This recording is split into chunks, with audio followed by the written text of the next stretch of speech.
toughest in my.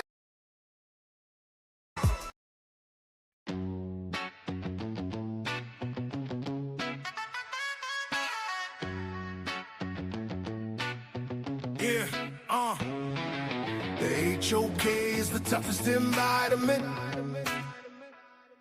And at your own risk is the toughest environment. The HOK is the toughest environment. Yeah, stay strong, don't cry. It's the toughest environment. Yeah. No handouts here. You have to earn your respect. And when you do, you make they ass regret. They call it the toughest. And the title is earned from the bridges we crossed and the lessons we learned. In a cold-blooded kingdom, a concrete cage. Muslim, Christian, Israelites step on the stage. I dare you, I dare you, I dare you, I dare you. In a cold-blooded kingdom, sa.neter created. HOK, where you can't fake it. The HOK is where you fight back. No room for error, no window attack. It's a masterclass, how you handle the heat. Where the pedigree is written on the concrete streets. Toughest environment, yeah, we know the score. Locked in on debate and asking for more. The HOK is the toughest environment. Enter at your own risk, it's the toughest environment. The HOK is the toughest environment.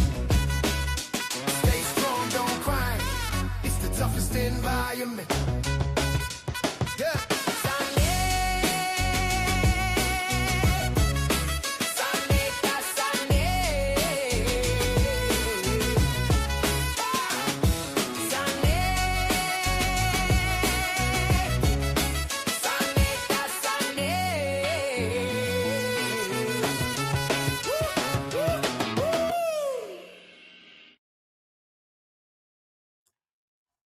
Black African power. What's good? What's happening? A well-organized lie defeats a disorganized truth every time. Woohoo, man. Y'all already know what it is, man. It's God killing the house. And I come to do what I got to do, and I'm going to do what I got to do. Standing tall, standing strong. Hey, y'all know what it is, man. Bobby banging this bitch. Look, man. Y'all see the title. It's clear. Are the ancient Egyptians black or African? What does the community say? Science versus community, man. So I want y'all to get up here and just say your stance. Don't be coming up here acting crazy and wild out, being disrespectful, man. Respect the platform, man. Like and subscribe to the channel, man. Get the likes up, man. And let's go. Y'all know I be over there on the community skeptics and the pseudo killers, man, bringing science and science literacy, man. These topics always come on our desks. We over here at sa.neter TV, man, and hear what the community say, because that's what this channel is about. It's about the community voice.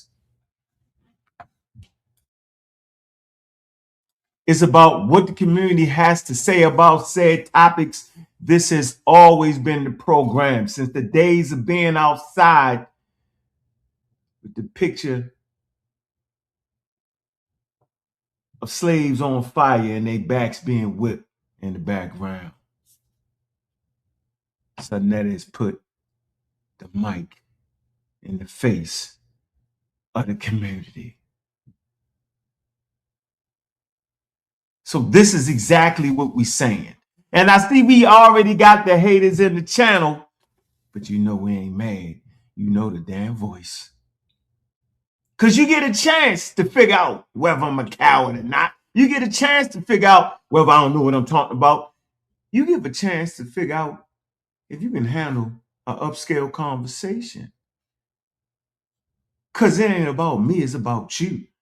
I want to hear what you got to say. We doing it in fine sa.neter fashion. God's killer Sky. I say we doing it in sa.neter fashion, God killer style. Taking it back to the days when the mic was thrust into your face and you answer the question. Because this what it is, man. Cool 9174, I see you. Nothing up already for no apparent reason. Must have said something that struck a chord in your mind. Met out, what's up with you? Smith, what it do? God by the spirituality, man. What it do? What it do? What it do? We got 44,000 in the building. And I would like to start with this, man. Because y'all already know, man, we be cooking with hot grease. Yeah. Big up to the family, man. Make sure y'all show some love in this episode, man. Y'all see the title.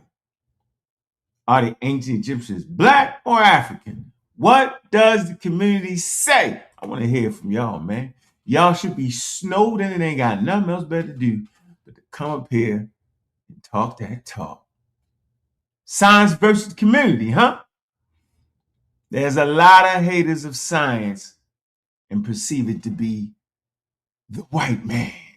You know how they say it's the white man's science. And they say it like that with emphasis, man. Good to be here today, man. Almost 50,000 in the building, man. We feeling good. We feeling great, man. We, you know what I'm saying? Around here, we don't hate. We just participate, man. Feeling good. Yeah. Sure is. Y'all know what it is, man, with all the jokes and unk this and unk that and why he wear unk and why he don't believe. I wear the unk because it's an ancient Egyptian or ancient Nile Valley symbol. And it's a symbol for life because I understand that the foundation of food, clothing, and shelter is literacy and understanding nature. Because if you don't know the difference between a poisonous snake and a garden snake, your ass is grass. Hate to tell you, snakes are part of nature, and some of y'all snakes. I'm playing. Y'all just got your ideas confused. Appreciate being here, man, but I'm telling you, how you understand and react to nature is how you either move forward in life or take steps back. In the Stone Age, early Homo sapiens sapiens, the age where they made tools in stone, most of y'all think they was making tools, metal and iron billions of years ago. But that's par for the course. I ain't mad at you. But how you understand nature, how you understand the world around you, what is your world view, will put you in a situation to either win or lose, no matter how you feel about me. So I'm going to drop that link early and often, but I would like to read something from a book I got right here. Some of y'all read books, some of y'all don't. Some of y'all think all books are created equal. All books aren't created equal. But we got somebody right here who is a doctorate in evolutionary biology. His name is Donald Prothero. Donald Prothero. And the book is called Weird Earth, Debunking Strange Ideas About Our Planet. And he says this, because we're going to get it cooking like this, and I'm going to drop the link. First, I'm going to tell you what my stance is, and then I want to hear what y'all's. I ain't up here arguing with you. He says science is nothing but developed perceptions,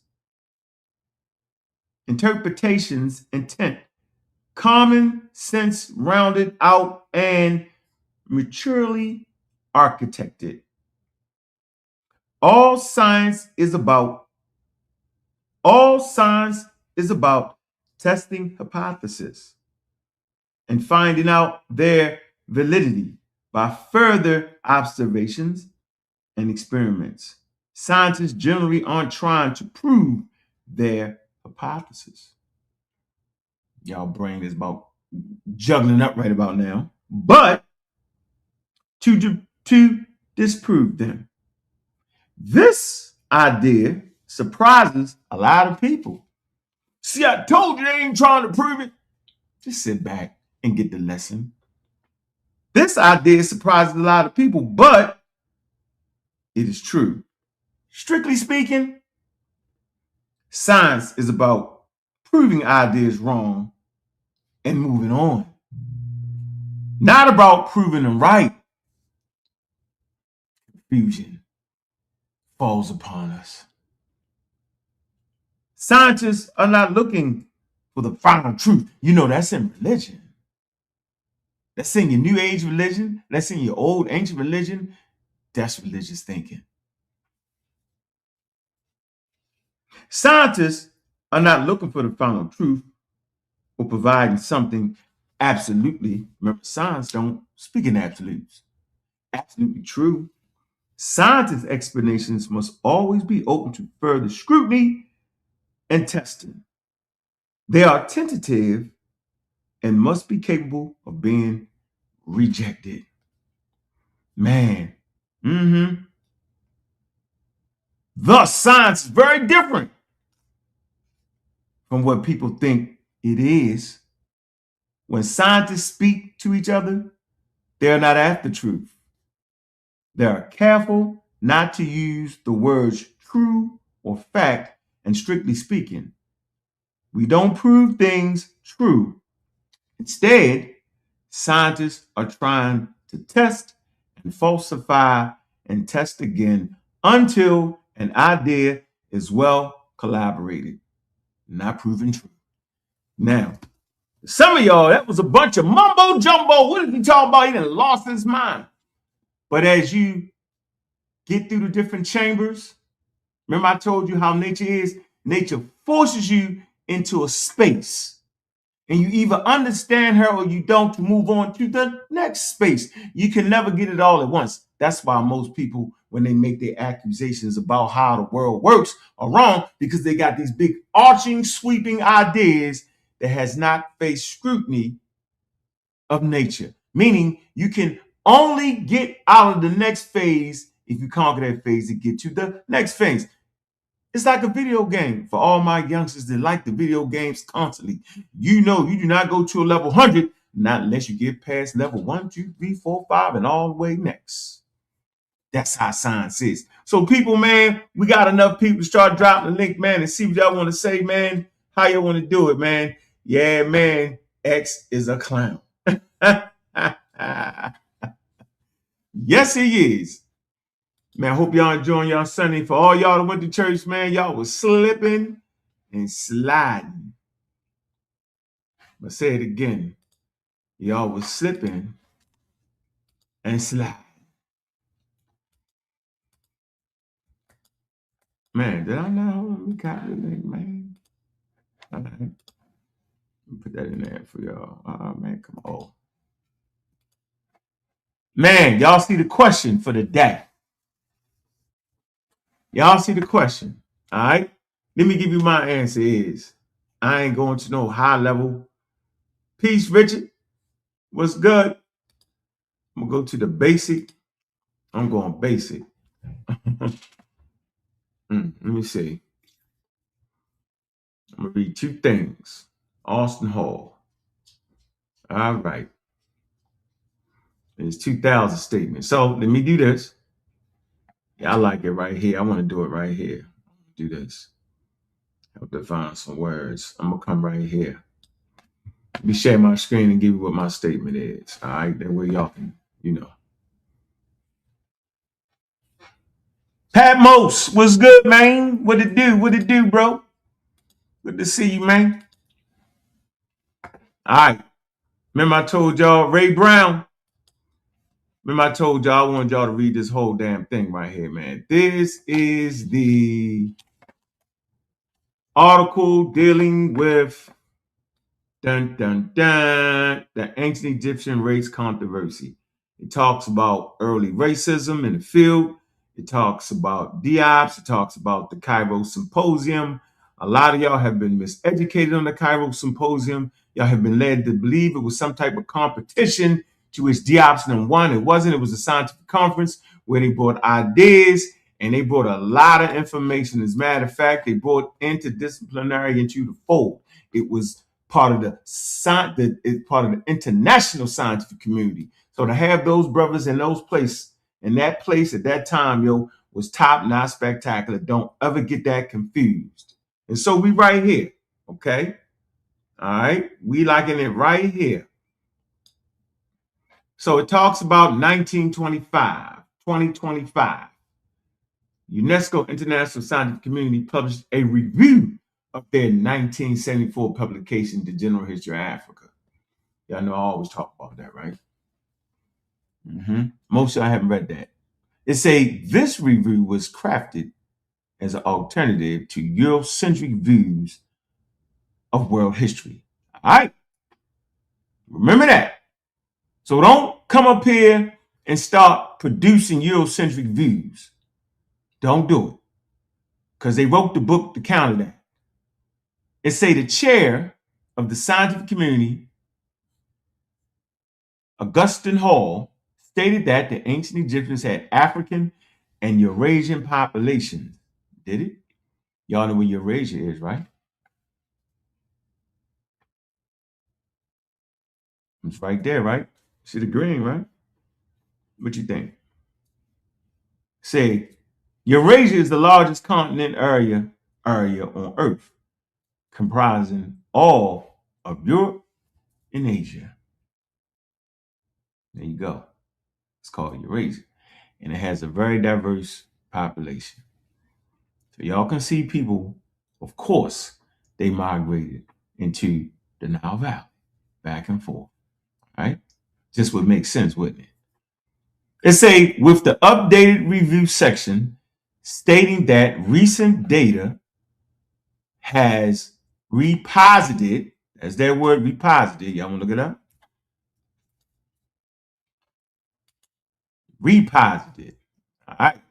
Placed in a different position, adjusted or altered the position. All right, and now this one we start talking about Dr. Ben.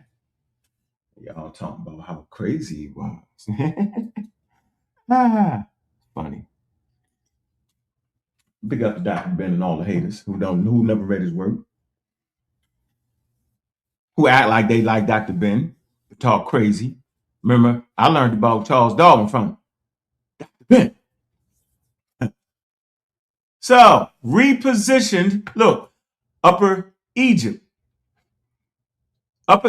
as the origin for the political unifying movement. What is origin of political unifying movement? Remember, there was a war between upper and lower. Remember, in the upper one, there was a cultural shift, political unifying movement that moved from the south in the northern direction. And say, as the origin of the political unifying movement and marked by political breakthrough of kingdoms of the south towards the north, integrating cultural traits into the process, like kingship, sacrificial kingdoms, where when the king died, they sacrificed the servants. That's a deep African-rooted custom and traditions. The Vikings do something similar, where they sacrifice willing sacrifices before they go to war. And the Christians do the same thing, but they scared to do it for real, so they do it symbolically when they sacrifice their king. Now, according to the review section, accumulated research meaning over time they have put together research, they stacking it, right? Accumulated research over 3 decades, a decade, 10, 20, 3 damn decades, had confirmed the migration of people from where, y'all? From the Sahara. Remember we broke that? Out of the Green Sahara. And south of Egypt. Now this is the one. See, this is the one. This is the one right here. If you're a blackologist, you cheering. If you're a Chief X fan, you crying.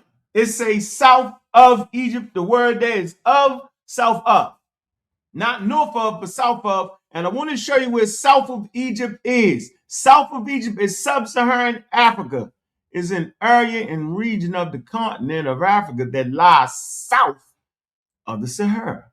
These include Central Africa, East Africa, Southern Africa, West Africa geologically, in addition to the African countries and territories that are situated fully to that specific region. So all of y'all that say ain't no sub-Saharan Africans in Egypt, yeah, you gotta stop smoking. Call them what you want. I in particular don't like the word. It's a political word, it's geopolitical.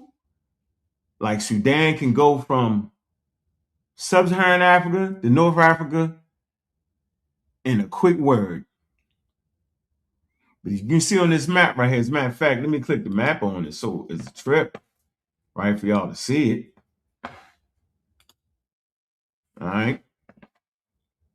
So if I'll just show y'all this, depending on what you're looking at. All right. So sometimes they will add Sudan. That's Egypt, which is the largest country in Africa. So this is a geological map of Sahel, sub-Saharan Africa. And see how they do Sudan so they could, y'all know Sudan, right? Nubia is in Sudan, right? And y'all see how they highlight that. But sometimes they call it part of North Africa. See how they got it? And since sometimes they call it sub-Saharan Africa. But the point is, in early scientific racism, which y'all all misuse at times, they made a distinction and they drew that crooked line. See the crooked line? That's a crooked line right there. I call it crooked line scholarship. That's a crooked geopolitical border.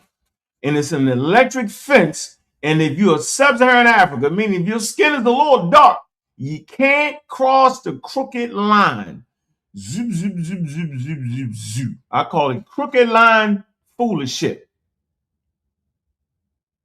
Where darker people aren't allowed to cross the crooked line because colonialism came in and drew the crooked line. And you'll hear people repeating the crooked line scholarship. The Egyptians was all light and pale and looked like the Arabs. You'll hear them say it regularly. That's the Eurocentrics. And then the black guys would say all the Egyptians look like the Ghanaians from the Nubian mountains. It's all too much for me.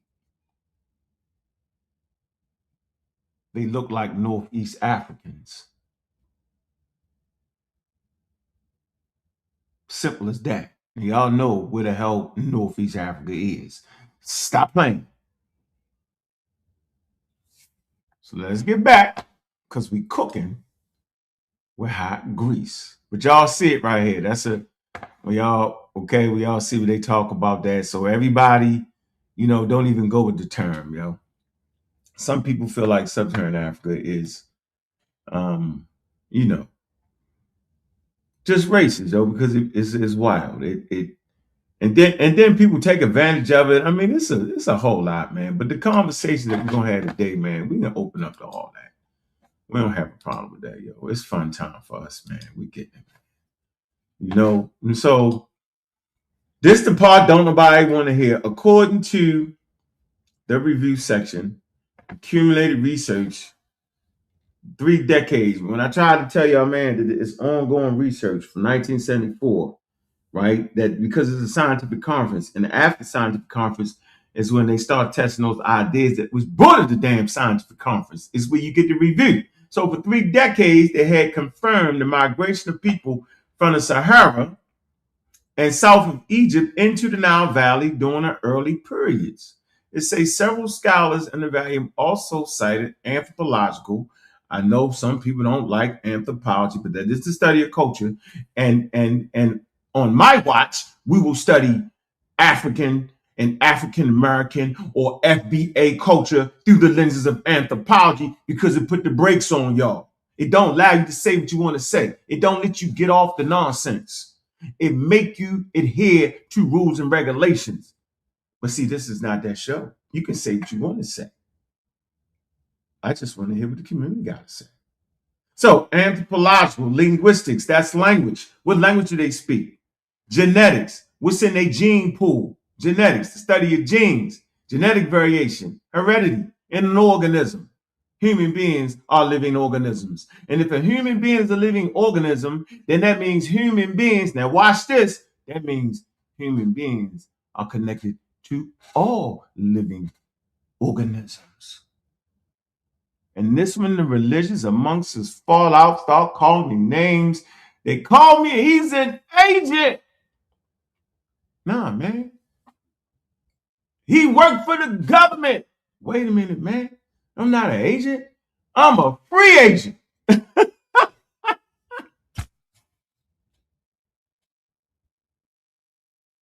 I can go on any platform I want to go on and have a conversation. I'm free to move. Man. Yeah, that used to get me hot. He's an agent of the police. I used to hate the police. Man. I swear to goodness, yo. In my prior life, man, listen. Total dislike. But, you know, when they had to save my life one day when I was laying on that ground, shot up, I had a newfound respect for them. They came out with them guns. Interesting. Anyway, genetic and archaeological. This is the study of ruins. All right. I'm not asking for none of that evidence today, though. But see, this is how they get there. They map out little spots on the ground, and they find little pieces of stuff. Dr. Ben talked about that. I got that from him. Evidence is which identify close affinities between, watch this, upper Egyptian populations, see, and sub-Saharan groups. There you go. All right. Y'all seeing my stand. I've been saying this for at least the last 8 years. Not moving. Now, here's the mainstream, right? Mainstream Western scholars reject the notion that Egypt was white. That's Chief X. He said they white, they Caucasian. Or black. That's the black allergy. Civilization. All right. So this is the mainstream consensus. They're getting out of that because these are racialized terms, yo. Look, black is a racial classification of people, usually a political and skin color based category for specific populations to mid to dark brown complexion. Often countries with socially based systems, of racial classifications in the Western world. Egypt is not in the Western world. Knock it the F off. White is a historical specification of skin color. Modern classification of race. Most often, it is applied generally to identify people of Europe origin. The exact definition of white can vary depending on the context and points of view. All right, so they rejecting this mainstream. 3 decades on the subject, trying to put it together with the DNA and all that for all my DNAers. First of all, DNA is not the Trump checkmate piece. You need to put historical analysis with DNA. So don't let nobody DNA y'all to death because it's nonsense. They maintain that applying modern notions of black or white race to ancient Egypt is anachronistic. That's placing it in a time. It says anachronism is a chronological inconsistency in some arrangement. Okay? Especially as a due position of people, events, objects, language, terms, and customs from a different time period. Y'all get that? Y'all get that? Meaning, we can literally look up the date when they start calling people black people. We can look up when they start calling people white people. In addition, scholars reject the notion, look, explicit in a black or white Egyptian hypothesis. Rejecting it. That the ancient Egyptians was racially homogenous, because that's what y'all say, what race are there? Instead, watch this, skin colors varied between the peoples of Lower Egypt Upper Egypt and Nubia. So you know, as you go down to Nubia, you just get darker, right? That's the Kushite Empire. For y'all to know the damn Kushite Empire. The Kushite Empire ruled all of Egypt. At no time period did Egypt rule all of Nubia. So that's for all y'all that give too much damn precedence to Egypt. They say who rose to power in various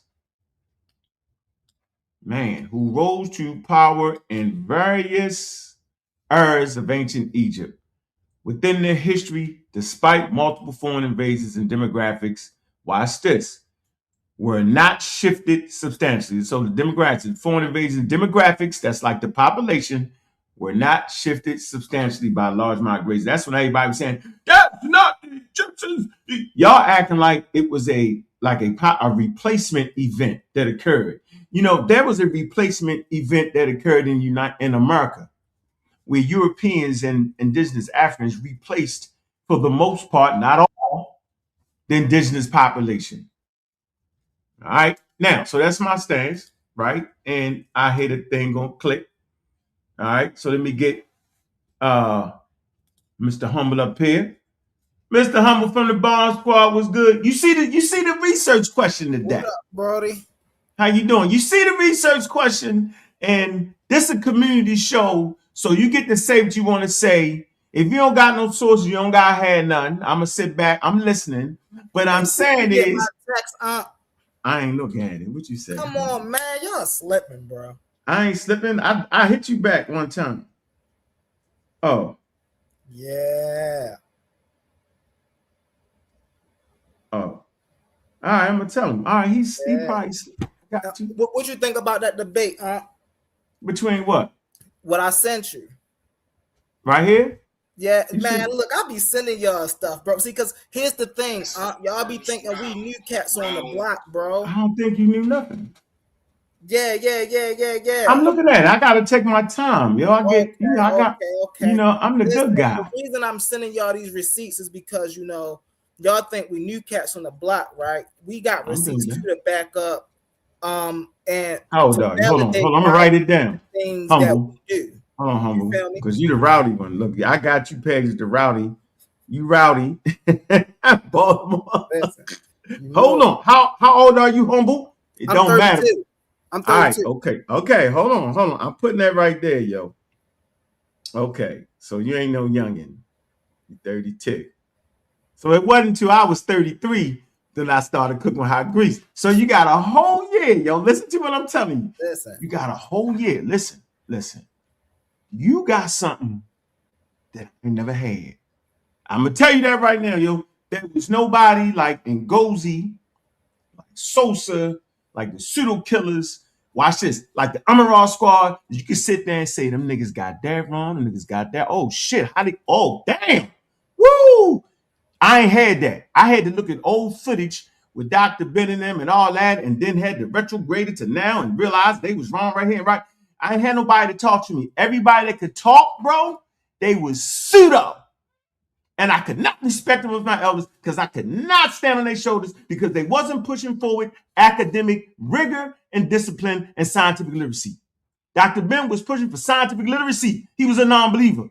John Henry Clark was a non-believer. He was pushing for scientific literacy and historical accuracy, right? John Jackson, Hubert Hurt, they was atheist non-believers pushing for scientific accuracy. So I didn't have that. Everybody was gone. Pseudo. They was shadows hanging around Dr. Ben and them, waiting to push their new age religion and neo-Egyptian religion, which the community is thoroughly infested with right now, and that's why they hate me. So I'm saying, bro, I ain't had that. Take advantage of what you got. So be careful with what you say out your mouth today. Watch this. And go ahead, Humble. I grew up watching that. I know what you went through. I watched your life. I watched what you went through. Mm-hmm. I done seen the upcoming up her life and where he didn't win it. I'm a fan, bro. Mm-hmm. You see what I'm saying? So people say, "Oh, y'all come with this," because we know how to come. We know how you used to come on them blocks. Mm-hmm. You see what I'm saying? So I come the way I come because this is how the people that I revere that bring this information This is how y'all bring this information. Y'all bring it with the passion. So in a way, you know, this is the torch passing down. But just like you said, you gotta take I it. got a I ain't chance giving you nothing. You gotta take it. up. Listen, I you got gotta take it. to see. Listen to what I'm saying. You gotta take it. Go ahead. You gotta take the torch. Ain't nobody giving you nothing. Oh yeah. Listen, you know that's why we here, bro. You gotta take it. You gotta take it. But and watch this. When you take it, we're gonna stand there and look at the torch. Look, when you take it, we're gonna stand there and say, "Boy, they cooking with high grease, yo." I ain't gotta stop like, oh, they got that. Let me sit back and just do my little lecture, man. Let me enjoy life. Y'all got it. See, that's how that go, yo. I'm not a hater, bro.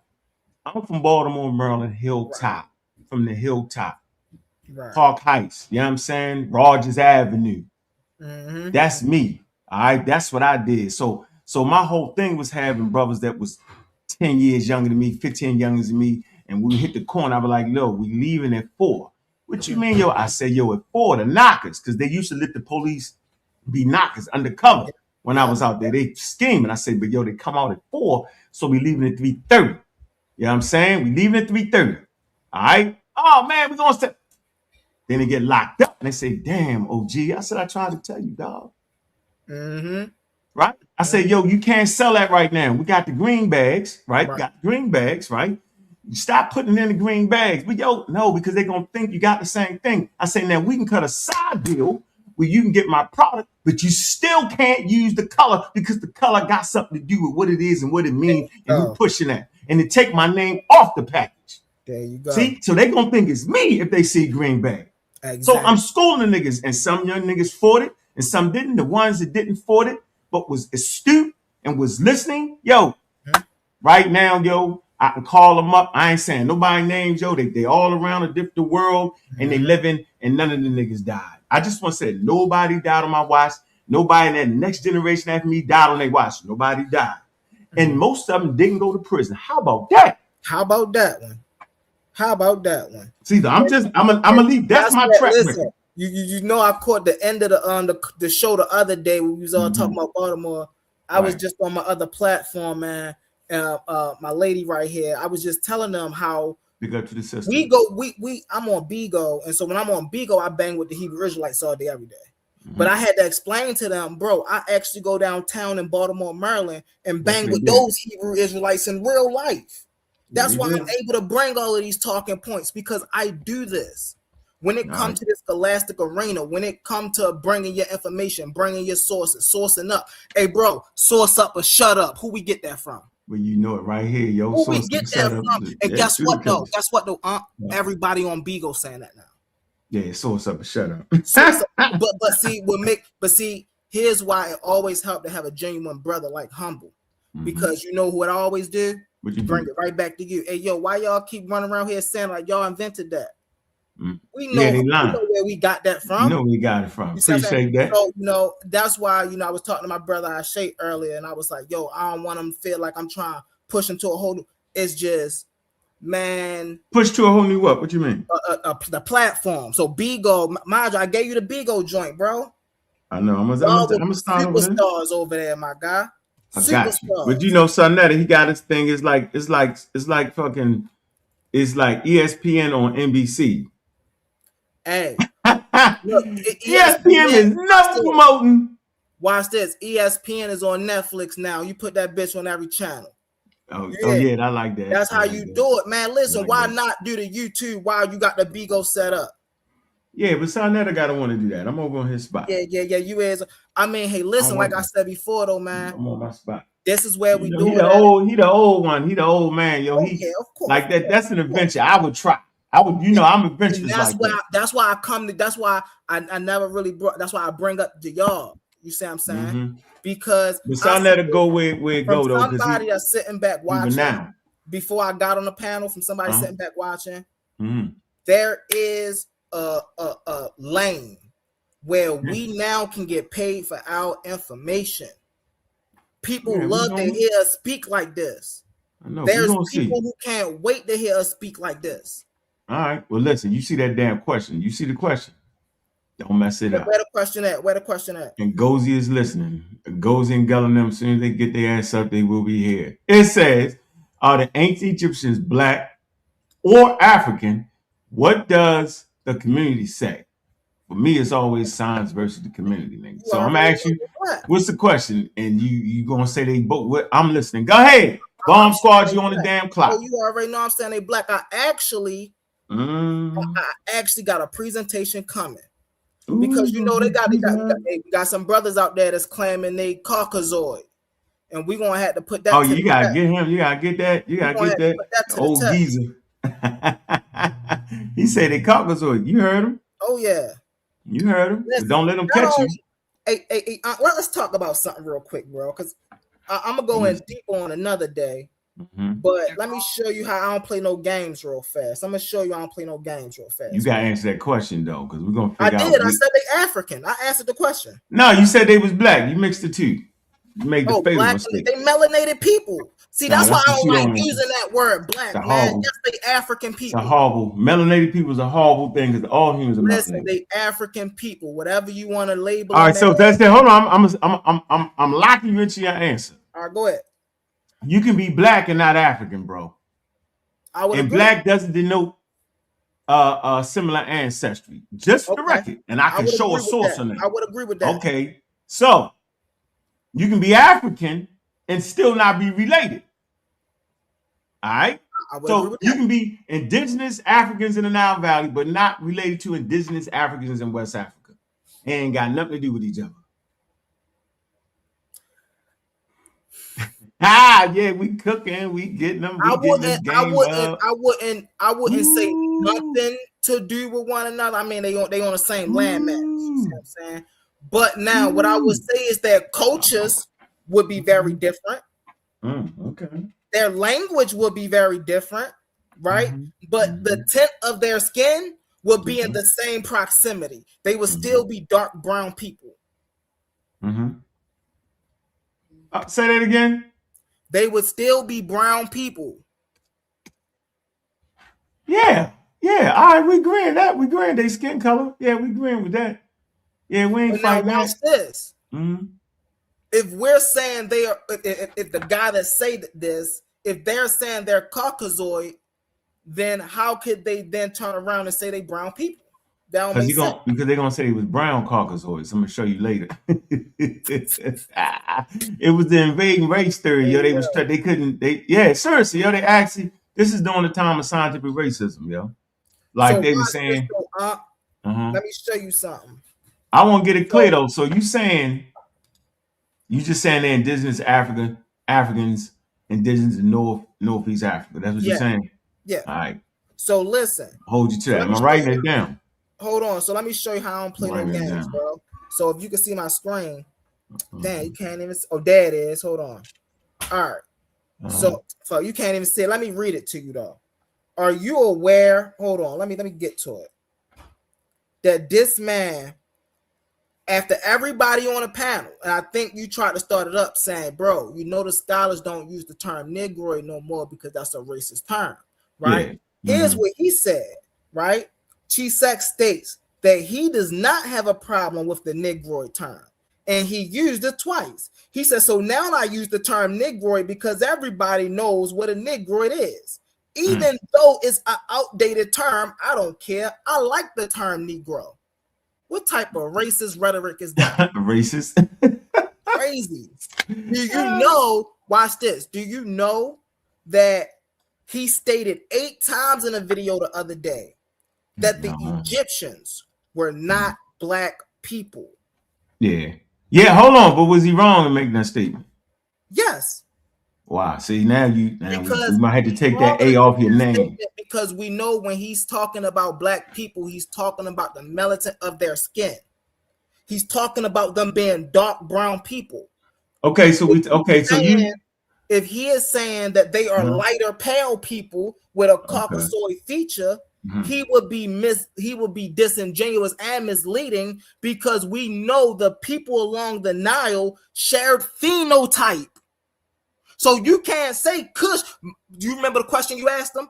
are Kush Negroids? What he? Yeah. Yo, you asked him was Nubians Negroids? What he Yeah, say? because No, I he want to stumbled go a step. back to Kush. He I want to stumbled go a back to Kush. Yeah, he wanted to go to which was crazy because when he ran his mouth about the Nubians, he was in 1350 BCE. Mhm. Kush is in 700 BCE, right? Thank you. See, so he's just all out of chronology, all wild, a whole different. He want to make them a whole different group. So he's saying, that's what he's saying. He's saying that the Kushites is the Negroes. But when you look at the archaeological surveys, yo, they had graves from the Delta, in the Delta, all the way down to Nubia. You know, this is the funniest thing ever. In the video. So if he's saying the Kushites is the Negroes, no, watch this. No, watch how even more fallacious it get. Mm-hmm. He said the Kushites is the Negroes, right?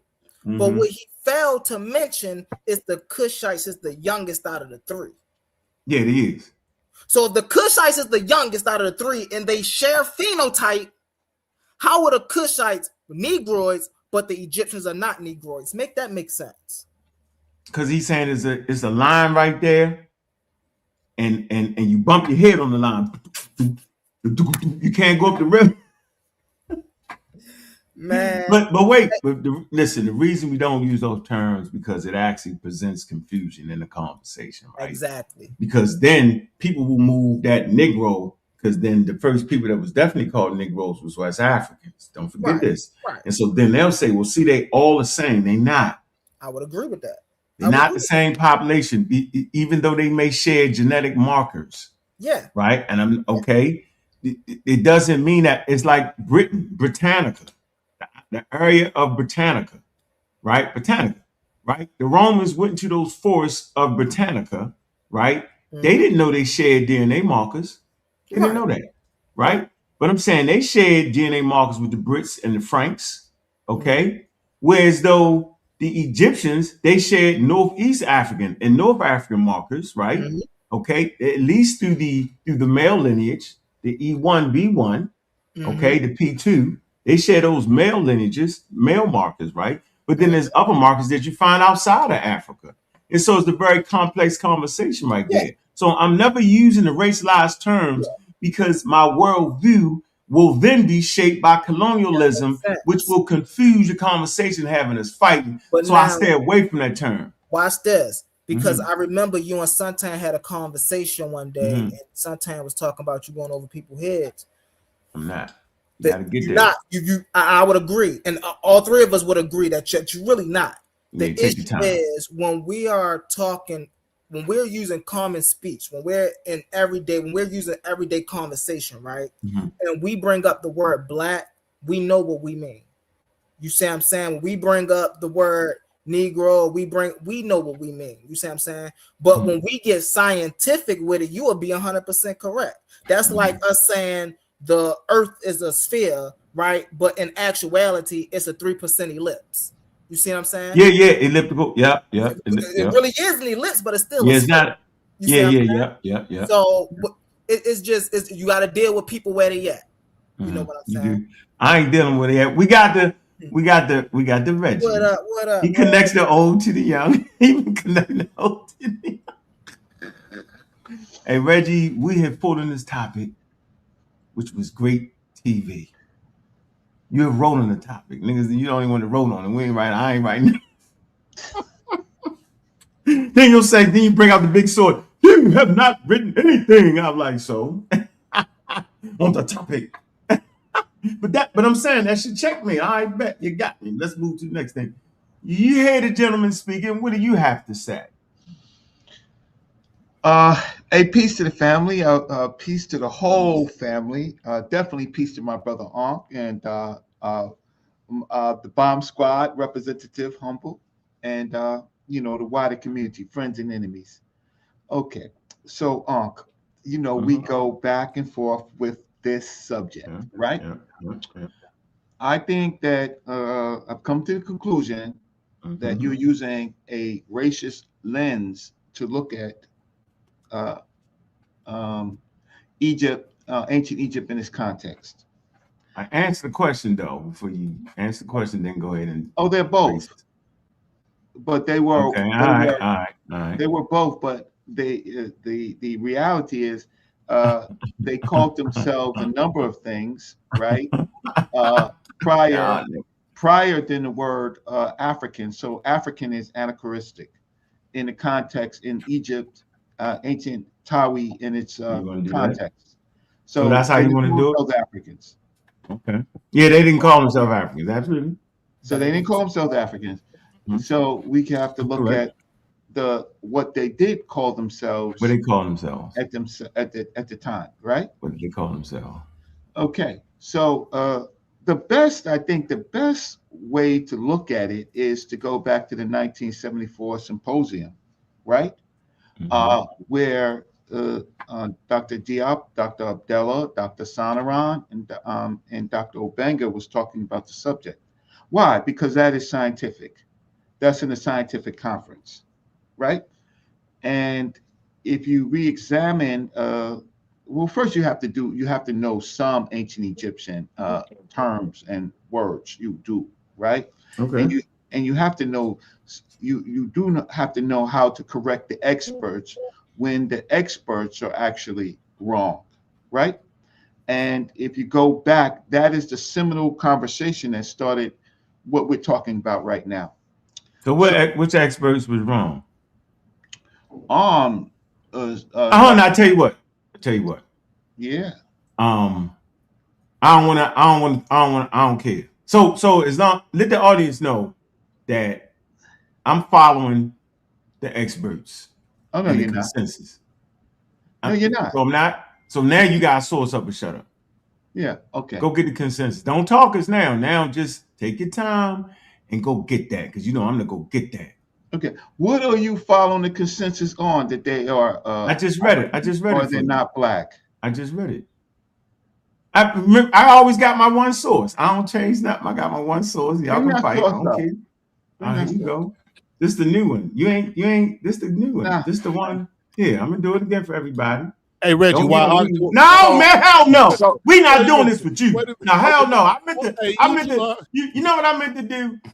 My fault. Elder, Saber, Raku. I wanted to say, man, don't you dare come in this damn and start cutting me off. And you caught me. You do that with the California style. You serious with that? But hold on, wait. I'm gonna get you, man. I meant to say it. You caught me. I just want to say peace to the elder that passed away, Charles S. Finch III. I just want. Really? I didn't know if y'all knew. I would have been wanting to tell Reggie for a minute because me and Reggie. Every episode you tell I'm about preparing an obituary for Dr. So this is what we're gonna do. We're gonna give Charles Finch a moment of silence. Hold on. We give Charles Finch a moment of silence.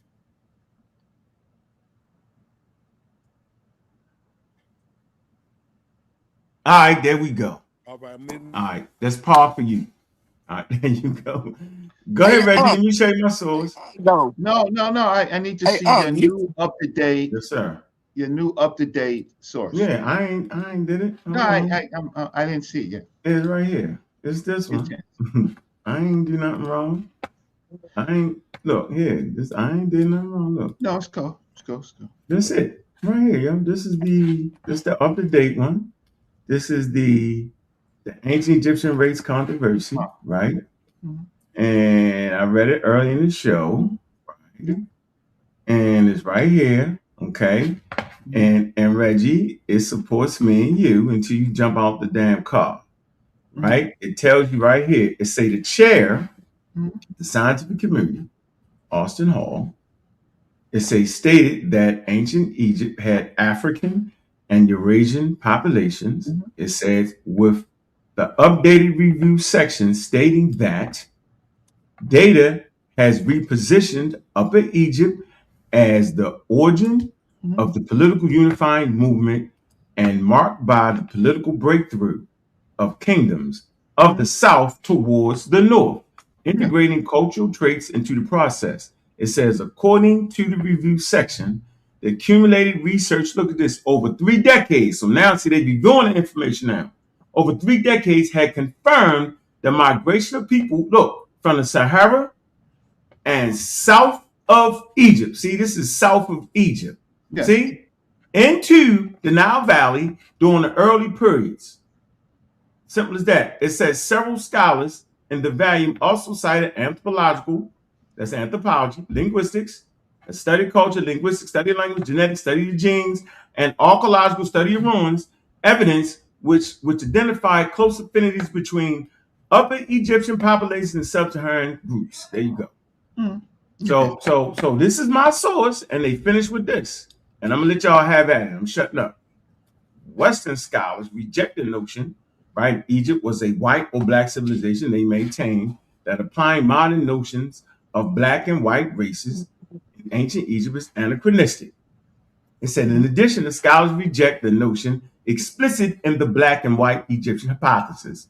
It says that ancient Egypt was a racially homogeneous. Instead, skin color varied between the peoples of Lower Egypt, Upper Egypt, and Nubia. It say who rose to power in various eras of ancient Egypt within the history, despite multiple foreign invasions, demographics were not shifted substantially by large migrations. There you go. So that's the source I'm using for the day, and I'm shutting up.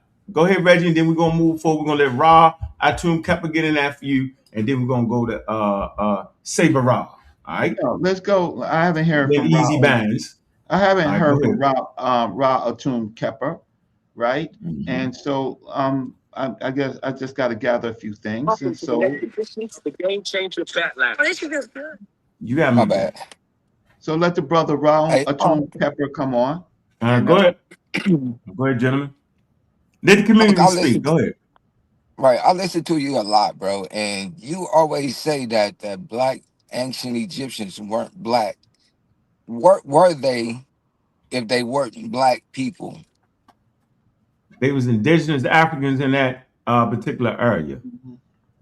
So, like I say, looking at your skin color, my skin color, everybody up here, I consider us all black, melanated beings. So you would say that the ancient Egyptians didn't look like us? I'm saying some ancient Egyptians would have favored us towards the south.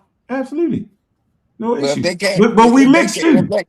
We if they mixed. came from the south to inhabit Egypt, then they would be black people, correct? Because if you look on the writings and the paintings on the wall, they distinguished what color we were. They painted themselves just like I look.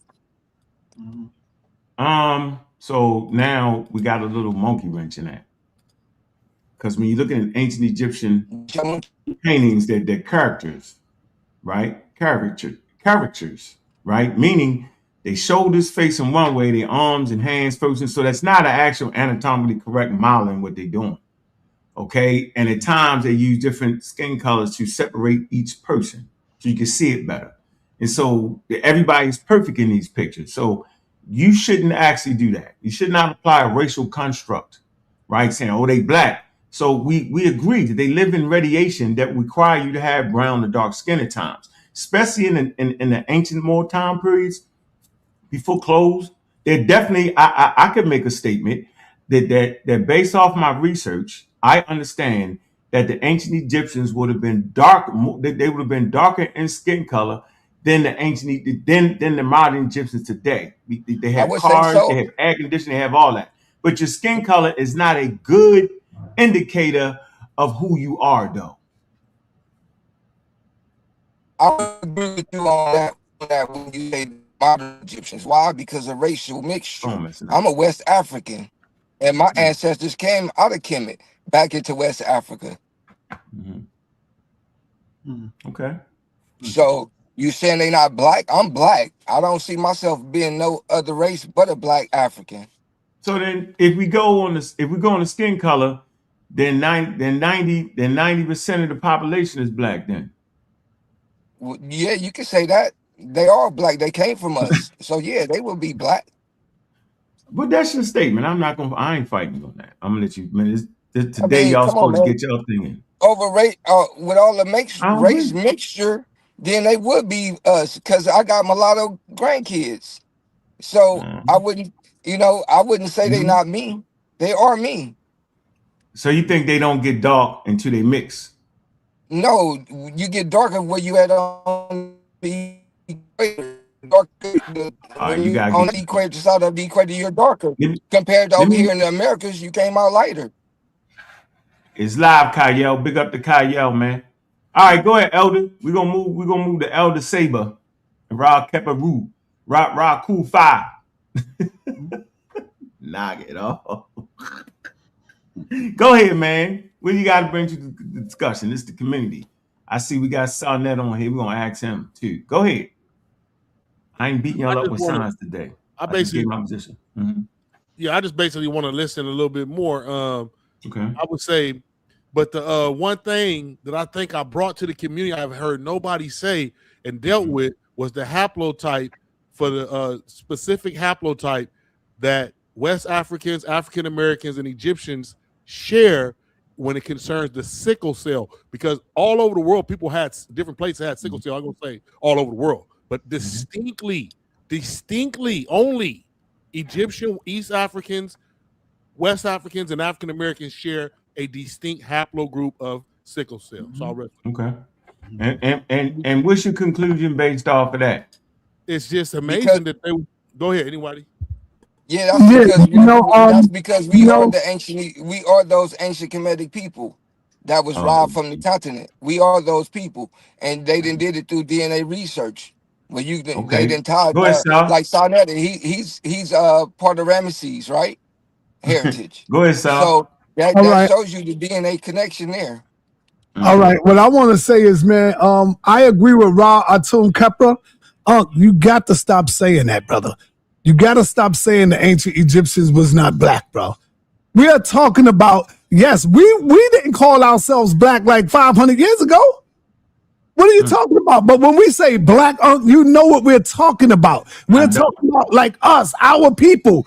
Who would the ancient Egyptians be today? They would be like our people. That's why when you hear the Hebrews say, "Who are the Hebrews today?" and they start saying, "Oh, those would be those people. That would be them people." So when we say they are African, right? The ancient Egyptians were African people, right? So of Yeah. course we migrated all over Africa. We mixed blood with all the Africans, but mostly all the Africans. So you got to stop that because you're confusing the people, and that's why Chief X is on that mission today because of you and the Arm and Rod Squad, all of y'all brothers. You know, y'all got to stop this nonsense. So basically, Right, they so try to hold use on. the DNA markers a lot, Hold on but for a when you minute. do the Hold on. DNA Come on, markers, it leads you Rob. right back to Kemet, bro. Come on, Rob. Come on, Rob. Opportunity. Go ahead, Easy Bands. Respect. What's up? What's up? I heard you, Sal. This I got, community today. yeah, go ahead. I got you. Go ahead. All right, so surprisingly, I'm with Ankh today, man. I know you was. I knew you was. Man, I appreciate you so much. You don't even know, but I think Yeah, Ankh same here, bro. Ankh is correct, man. You know, to say that the ancient Egyptians was African is accurate, but if we even look at Africa Ankh is today, not saying that they was not African, bro. no, I know. Right. Ankh is saying they were African. Okay. Yeah, so I'm agreeing with that. But in terms of race, right? If we look at Africa, North Africa today, Algeria, Egypt, Morocco, Tunisia, all these countries are filled with people that are like Arab, right?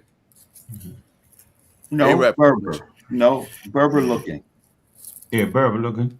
I'm a Ziggy looking. So you're wrong. I mean, so people from the Arabic Peninsula, like from No, the you're wrong. They have the same complexion. Those people have been there for roughly, give or take, I'm admixture. talking about their Let racial. him speak. Let him speak. Let him I'm speak, talking right? about their racial makeup, what they look like. They look Arabic, and a lot of them claim that they're Arabs. All right. Okay. Most of them, even to this day, we just had the Africa Cup, and a lot of those people claim that they're Arabs, bro. They don't claim that they're like Black African like us. But anyways, so if we look at these countries today, North Africans, right, do not look like sub-Saharan Africans in terms of like their racial makeup. Okay. And so saying that they're African is accurate. They are African, but racially, they're not like us. All right. And so what Ankh is saying is basically the mainstream consensus on the topic that ancient Egypt, if you come with the hypothesis that ancient Egypt was black, you're wrong. If you come up with the hypothesis that ancient Egypt was white, you're wrong. All right. What they're saying, it was a mixed group. It was a metropolitan state or area, wherever that people just migrated to. and so it was a metropolitan, just like the way the U.S. is today. We got people of all different races, all different backgrounds here, and that's kind of how it was over there. Dr. S.O.I. Kieta also agrees with that. He also says that going back as far as the origins of ancient Egypt, there was lighter skinned people, there was darker skinned people. So to come up and say that ancient Egypt was black is just a fallacy. It's wrong. Brother, you know all of this stuff, but you're a Christian, man. Oh, man. You know all of this stuff, but you want to be a Christian or Jesus worshiper, brother. Can I respond to that? Reggie was 100% correct. Okay, Yeah, Reggie. so Can I share a source right quick? no. Well, first of all, I was supposed to go before you went. So All share your source and get out of here. All right. Was Jesus black? Hey, Kyle, put your camera on, Kyle. All right, let me If just he share existed, he would have had to been black. Easy Bands, was Jesus black? No, I don't know what Jesus was, but I think he was like the same people. Like he was he could have been dark, he could have been brown. I just know that he was like European. Were the Greeks who wrote the story, right? Were they black? Were the Greeks that wrote the story? What story? Yes, they compiled the story. Were they black? So, brother, so people that spoke Greek, right? It doesn't mean that you're Greek. So for instance, the people that translated the Septuagint, those were not Greeks in terms of like they come from Greece. No, they just spoke the language because it was the lingua.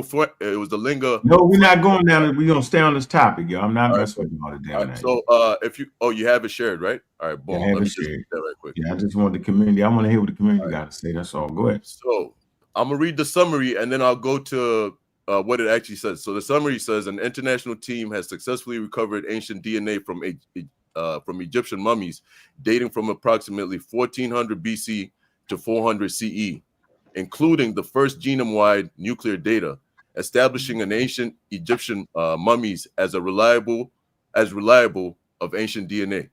So the study found that modern Egyptians share more ancestry with sub-Saharan Africans than ancient Egyptians did. Are y'all hearing that? Yep, we hear. Okay, so now let me read what the study. All right, is. let's discuss that. So what you're dealing with is you're dealing with the crooked line scholarship where they separated, and so it's and this I'm gonna tell you what the people is hearing. The people are actually hearing you say that the only people that are worthy of being African are sub-Saharan African, right? Yeah. And you putting a lot of stock in that because we know Sudan, whenever you want, you'll make it sub-Saharan African or you'll just make it North African, depending because it's a geopolitical border. Whoever in charge, they pick the borders, right? And so in actuality, that article, I don't even know why they use it because at the end of the day, a sub-Saharan African ain't no better than a North African or Northeast African. You get that? That's the game they try to play. I want you to catch that.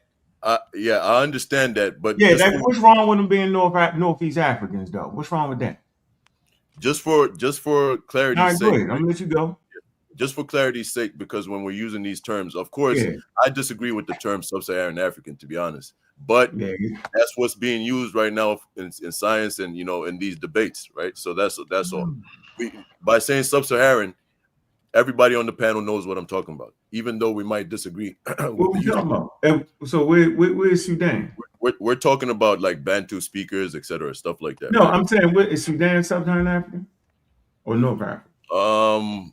I think it's North African, but it does in places it does fall under sub-Saharan. I think I'm not too sure. They change it, right? So look at them range of people in that.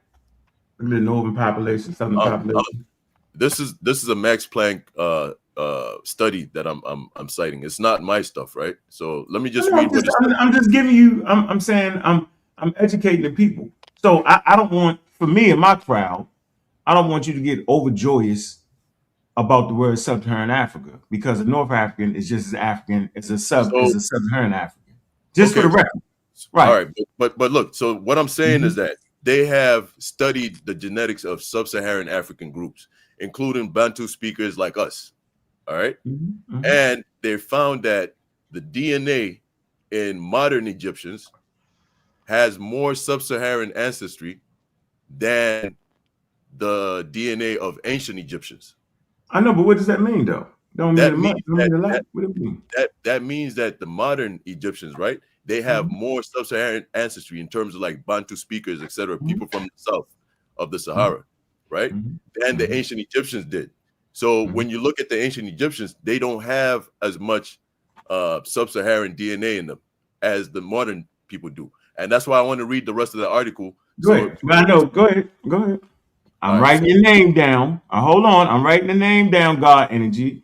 I put an A beside humble name, right? And then I'm gonna put, let's see what you got. Go ahead. Wait, no, what about Brother Reggie? No, Reggie, he not going next. Reggie, calm down. You say, no, I was next. I gave the brother my time. I wasn't letting God Energy. I wasn't letting God Energy go next. I was writing his name down. It's something I'm doing. Chill out. Am I next? Okay, you fine, Reggie. Okay, good. The hell's going on? No, because I see what you're doing. I ain't doing nothing. No, you missed it. You missed. I did the same thing to humble. Anything. No, it's something I'm doing to the bomb squad. No, I got that. I got that part. Go ahead. No, I got the scientific, analyzing the scientific studies, which is correct. So you need to correct this this brother, because that's not the only study. Exactly. And you are expert on the studies. And he is I'm not correcting nobody today. I'm having fun. I'm letting the community speak. I know where I'm at. I know none of them get around it. But it's not my job over here on sa.neter TV. I'm gonna let y'all do it. I know. I read my stance, right? I read mine. What modern academia say. I read it. I ain't get you the genetics part of it yet. With the P2, the E1B1 to connect all of Africa together. So we can start playing that game. But go ahead. Yeah, so I appreciate the opportunity to speak, both Ankh and Reggie. All right, so look. So this is what it says. The study found that ancient Egyptians were most closely related to ancient populations in the Levant. Let me read that again. The study found that ancient Egyptians were most closely related to ancient populations in the Levant, and were also closely related to the Neolithic populations from the Anatolian Peninsula and Europe. Okay, so y'all reading that, right? Yeah, no. Copy and paste right here. Stop yelling. Copy and paste that right here, bro. Copy and paste it where? Look, all right, let me in the private chat. Private chat. All right. I'm not done reading though. So hold on. So based off of maybe one ancient Egyptian. No, hold on. I'm not done reading though. Let me just copy and paste it for Ankh right quick, and then I'll get back to it. Okay, I did it. All right. So let me go back to the article. All right. So it says the genetics of the major Abusir el-Melek community did not undergo any major shifts during the 1300-year time span we studied, suggesting that the populations remained genetically relative. No, I say put the article in there, not the daggone copy and paste. I thought you said to copy and paste what I was reading. My bad. But all right, let me finish this, and then I could copy and paste it for you. What? Man, put the article in there, man, so while you reading, I can do what I need to do. Holy, bro. Yeah, what you mean? Yeah, I don't need all these words. Just put the thing in there, the link. That way I can scrutinize it and go straight to the thing and see what we're talking about here. Yeah. This is from the Max Planck Institute. All right. I just did it right there. All right. So let me get back to it. So it says the genetics of the Abusir el-Melek community did not undergo any major shifts during the 1300 time span, 1300-year time span we studied, suggesting that the populations remained genetically relatively unaffected by foreign conquest and rule, says Wolfgang Hack, group leader of the Max Planck Institute for the Science of Human History in Jena. The data shows that modern Egyptians share approximately, so here's what I said earlier. The data shows that modern Egyptians share approximately 8% more ancestry on the nuclear level with sub-Saharan African populations than with ancient Egyptians. This suggests that the increase of sub-Saharan African gene flow into Egypt occurred within the last 1,500 years, explains Stefan Schiffels, group leader at the Max Planck Institute for the Science of Human History in Jena. Possible causal factors may have been improved mobility down the Nile River, increased long-distance trade between sub-Saharan Africa and Egypt, and the trans-Saharan slave trade that began approximately 1,300 years ago. All right, so hold on, freeze. So you did a lot of reading shit. So just for the record, that's the Schuleman article. That's in 2017. So we understand the Schuleman article. Yes. And just for the record, if you read the Schuleman article, I'll pull it up for people. Schuleman article say, do not make apodeptic statements. You know what that means, right? Go ahead. Apodeptic, saying don't make final statements on this because this particular data is coming from Lower Egypt. Mm-hmm. All right, and it talks about how marriages are complex in Egypt, back and forth with Nubians. So you need to go to the up-to-date, the Schuleman article in the Old Kingdom is a better one to deal with, and to give you percentages right there. So this one we fine with that. That's in the Delta area. Yeah. We fine, but that's not the whole picture. That's not the next. That's not where they at now. Where they at now is what that article I read is at. I'm just letting the audience know. So it tell you don't use apodeptic statements. So I'll go to the Schuleman article. Let's get somebody else on here. We heard you. Okay, no, not you, the community. That's what it is, man. So we got Reggie. You want to say something, Reggie? Of course. All right, go ahead, Reg. Okay, so let me. Got to put you on the clock though, yo, because you're gonna try to. We ain't gonna let you. No, that's the game, right? You let this dude talk for 15 minutes, but well, when I say that was something, hold on, no, Reg. Honestly, that was 15. I just want to say, was it 15? Yeah.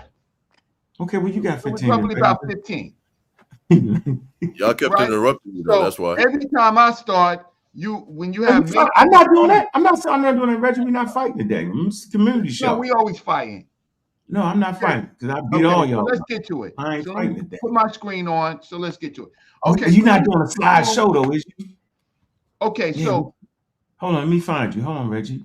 Reggie, you doing a slide show? All right, no, that's not mine. That's not yours? No, that's mine. All right, where you at, Reggie? You don't got one. No, I ain't got nothing yet. Oh, because I see the game. I ain't know, man. You is not getting up here doing those. Okay, so everybody, let's get you bring a source though. I can't even talk. Did you want to say something? No, that's your computer going in and out. Yeah, you like an old man that don't know the technology is acting up right now. You gotta relax, bro. It's not me. You frozen and all above, yo. You got the dial up. You riding on your bike to make your internet go, bro. See, we can't even hear you. Can you hear me? You kind of froze, Reggie. You froze, Reggie. You mad at us? No, we hear me. Hear Reggie. He ain't froze. I just heard you say, "Can I hear me?" We can hear you, but okay, so it's a snowstorm. Okay, you good in now. New York? We see the Black City playing, Reggie.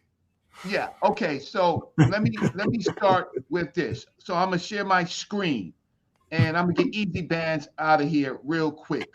Because okay, so whole genome study. There you go. I think it's here. Share. Lynette, I'm giving you a break today because I know you're trying to, promote Chief X to get beat up again. So I'm gonna give you a break. No, I killed Chief X.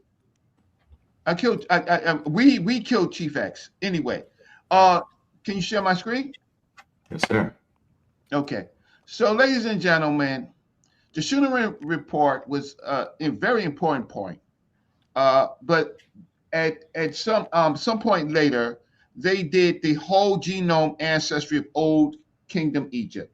I think that everybody has listened to myself, Ankh, and others talk about the whole genome ancestry of Old Kingdom Egypt.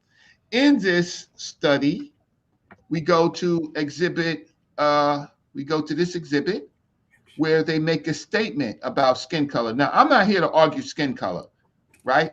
But it says, although acknowledging known limitations in predicting phenotypic traits in understudied populations, the newlywed individual, which is this Old Kingdom Egyptian found in a pot, is predicted to have brown eyes, brown hair, and skin pigmentation ranging from dark to black, with a lower probability of intermediate skin color, right? And then they explain that, right? But I'm not here really to argue skin color. I'm just trying to say that when a pseudo puts up an article, he needs to track the articles to see if his article, how it fits in more recent articles. So now we have the whole genome. We have a whole genome ancestry of one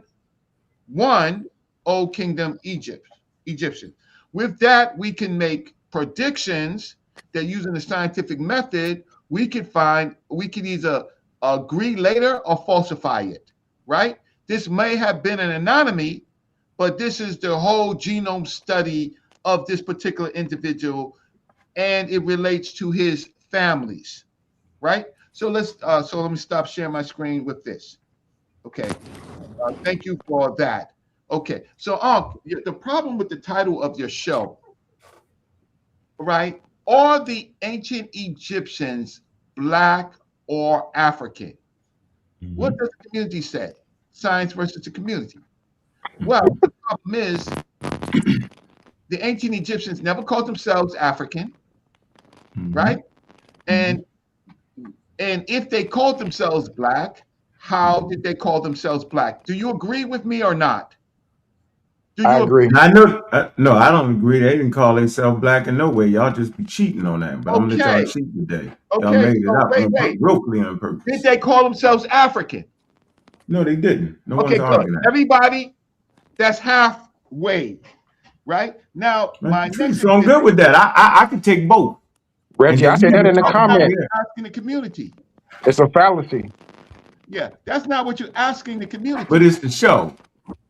And we on sa.neter TV, where every goddamn conversation is a fallacy. So I know you ain't doing that right now.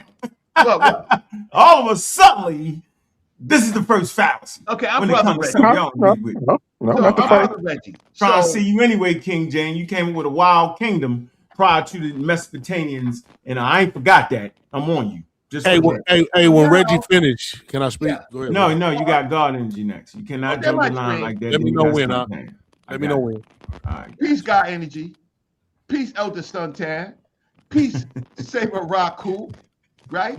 And my brother King J. Share my screen. So we taking the word African off the table. Yeah.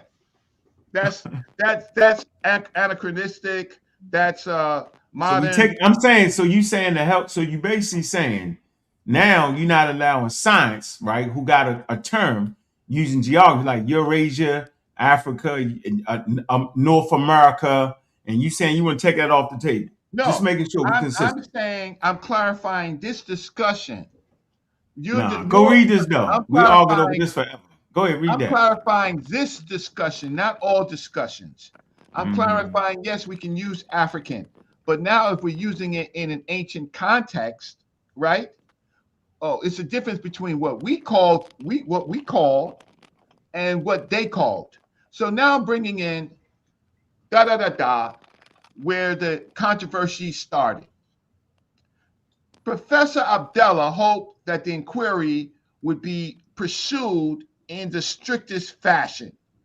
He considered it impossible to establish any automatic correlation between an ethnic group, a socioeconomic system, and a language, or to reach scientific valid conclusions by working on a large scale. There was almost no unambiguous examples in history of major migrations accompanying major cultural transformations. Negro was not a clearly defined concept today as far as physical anthropologists were concerned. A skeleton did not provide evidence of skin color. Well, the skeleton did not provide evidence. Only the tissues and the skin itself were important in that respect. So he's correct, and science has made it more correct with the studies that we were examining, right? It was imperative to broach the study of paleoanthropology and of funerary practices without delay. So Professor Sonoran, intervening in the course of a lively exchange of views on linguistic matters between Professor Abdallah and Jia, stated that in Egyptian, Kim, feminine, meant Black, right? So this is what Dr. Sonoran said. Sonoran said that Kim, feminine, Kemet, meant Black.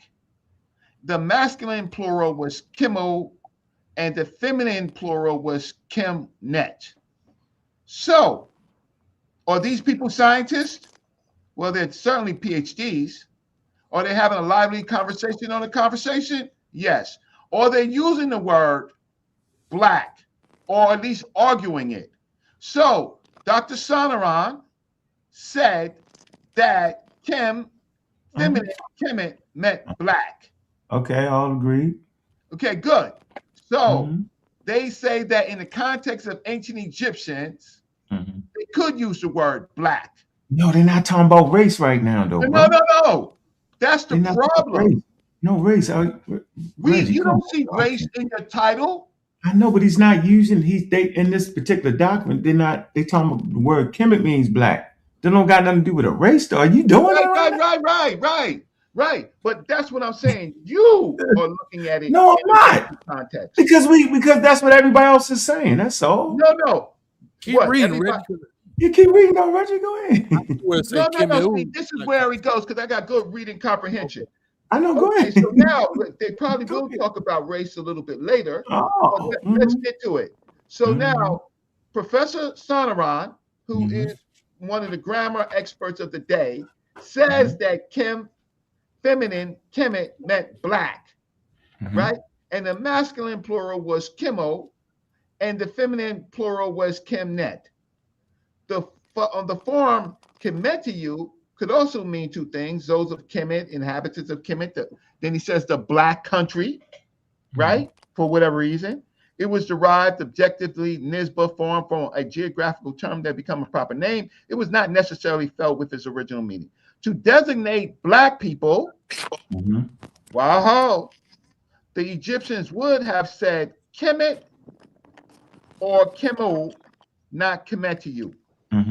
So now, keep reading.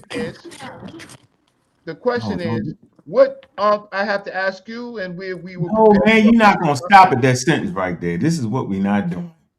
Not playing no tricks. Read the next sentence, bro. It is germane to the whole understanding. In any case, they never used this adjective to indicate black people of the African hinterland. That's keep going. Right? Whom they knew about from the time of the New Kingdom onwards.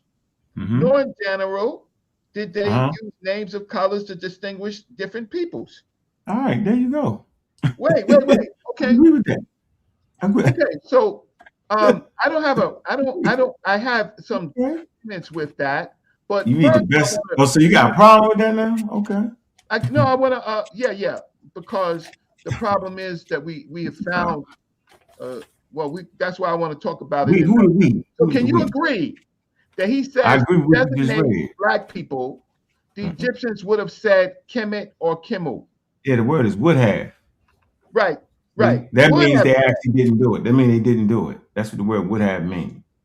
Okay. I don't like going through it. I'm not for this show. If y'all don't know what would have meant, if y'all thinking would have meant they did it, then you need to go back to school because now you can't get out the first grade. No, but they never said African.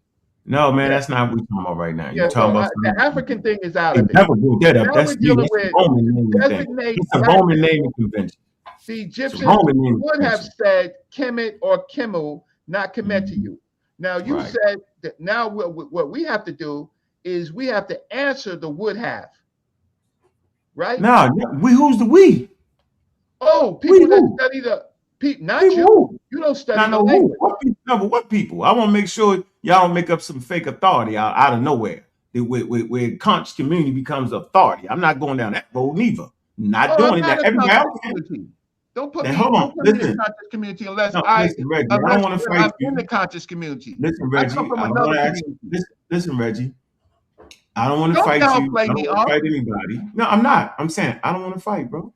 Okay. I'm just saying for my personal taste and what I know about scientific literacy, I'm not sitting there letting a bunch of people not in the field on YouTube or Facebook or Instagram overthrow the people that's putting in the work. I'm not doing. I'm saying actually doing it. I'm saying that's fine. Now I'm certain that the community, I'm certain that people take my word over experts, which is ridiculous, right? So I'm not tripping. I'm saying I'm personally never doing that. So I'm not going to change who I am just because this show is based off saying what y'all saying. Okay. So you're right. In the conscious community, everybody's damn expert. Everybody's a doctor. I don't play them games. That's all. It's okay. Okay, fine. That's fine. So what we can do is I'm gonna let the mic go because I think I did my job. Did right? your job. I did my job, so you should be happy I'm leaving. But they had a conversation to say to designate, if they would have, they would have said Kemet or Kemu, not Kemet to you, right? And never happened. So they did Hey, have. yo, I just need a half a minute, real quick. 30 seconds. Let me say this real quick. Dr. Reggie, my man, Dr. Reggie, Unk, Pseudo Killers, Armin Raw Squad at the time, Brother Jabari, all of y'all owe Professor Larry an apology. All of y'all. And let me tell you why, Unk. Larry came out 7 years ago and told you that the people on the continent of Africa, they never called themselves African. You fought them tooth and nail. Reggie fought them. Jabari fought them. The whole community fought Larry. And now here you go today, saying that the ancient Egyptians didn't call themselves African. Larry been saying that 7 years ago. So you can give me the apology and I will deliver it to our brother. I'll call him up, matter of fact, and deliver it to our brother, Professor Larry. Well, I'm waiting. For me, I'm never acquiescing. Larry, but in this context, I'm getting the African out of this particular. We don't know why. Show. We don't know why, but we're gonna find out in the rest of the episode. So I think my work is done. Part of my work, but I want to let you know. So nobody going to apologize to that? No, I'm saying, hold on. I apologize. Reggie apologized. There you go. No.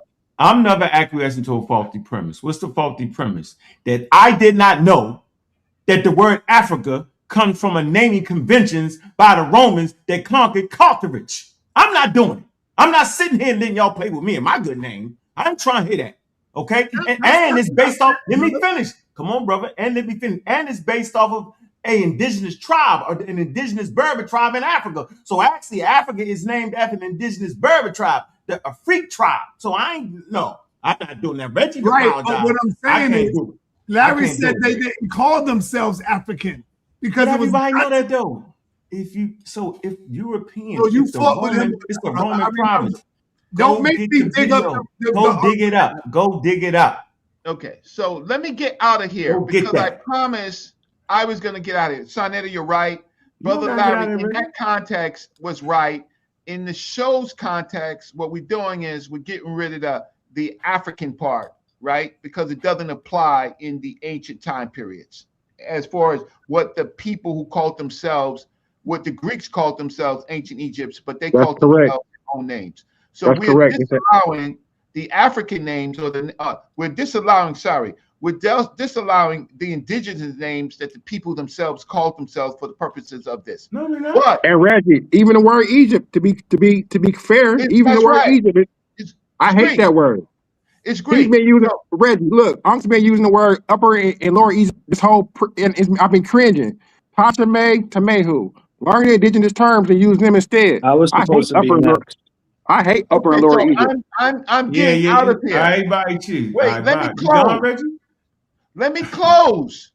Reggie, calm down, man. Designate. No, I got to fight on this goddamn platform. Why you fight Reggie? Ain't nobody fighting you today. Are you delusional? Are you drinking? Yeah, don't fight because you're going to lose. To designate black people. God, and you see this, man. I'm sitting here chilling. I'm your man. I'm your man. We work. We actually working together because we're using a method. Go ahead, Reg. This is my last. I promise. What we have to explore is to designate black people. The Egyptians would have, right, have said Kemet or Kemo, not Kemetiu, right? That's what we have to explore. Same Black African channel, same Black African time in another time. We're gonna explore that. Thank you all so much. All right, go ahead, God Energy. Peace. I'm glad Brother Reggie brought up the genomic study. I was going to bring it up. The whole genome sequencing of the Old Kingdom Egyptian in the Narwa area. The individual, he lived to be around like between 40 and 65 years old. And it said he was 80% North African, right? So that blows out of the water whatever previous studies of Delta region individuals that they said were more closely related to the Levant. The whole genome sequences says that they're 80% North African, with only 20% representing Fertile Crescent and Mesopotamian type ancestry.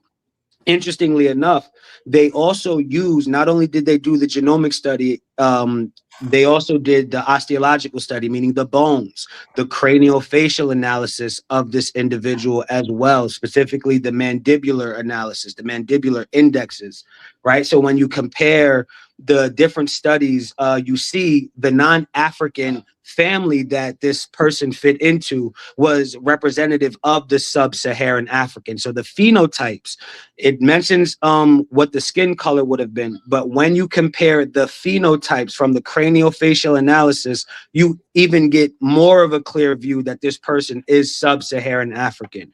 Then you can also, or would have had sub-Saharan African features, meaning this person would have looked like a continental African that we know of, not a Middle Eastern type individual. You can also compare the haplotypes, a genetic study, history and deciphering Egypt's genetic history. It talks about the haplotypes as well that are African associated. And I believe the brother brought up the lactose intolerance thing there. So the chem thing, you also see Sagigas, black-headed ones in Sumeria. You also see the Li Min, the black-headed ones mentioned in Asia. So you do see reference to blackness associated with people in the ancient world. It wasn't through colonialism that the term black got slapped onto people of melanated, phenotypes. You can see through the historical record, through the epigraphic record, meaning inscriptions of these peoples self-referencing as black, such as the Sagiga, the black-headed ones in Sumeria, or the Zalmat Kakadi, black-headed ones in Assyria, or the Li Min all the way in China. You can also reference dub used in, Europe. I will get the source on this, but I did hear that the Egyptians, when the Greek language was imposed on them, they self-referenced as melapodes, meaning black feet. I do not have the source on that right now, so that's just a side note. And I'm going to further expound upon these phenotypes and, the genetic makeup of the ancient Egyptian, because on Wednesday, I'm going to do part 1 of a Out of Africa presentation. So we're going to get into this. I know King Jay has a lot to say about it. And then on Friday, I'm going to do part 2 of the Out of Africa presentation. So we're going to go over all of these details. All right, so let me just say this. Hey man, hold on, bro. Let me go through this. Can I respond? That's always the issue. When what's all that about? Everybody relax, y'all let me speak, bro. I mean, can I respond to God Energy? I was just about to. Okay. I was before you. For a minute, man. Everybody keep it cool. Go ahead, Enjoying the snow, right? A King, a God Energy. I put a OV for you. Okay, OV. over venerating the black, yo. You didn't took ancient man. Look, gotta put the OV over. Right. Okay. Hold on, Kupo. God Energy. King Jay, I got one thing to say that I'm King giving. Jay was next, though. King Jay my phone on 1%, Kupo. That's why Kupo. My phone on 1%, brother. That's why I'm trying to jump in. God Energy. When we was on the platform last time with you jumped off. You was talking about the same exact topic. And I said, you're spitting scientific racism, talking about this Hittite nose. You talked about ethnology, right? As soon as you jumped off, we pulled up Sam Morton as the founder of ethnology. You do know that, right? And his outdated scientific racism, like to this day, ethnology is used as a social science, right? It does not include race. Let's understand that. Ethnology today, current time, does not use race. It's not incorporate race at all. That is an outdated scientific pseudoscience that is created by Sam Morton and his scientific racism. So for you to say that these people have a nose because or geographical locations, or they're black because they're in a certain area, that's scientific racism. Their nose has a certain width. You did. Their nose has a certain width because of the geographical environment that it's in. Period. That's it. You said you Can I you said it. respond quickly? Go ahead, brother. Thank you. So what I brought up was craniofacial analysis. This is craniology. This is osteology. This is dental metrics. All of this are accepted sciences. The Jebel-Erud findings, they use craniology and dental metrics and craniofacial analysis. Okay, so That's what I'm. stop. Wait a minute. That's what I'm talking about. And then okay, so let's stay right there. Then wait, let's hold right on. There, let me just clear this up. Your figure that you talked about, he invented the American school of ethnology, where in his specific school, that's what they did. The entire science of ethnology is not about racism. Then even if it was, craniometrics is not synonymous with ethnology and eugenics. So but my use of craniofacial metrics, it's not even my use. This is what the scholars use. It's in the whole genome sequence. Stop, brother, stop. Good. So when you're using those craniometrics, right, to say these skulls are black people because the size of their skull, that is called scientific racism. The end, brother. So when you're trying to say they found these skulls are a certain diametric, and because they're that shape and size, they're black. That is what scientific racism is. Do you not understand that? Yes or no? That's not what it is. Speaking to superiority based off of the brain capacity, off of the shape of those skulls, that's scientific racism, my brother. And you are using that. Wait, you are using that to smear all of craniology, the same way you guys smear Darwin and evolution because you're scared of the association with chimps and gorillas and apes. It's the same conspiratorial fear and scientific illiteracy. Go ahead, brother. And the brother Reggie brought it up earlier, and I brought it up on the show with Unc. I asked you a simple question: can you look at a skeleton and determine the race? No, you have to compare the genetics. That's what the study stop said. Right there. Just stop. Quit giving me long-winded answers. No, wait, got energy. If you can't look at the skeleton and determine the race, you can't look at the skull and determine the race. The end.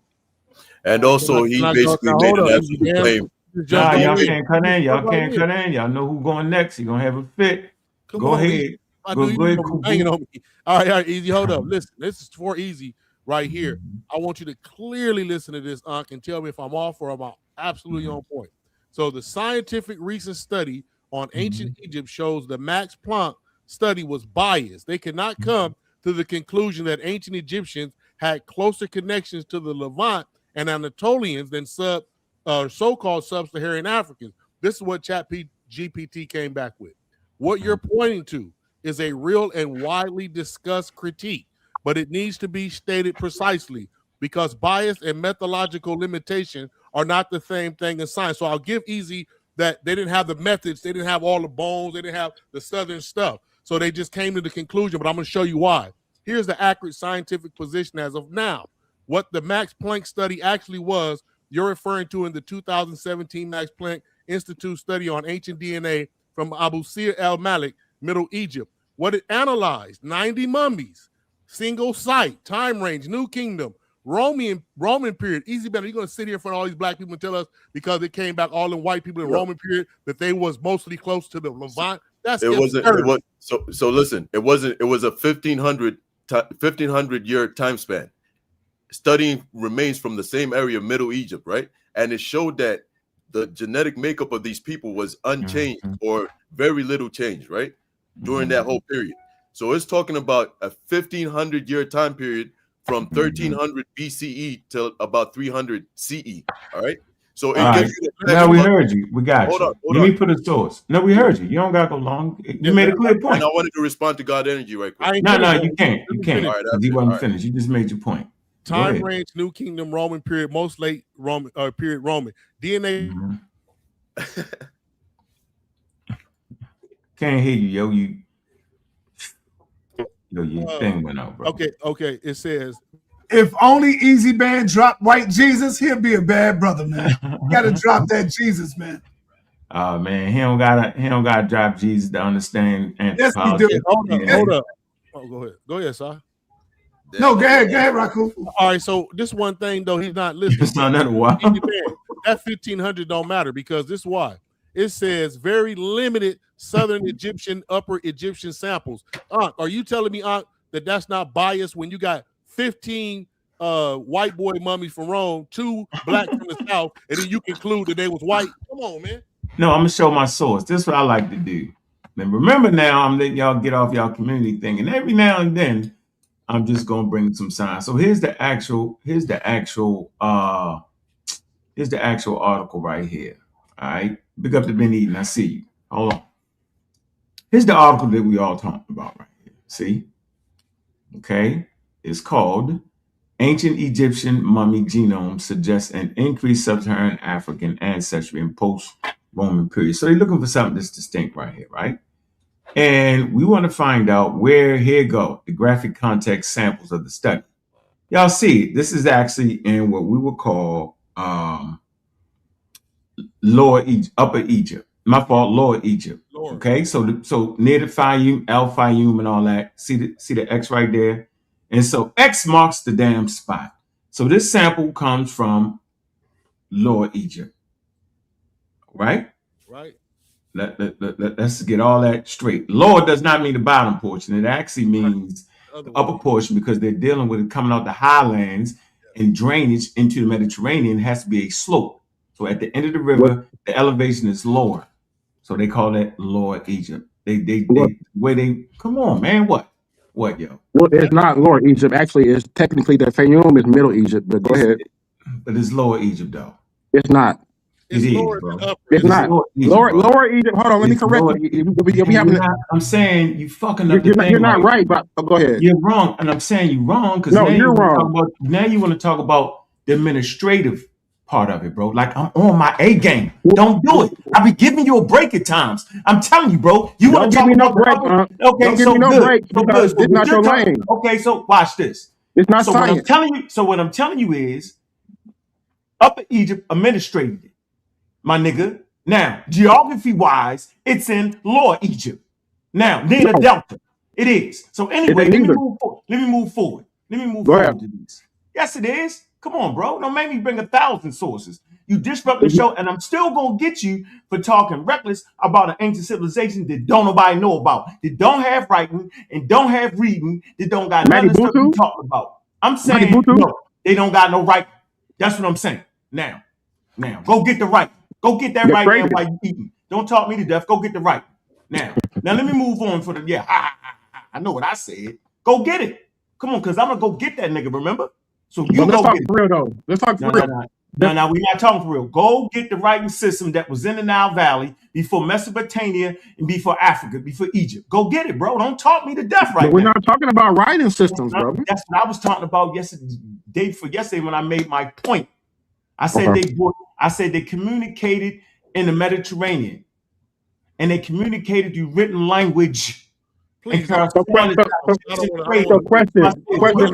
the Mali Butu culture is known for trading, why wouldn't they have a system of language or a script? What I said was go get that, because now you talking about they laid the felt. Go get that. That's not hard to do. Okay, well go get that because we're waiting. Now here's the mummy I'm sampling. This is what I'm showing you. This is the actual study. All right. Now, I don't got to fight this because they tell you in the daggone article what they talking about. Let me come to here. All right. Apodeptic. It's right here. This is the Max Planck article, right? That's the one. It's in Nature, Journal of Nature. Okay. They help write it. So it says right here. Goes on to say, the study also stated, we note that all our genetic data were obtained from a single site in Middle Egypt, and may not, man, come on, man, Middle Egypt, come on, bro. You know what? Now you're being disruptive for no reason, because you think you're right. You don't got to be that King J. You can just make a point, go get a source, and shut me up, and I'm going to say you're right. Your source just shut you up. You're getting confused right now, and I'm telling you is. So let me read this, bro.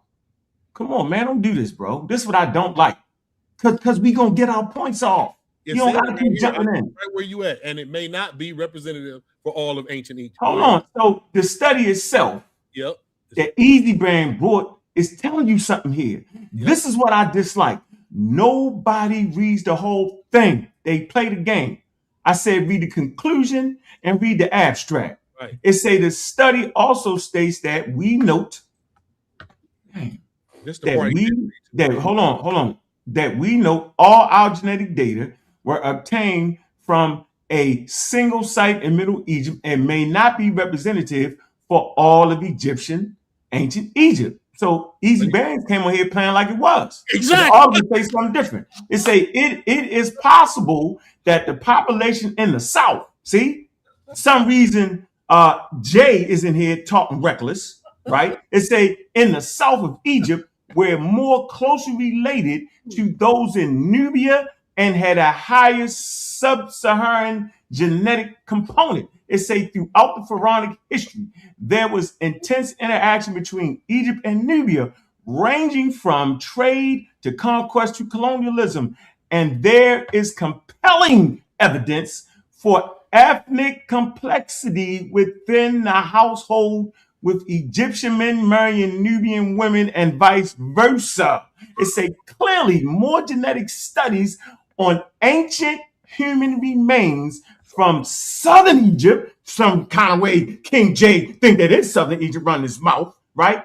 Egypt and Sudan are needed before, look, that's the word, y'all, apodeptic statements can be made. Now we got to look up what the hell the word apodeptic means. Because I wasn't trying to get in, but you made me do it anyway. Apodeptic.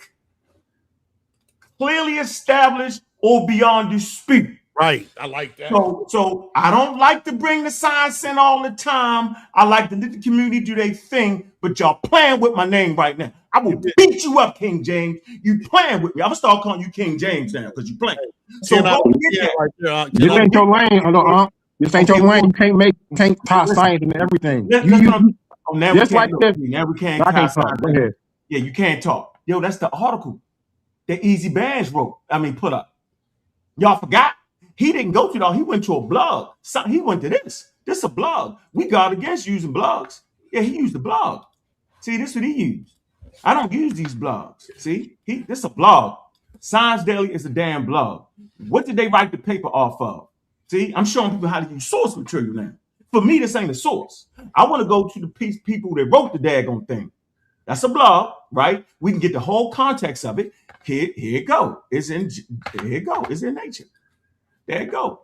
Published. And for clarification, that's before they found the Nerwat mummy at all. I mean, bones at all, right? But that's fine. It's 2017. They building the case across the board. Yo, we're getting a clear. It's okay. It's called science, man. Yes. Please don't make apodictic statements with that. That's all I'm saying, bro. Like, come on. So King J, get it off your chest, bro. Go ahead, bro. Well, bro, I was just clarifying the difference between the Nile Delta, Tamehu, which is the lower Egypt, and when you mentioned the Fayum area, it's a totally different area. That's Middle Egypt. The source you just said verified that's Middle Egypt. That has nothing to do with the Nile Delta. Those 22 spots in the Nile Delta are not the Fayum. That's a totally different area. The Fayum area, we'll start talking more about the Badarians, right? And we see that's where we start seeing the admixture. My hypothesis, my theory is that we have southern. My hypothesis and theory is that we have southern Naheshi groups from the south. Hold on. Listen. No. My theory is that we have. I want to hear your theory. Listen. This is what we can't do when talking about science. You made a point. I don't want to hear your damn theory right now. I am sitting here trying to tell you that Basel El Malik is in the southern edge of Lower Egypt. That's what I'm telling you, bro. I don't give a damn about what you're saying. If you don't have a source to prove that geographically, you know what I'm saying, it's classified as Lower Egypt, then please find that source or don't talk me to death. That is the clarifying point. I'm not saying that it's Lower Egypt. You just misrepresented my argument. I didn't say that it was Lower Egypt. I said it's not Lower Egypt. You said it was Lower Egypt at first. I corrected you. And I said it's Lower Egypt, and I'm still standing on it, bro. It's not. Your source said it was Middle Egypt. If you're saying that it's Lower Egypt, and you read a source and it says it's Middle Egypt, how are we still standing on that? Your source literally says Middle Egypt. I'll read this to you. It says administratively, geographic classification, Lower Egypt. It says, in the context of Nile Valley, Southern Delta margin, okay? It says cultural historical usage, sometimes described as Middle Egypt in archaeological literature for convenience, my nigga. It say, but this does not override the traditional Upper Lower Egyptian division. See, you playing with my name, bro. Now I'm telling you, go get a source, King J. You don't know what you're reading. You don't know what you're reading, because this is my lane. This is my lane. Let me tell me if I'm wrong. You're using terms like upper and lower Egypt. Wait, stop. Go get a source. Reggie just said the same thing. Reggie just said the same thing. At this point, bro, go get a source. Go get a source at this point. You know too much. You know too much. You know too much. Just like the Fayoum. What is the Fayoum in? What is the Fayoum? What do they classify the Fayoum as? Go ahead. Let me see how much you think you know to this your land. The Fayoum is in between Tamehu and Tashime. Is it an upper or lower, bro? Then don't play, because you the one. Stop. I just said Tamehu and Tashime, and you asked me upper or lower. You're not following the conversation. Listen, you're not following the conversation or comprehending what I'm saying. I said Tamehu and Tashime. You know what I forgot? You're not following the conversation. You know what I don't forgot? use terms like Egypt, Upper and Lower Egypt, brother. You know what I forgot? You know what I forgot? You like a nut in this damn conversation. Hell no, I'm the only one being technically correct. I'm gonna show you what a nut would do. They never use those terms, brother. A nut would come up here while we on an English-speaking platform for the last 400 years and force us into reading meta-nature, which nobody ever heard before in their entire life, right? We're talking about meta-nature. Let me finish, bro. So the audience is sitting here saying, some of them may say, and I ain't watched the chat yet, yeah, he using indigenous terms. But the indigenous term does not make that shit magically move in geography, bro. So we're actually talking about geography right now. No matter what we use. Hold on, King J. So I'm saying, where is the Fayoum based off the English word upper and lower? Is what I'm asking you, bro. No matter what name you use. The middle is in the middle. It's in the middle now, right? It's in the middle of it. So what is it administrated by? How can you be in the middle of it? What side do it fall on, King J? So you asked me what is administrated by. It's administrated by the 16th Sapat. So you don't know that these 42 Sapat are autonomous. If you don't know what the word autonomous means, just say that.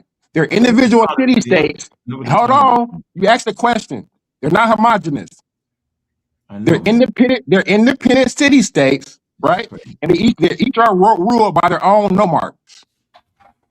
That's it. All right. So unless they're subjugated. You said right? It. You said it. You said it, King J. So for the listeners, lower now. Right. I know. We don't give a fuck what you talk about, the dumbass chat GPT shit. You ain't even typing in the right thing. So that's cool. We don't even care. Hey, Rob Cooper, you're out of this conversation right now. Hey, King J, you about to talk to Reggie just said the same thing. King J, you eating low fruit right there, bro. Nah, brother. No, hold on. You gotta learn more. Yo, King J, why are you using profanity, bro? You know we don't curse, bro. All right. Let me make this point here. I think this is a very valuable point y'all need to know. In this particular space and community, there will be individuals to come amongst you and will use all types of terms.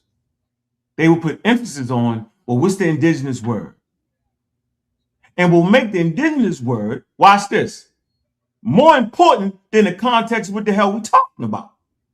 So if we sitting here talking about if the Egyptians are black people, yeah, they called themselves Kim, the Kemites. Okay, bet.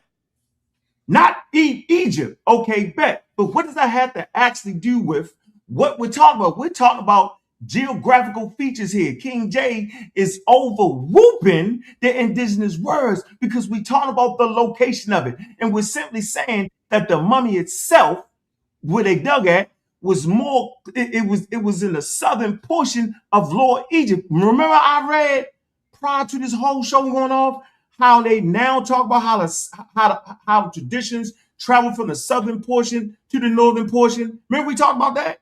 We talked about that, right? And so it is important to understand that quote unquote Upper Egypt is more closely related in skin color and all that to Nubia. That's important to know. If you don't know that, we don't need King J coming up here. We talking about a scientific article that ain't got nothing to do with quote unquote Upper Egypt. It's talking about what they found in Lower Egypt. We would expect to find that type of DNA evidence in that area. It makes sense. And you know why it makes sense? Because it's like palm trees. We would expect to find more palm trees in Florida than in Georgia. But as you got close to Florida, driving from Georgia, you would see palm trees start to be more prevalent. We would expect to see more Asiatics in the Delta. As you got closer to the Delta, you would start to find the range of people getting lighter and looking more like people closely related to the Levant. As you go south direction, we will start to see the skin color change and people will get darker. It's basic evolutionary theory. It's right there. So I don't know why you're doing this. You're making a wild emphasis on the language when the show ain't even about the language. It's a very clear show. So I'm gonna ask you, King James. I called you King James. I'm thinking you King James. Look, this is King James. I got to say King James. That's a good one. Of the Nile Valley inhabitants, are they black people or are they African? Now we back on track. But don't answer that. Go ahead, Elder Ra Kufu. What you say? What it say? It says, was the Fayum in any way or time period in any other place than Lower Egypt? No. Right, but he gonna say that ain't the word. We don't use no Egypt no more. Man, I'm not doing that with you. It take us on. We've been on 20 minutes away from the topic on purpose, bro. We on the topic. On the topic. No, this was pseudos do on purpose. All I'm saying to you is disrespectfully, brother, is this. And this is the same thing. Hold on, Kupo. He spoke for 10 minutes. I'm just responding to what he. You can chat GPT when I get done talking. You can chat GPT when I get done. Hold on. No, I don't want chat GPT. I'm just responding. I want to ask you, what is your smoke with me on reading it that way? So I'll know. Right. Because for one, the word you should have typed in was Tasha May and Tamehu. Quit using. Hold on. Just listen. Reggie just said the same thing. When you use the words that we're using to go back to apply to a time period 3,000 years ago, you're using it anachronistically incorrect. It does not apply. It doesn't apply. What's the Simply word? learn. Hold on. Because when you say a word like Egyptian, now you're talking about all the inhabitants from the Nile Delta all the way down to Aswan. Okay. Right? You've literally just grouped them up into one word now, right? That's like saying an American, and it's all different types of ethnicities in America. We ain't listening to you, bro. You're not being specific, and you're not identifying who you're actually talking about. I'm actually hold on. Just let me finish. Learn the indigenous terms, and then you'll know what to say when to say it. 3, I get it. 2, That's 1. it. Now we don't know. Because the brother, you're grouping them up and you're messing it up. I'm just asking you now. What is the indigenous word? What is the word that I should put in there and ask? Is it South or is it lower upper? You know we talking. Type in Tasha May. How I spell it? T-A. Ta is land. Crazy. And then Shemayu. S-H-E-M-A-U. Beat you up with your own shit right now. Hey, yo, where the map at, yo? Watch this. Where the map at, yo? Where the map at? Okay. Where the map at, yo? Where the Egyptian map with all those words at? Where I find it on Wikipedia? What's that called? Keep using Egyptian. Huh? Where you find what? The map of the Sapots, 42 Sapots? Yeah. So we can get you out of it. It's gonna say Hey, King J, he says Tashema is spelled S-H-E-M-A-W or T-H-S-H-E-M-A apostrophe U is upper Kemet. Mm-hmm. That's the word we use. Okay. That's the word that applies to the so I'm just saying quit using that word because a lot of times it's saying the same thing, yo. It's way no, it's not. Wait. Did you give us the indigenous word for upper Kemet, yo? I just want to know that. Yes. Are you sure? Kufu did Emma did that? So Kufu, guess what he just did? He fact checker. The word for upper Kemet. Can y'all see that? Tashema Upper Egypt. Yeah. All I've been saying. That's all I've been saying. Learn that. Look, Wait, hold on. Now let me cook. I'm cooking with grease right now. Hold on, brother. You boiling water. Let me cook with grease. Hold on. You boiling water. Let me cook. Go ahead. No, hold on. You give us a word for Upper Kemet. That means Upper Kemet, right? So we was only talking. No, it doesn't mean Upper Kemet. No, it doesn't mean Upper Kemet. It means land of reeds. No, he this just is this is not your lane. He just put it means land of reed, right? Right. This is not your lane. No, yo, listen. You're getting beat up. You're getting beat up. Don't even know it. Yo, listen, Reggie beat you up first, and I'm following what he did. I'm done. Yell at me again. I know you got an itch. It wasn't personal, King J, because we're trying to get this information. No, King J is over here arguing over the use of the word Upper and Lower Kemet, yo. Yeah, and this is what we did. The whole context, though, King J, is where was the bones found? Where was these bones disconnected? Neither. Now it's neither. Neither. I know, but and that's all I was trying to tell the brother. It wasn't in neither. It was in the mid. Go ahead. No, King J, are you saying it's in Middle Kemet? That's what his source said. That's what his source said when he read it. Okay. All right. The Fayum is closer to the Badarians. Right? So look, we have the mighty Butu culture. Had too much damn time, man. What's up in Goldie Street Soup? It was good. Because these niggas get on my nerves now. Nah, what's going on, man? How y'all doing? Oh, I can't wait to hear and How drop you doing, that knowledge and go. It's all good. You know, the Gold Coast get moved, you know what I'm saying, when you can't use, black. So now they, people want to take it away from out of Africa or whatever.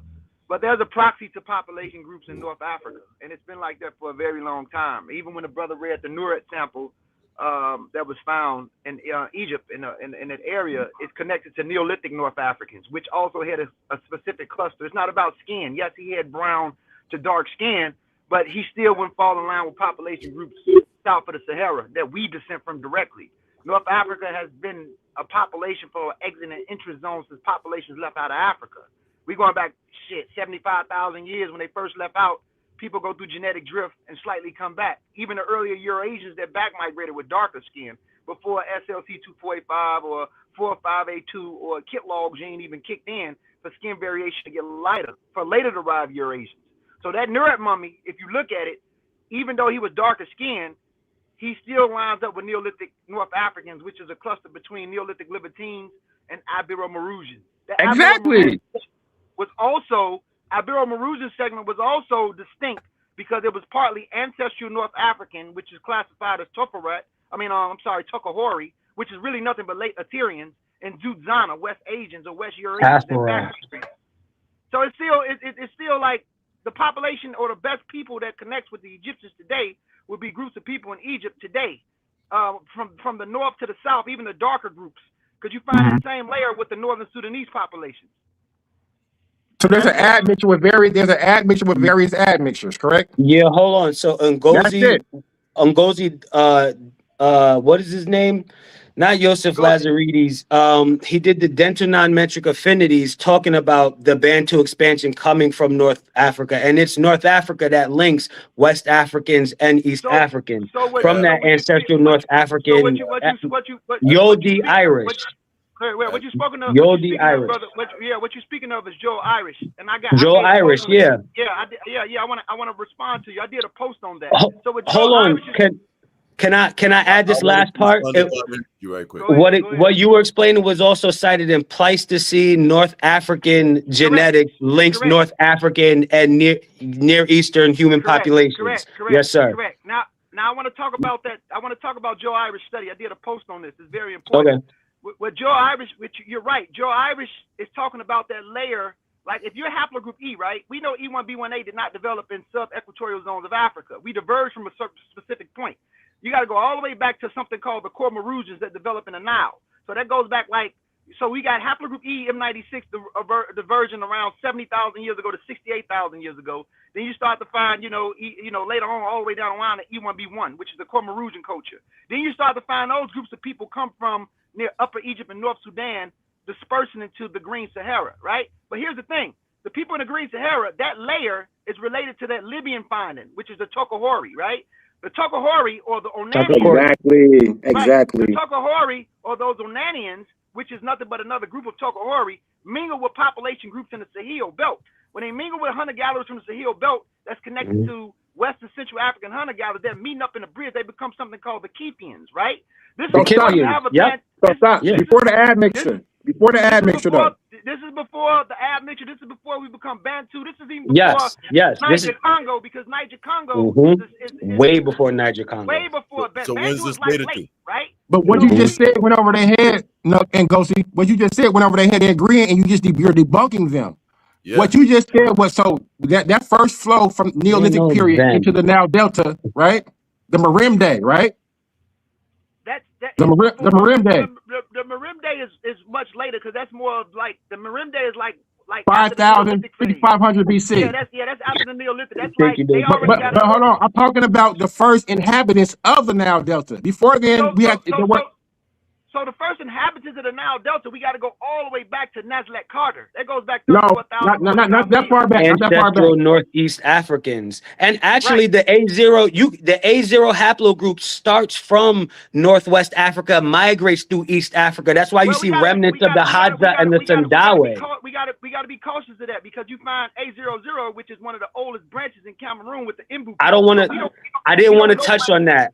I didn't want to touch on that yet, but go ahead. But we don't know where A0 come from, because it probably started in the southeastern corridor of Africa, because you find it amongst the East Africans today. Like a lot of them, I wouldn't say Cameroon area probably. You got to think about something, Kings. When human beings left out of Africa, they're coming from Y chromosome CTM168. CTM168 is classified as Eurasian atom. Eurasian atom. What they're saying is why so fuzzy and quasi about haplogroup D, E, and E. They don't know if E developed in Arabia at the earlier phase, or they don't know if it developed in Northeast Africa. But Underhill and Kavisil right now. Yo, Ngozi.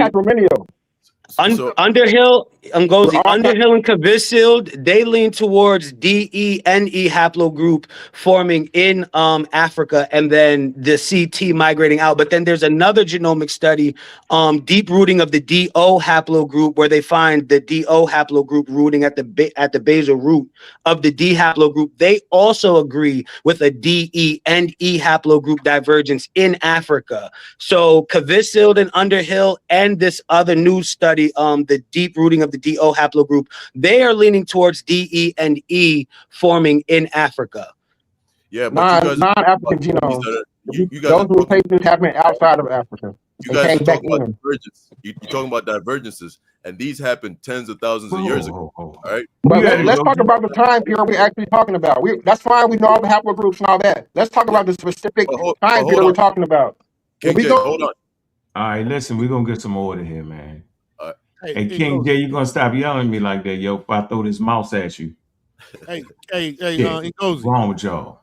This elder Suntan ain't getting in, man. Okay. Foaming at the mouth, the Black Egypt. Now he hate me for an hour. Doing that episode. I wanted to ask Ngozi something before he left. Hold on, bro. Coming back. You know Ngozi in and out. Maybe God Energy can answer it for me, though. Hold on, God bro. Energy. Okay, go ahead. Let me respond to God Energy right quick, man. So you made a statement. Go ahead. Yeah, you made a statement, and you said when you compare the phenotypes from the cranial and facial aspects, you get a clear picture that this person was sub-Saharan African, and you're talking about the North Maine. All right, so I don't know if everybody missed that. I made sure to quote that. I can go back and play the tape. I heard him. I don't know. Yeah. I don't. Racism. Yeah, I don't know what I don't. Hey, Ngozi, you there?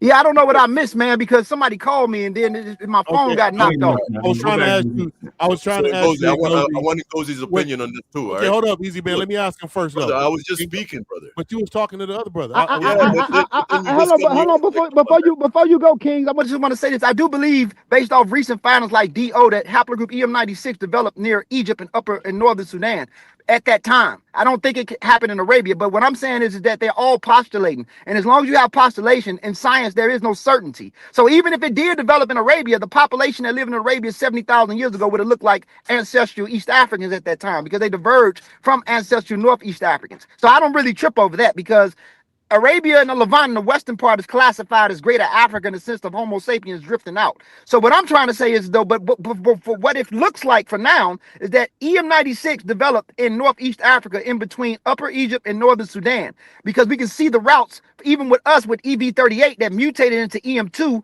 If you read that old sickle cell article, it postulates that EV38 crosses through the Sahara from east to west through Sudan, and then it mutates into EM2 in a wet phase of the Green Sahara. So that's a whole nother story. Now watch this. Now watch this. That's called the Libyan gene. Exactly. Hold on. No, man, y'all talking at the same time. You're not doing it, yo. Y'all ain't doing it. Hey, Ngozi, remember when before the brother came on the news and he was saying he was a great grandson of Ramses, and you said eventually that's going to change because certain type of they're going to figure out something. Did they ever figure that out? No, so the thing about E1B1A, any black man that's E1B1A, whether it's E1B1A 7A or E1B1A 8-1 or whatever, under EM2, we all share that Y chromosome or that specific thing with Ramesses III. But the problem with Ramesses III is the STRs. So they use an old gene predictor at that time. So we don't know for certain because of the DYS 390 equals 21. That DYS 390 equals 21 comes off as if it's EM2. We don't know for sure until we get higher resolution if he was actually EM2 or not. He possibly wasn't. He probably, from what it looks like, he probably was a clade of E1B1B or over there that's common in Northeast Africa today, from the Horn all the way towards Egypt today at a higher percentage. Even though those so I wanted to ask Ngozi's opinion on hold on. Listen, single tandem repeats. STRs are single tandem repeats. Hold on. Easy bands. Short tandem repeats. Go ahead. Thank you. I can go now? Yeah, go ahead, brother. All right, so I wanted to get your opinion on this too. The brother God Energy, just before you got here, he said this, and we're talking about the Nuarat mummy that they basically did some studies on. He says when you compare the phenotype from the cranial and facial aspects, you get a clear picture that this person was of sub-Saharan African heritage, basically. Do you agree with that? I don't fully agree because I don't know what they mean by sub-Saharan in the sense of, because here's the thing. Like when they looked up Wadi, I wouldn't say he's a Yoruba looking person. I wouldn't say, well, first of all, let me correct that. Yoruba can look a lot of ways. They don't have one look. You got some Yoruba that looks, you'll think that Yoruba have a common look, but some Yoruba can look Somali. I seen Yoruba that look like that. You have Yoruba, but what I want to say is this: sub-Saharan Africa. I'll get you. Hold on. Damn, let the man finish. Hold on, y'all. Hold on. Hold on, Gozy. Hold on for a minute, Gozy. Hold on. Easy bands, man. Mute out, relax. Let the man finish, then you got it. Come on, bro. Would he have looked dink? I believe that he would have looked like people in Upper Egypt, like the Sa'adi people, or in one study it even clustered with Northern Sudanese groups. But we have to understand, and a lot of these proxies that they use African Americans for some reason. Like if you ever read the older studies, they talked about the structure of Egyptians was common with African Americans, right? Now here's the thing about African Americans. We are Africans, but we have subtle admixture. The people in that region would have had consistent subtle admixture, right? We have subtle admixture. That's part of African American study. That's part of who we are. That's part of our identity. So when we say sub-Saharan Africans, if they would have used other people as a proxy, for example, one group tried to use Northern Sudanese. Northern Sudanese are, regardless of how dark they are, they're highly admixed. They have a very long stratum of admixture for thousands of years, even before the Arabs came in, right? So dark skin isn't a thing. His limb proportions, even if they have tropical limb proportions, you got to look into the body breaths. So what I'm saying is that, did he look like people in Upper Egypt? I would say he looked like people in Upper Egypt. I wouldn't say he looked like a Dinka person. I wanted to clarify. Remember you said he looked like... Hold on, you got to let Easy Band. Y'all can't jump Easy Bands, man. Yeah, go ahead, Easy Bands, clarify. I wanted to respond to Ngozi. I wanted to clarify for you so that I wanted you to give me an accurate answer on exactly what I was talking about. That's all I was trying to do. Sorry if you felt that was you cool. No, you cool, Easy Bands. I appreciate you, brother. I mean, I know many wouldn't agree, but I appreciate you, brother. That's not what he really asked you, Ngozi. That's not what he asked you. He really asked you. He really asked you. Hold on, Kufu. Hold on, Kufu. Can I speak? I raised my hand and everything, and y'all talking about me. I just want Ngozi to give y'all this. I just want Ngozi to tell y'all. Hold on. You jumped. Hey, can you give us all 2 minutes and just go around? Hold on. Hold on. Everybody freeze. So we got the spectacular Saber Rock. Cool. He just dives in out of nowhere. Easy Bam, he raises his hand. He got his Jabari package when you raise your hand like somebody gonna call on him. We got King J mad as hell at me in this particular episode because we talking about Black Egypt, and I don't speak Nile Valley Egyptians, but I can't know what I'm talking about. Then we got the God energy. He's saying, "What the hell they talking about? Let's calm this thing down." I know we got the great one on here. The first phenom, the young phenom in Gozi. I know it. Come on, man. Let's take our time. So let's go at a time. Hold on, Kufu Raw. I'm gonna let you go since you the most jumpy. You would get shot first, just for the record. You would get shot first. Watch this. Go ahead. And I'm not gonna be over 3 seconds. I know you're not. Watch this. Ngozi. I got you, Easy Band. Watch this. Everybody listen to this. Ngozi, I don't mean to call you on this on our personal conversations, but please say, you said, damn, that's right. He do look like Ankh. Am I right? Yeah, but you got the way they the sketch that they did, that sketch looked like Ankh, but I want to explain something to you. Jesus Christ. Hold on. Listen. That's only a proxy. That's not an ideal model of what he really looked like. But I want to say this. There are people in Egypt who resemble Ankh is an admixed African American. Yeah. He's not half and half. He has subtle admixture. So you will find people in Egypt who are lighter than him. Who can have, you have light-skinned Egyptians with thick hair, you have light-skinned Egyptians with big noses and straight hair and big lips. They have different looks in Egypt today. Right. What I'm trying to get the world to understand is that Egyptians, regardless of how Arab they want to identify themselves, that they are Africans, light or dark. See, I'm trying to get people to get out of the colorization of what's a true African. Africa is diverse. So modern Egyptians and modern day Amazighs, yes, they have back migration signals, but that shit been in Africa for so long. Why would they not be African? If it's been over there for 7,000 years, 8,000 years, 6,000 years, since the Neolithic and even some phases of the Bronze Age. The Arab component in modern day North Africa is the later addition. But here's the trick. The Arabs are not even homogenous themselves because the Arabs have a layer of their DNA that's highly of something that was lingering in North Africa for a long time. It's called the Natufians. Arabs is nothing but highly Natufian and only a lesser percent of Iranian Neolithic populations. That's all they are. That's what an Arab is. Then they have integration of some East African at smaller proportions, but their larger chunk is highly Natufian. And then you start to find the Iranian layer, which gives them the Y chromosome J. But when you look at it, what is a Natufian? The Natufian is a combination between ancient West Eurasian, which is called the Cambrians, and Mushabeans that descend from the Ibero-Maurutians that left out of Northeast Africa and went in over there, integrated with the Cambrians, became the Mushabeans, and later on became the Natufians. So this is what's going on. So when you start to look at all these groups, it's not as complex as people make it. So Ngozi, would you consider the mummy that was found and studied, the Nuarat mummy, would you call him a sub-Saharan African? Because let me just quote to you what the brother just said. No, right? Thank you. Now the brother God energy said Why it gotta be? Why it gotta be? I agree. I consider him African, but I wouldn't consider him, he's not sub-Saharan African, he's North African. That's where I stand. Is African synonymous with black? No. Okay. Not all the time, brother. Not all the time. Okay, I ask you like this. For our world, yes, because we're black Africans. But for North Africans, no. Yeah. But for our world, yeah. Same question for Europe. No, you can't jump. Right? No, you just jump. No, you just jump. Yo, go ahead, God energy. I caught you jumping. I caught you. Go ahead. Go ahead, God energy. Thank you. In light of the Pleistocene North African genomic study that we referenced, in light of the Joe Irish conversation that we talked about, Ngozi said exactly what I meant, right? That's why he specified who he was talking about. And that term is a broad sweeping term that could mean the Dinka in East Africa, or Western Bantus or Pygmies in the Central African rainforest hunter-gatherers. So because I said that, the peoples that he specified fall firmly into that category. And I think it's corny for you to try to get Ngozi to G-check me. With that, and then he agreed with me. And then he agreed with me on that. So I want to just put that out there. But hold, can I finish? I've waited a long time. Thank you. And I'm glad Ngozi came up here with the preface, because on Wednesday and Friday Friday, when I do the Out of Africa presentation, this is exactly what will be in there when we're talking about the E haplogroup.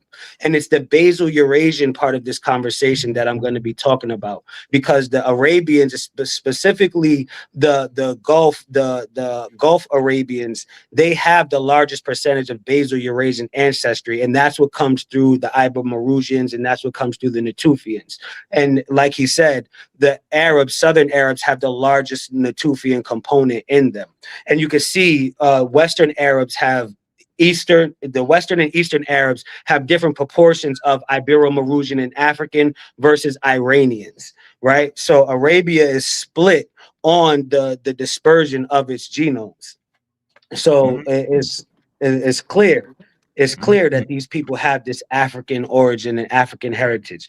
But the basal Eurasians in that North African component, like he said, is the North African is what links the basal Eurasians to the Natufians. The North African component links the West Africans. That North African component links the East Africans. So the story of North Africa, you have A00 in Cameroon in North Africa, right? So the story of Northwest Africa and Africanizing Northwest Africa, I think, is very important, and is something that I believe has come out through the progression of this conversation. The importance of Northwest Africa and its indigenous groups like the Aterians, who then later give rise to the Ibero-Marusians, when you have Eurasians back migrating in the maternal U and M haplogroup that was found in the Tafarote Ibero-Marusians. And it is around 25,000 BCE when you get this Eurasian back migration mixing in with the Aterians to create the Ibero-Marusians.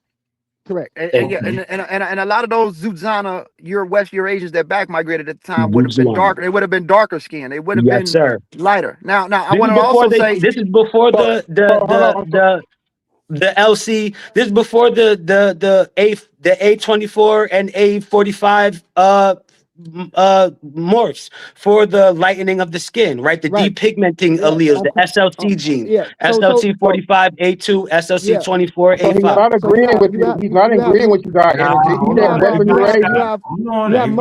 You have multiple mutations for it. And he said it right. I wanted to say, so here's the thing. When it comes to Africa, even with Black Sub-Saharan Africans, a layer of Black Sub-Saharan Africans, you can look at it in the Mindi and the Yoruba segments. Like, for example, the Yoruba was 12.5% ancestral North African, or share some affinities with these Tupperware groups. So what I'm saying is that you may look at something. I'm not saying you guys, because this is not a check to anybody. We just all teaching one another. Well, you can look at somebody and say, oh, he's admixed or mixed. But even West Africans are mixed, because West Africans represent a combination of ancient Paleo-Saharites that migrated down and mingled with Shamlanka type groups and mingled with them even before you have Niger Congo. They mixed with West African, Western Central African hunter-gatherers that was lingering, the Shamlanka type. If you read the Shamlanka article, haplogroup E1B1A was not there. So what does that mean? That means Saharites who were related to the fragments of the Onanians or the Kefian later derived groups migrate down, mingle with those population hunter-gatherers, and then you form a cluster of West and Central African populations before you even have the language phylums that we see, right? So what I'm saying is that so what separates us, this is part of the diversity. There's a layer of us that's separate, that's far off from groups in the Sahara, and there's a layer of us that's shared with the population groups in the Sahara. And we have to find those layers, because here's the thing, when it comes to Egypt, they have more genetic affinities with populations in that Near East and West Asia. It doesn't make them less Africa than they would have with people in Cameroon and Ghana. It doesn't make sense for them to have proxies with them. We got to think, human beings left out of Africa through Egypt. What they're labeling as Levantine signal starts its shift between the Egyptian corridor and the Sinai. It starts its shift there. For sure. Right? For sure. They diverge ancestry. No, you won't. Let me throw this in and let me get you out the game, King J, because I'm tired of playing with you. Now, what we have right here is a known map with all the names you want to say. Now, watch me make my damn point in English. So, you have gnomes of Lower Egypt. Dun, dun, dun. And you got all the Egyptian names and all that, and all that you think you can read because you're a Meta-Nature scholar. Of course you is, right? What I want to take you to is the 19th Sabbat, right? This is where I was trying to say that the spot El Malik was located, and he fought me half to death. The word would be ancient Egyptian known name was Huti or Huti or Hutha, however the hell you want to say it, right? That's the name you want to use. Now, the geographical placement, West bank of the Nile, just south of the Fayum entrance at the southern edge of Lower Egypt. It's a northern of the traditional Upper Egypt boundary near Memphis. Let's look at this damn map right here, because I know y'all see it, right? So basically, let's come to number 19, right? I'm going to make it bigger right here so he can see it, because he playing with y'all. If you come right here to number 19 is right up here. You see that big Lower Egypt, and you see 19, number 19. So it's located somewhere right here. Just like I fucking said, but he played the game, and I'm out my lane, nigga. I'm in English. Because I'm an African American, we speak English, and we catch y'all cheating that claim to speak a language that don't nobody know what the hell y'all saying. But it's right where I said it was. No matter what names he used, because he all the indigenous names, it's in the 19th known, my man. Right on the Higliopolis, right there, right in that area. That's where it's at. And we know it's right there because we can just go right back to the quote-unquote scientific article that we talked about. Here you go. And if you go back to the scientific article that we use, they got it right here. You see what I'm saying? So no matter what you keep trying to do y'all see that lake right there and all that? We can go right back to that map. Let's go back to the map. See the square, right? See that blue water edge? See all that? Let's go right back to here again, because he playing with us. He playing with us, y'all. He playing with the wrong one. Here go again. See the 19? Look, 19, look at that little water. See it? The Lake Morris. See that? There we go. Somewhere in there. Night between the 19 and the 20, which safely puts us where? Geographically. In Lower Egypt, like I goddamn said. That was my whole point. I don't know what he was talking about. He just wanted to get mad at me for some reason. You just messed this up, huh? Now get around that. Get around it. I can't. Real quick. Where's that? Hold on. Where's that? Hold on. We're going to do the numbering system. What number would you? What number? I am. I'm gonna bust your head. Can I respond? You said what you said. Let me respond. I said give me the number. Don't play with me. Give me the number. Let me look at the. No. Quit cutting me off. No. If you don't give me the number, I ain't gonna let you number? Talk. Let me talk. There is no number for the Fayum on here, brother. Let me speak. Go ahead. If you're not gonna let me talk, if you're gonna let me talk, I'm not gonna. Just go ahead. I'm not gonna let you talk because I asked you what number. That way the audience can see. We got numbers on this map. Where would that place be? There is no number. Oh, this nigga crazy. Can I respond? Suntan, why is he doing this to me, man? You're controlling the panel, so it makes you look like you're right, but you're wrong. But let me respond. Let me respond. Suntan, if the audience, if we all watch this, Suntan, look, you can see this, right, Suntan? Yeah, I'm looking at it. We see numbers on red numbers, right? Right. Okay. If I'm asking them which one of these numbers, what area would that place be where they had that sample from? He's supposed to give me a number, yo. And then get into what he think he gonna say to fake us out. But give me the number, yo, so the audience who don't read meta-nature, right, can get it, yo. I don't get the fight. Can I say something? Yes, you can, sir. He's trying to make a blanket statement, so you should let him do it and then trap himself that way. Let me talk, and if I'm wrong, you can correct me. We looking at the map. Let me talk. So here we go. Uncle posted up. I can't talk. You scared to be wrong, brother? Damn, let me just speak. We're looking at the map that Uncle just posted. He just said, number 19. 19. Whatever he said. Okay, so now we're talking about the Fayum. So go here to the map where he just posted and look at Fayum. It says the word. It says Pa-Yam. Look right under it. Pa, right? We see the P, we see the A with the heart, we see the two relief as the Y, and we see the M. Pa-Yam. Now go over here to this map that he posted and show me what number Pa-Yam is. I said it's not listed on there because it's not in Lower Egypt. He just daggered himself. He don't know what he's talking about. Look on the number over here and show me where Pa-Yam is. Put the map back up,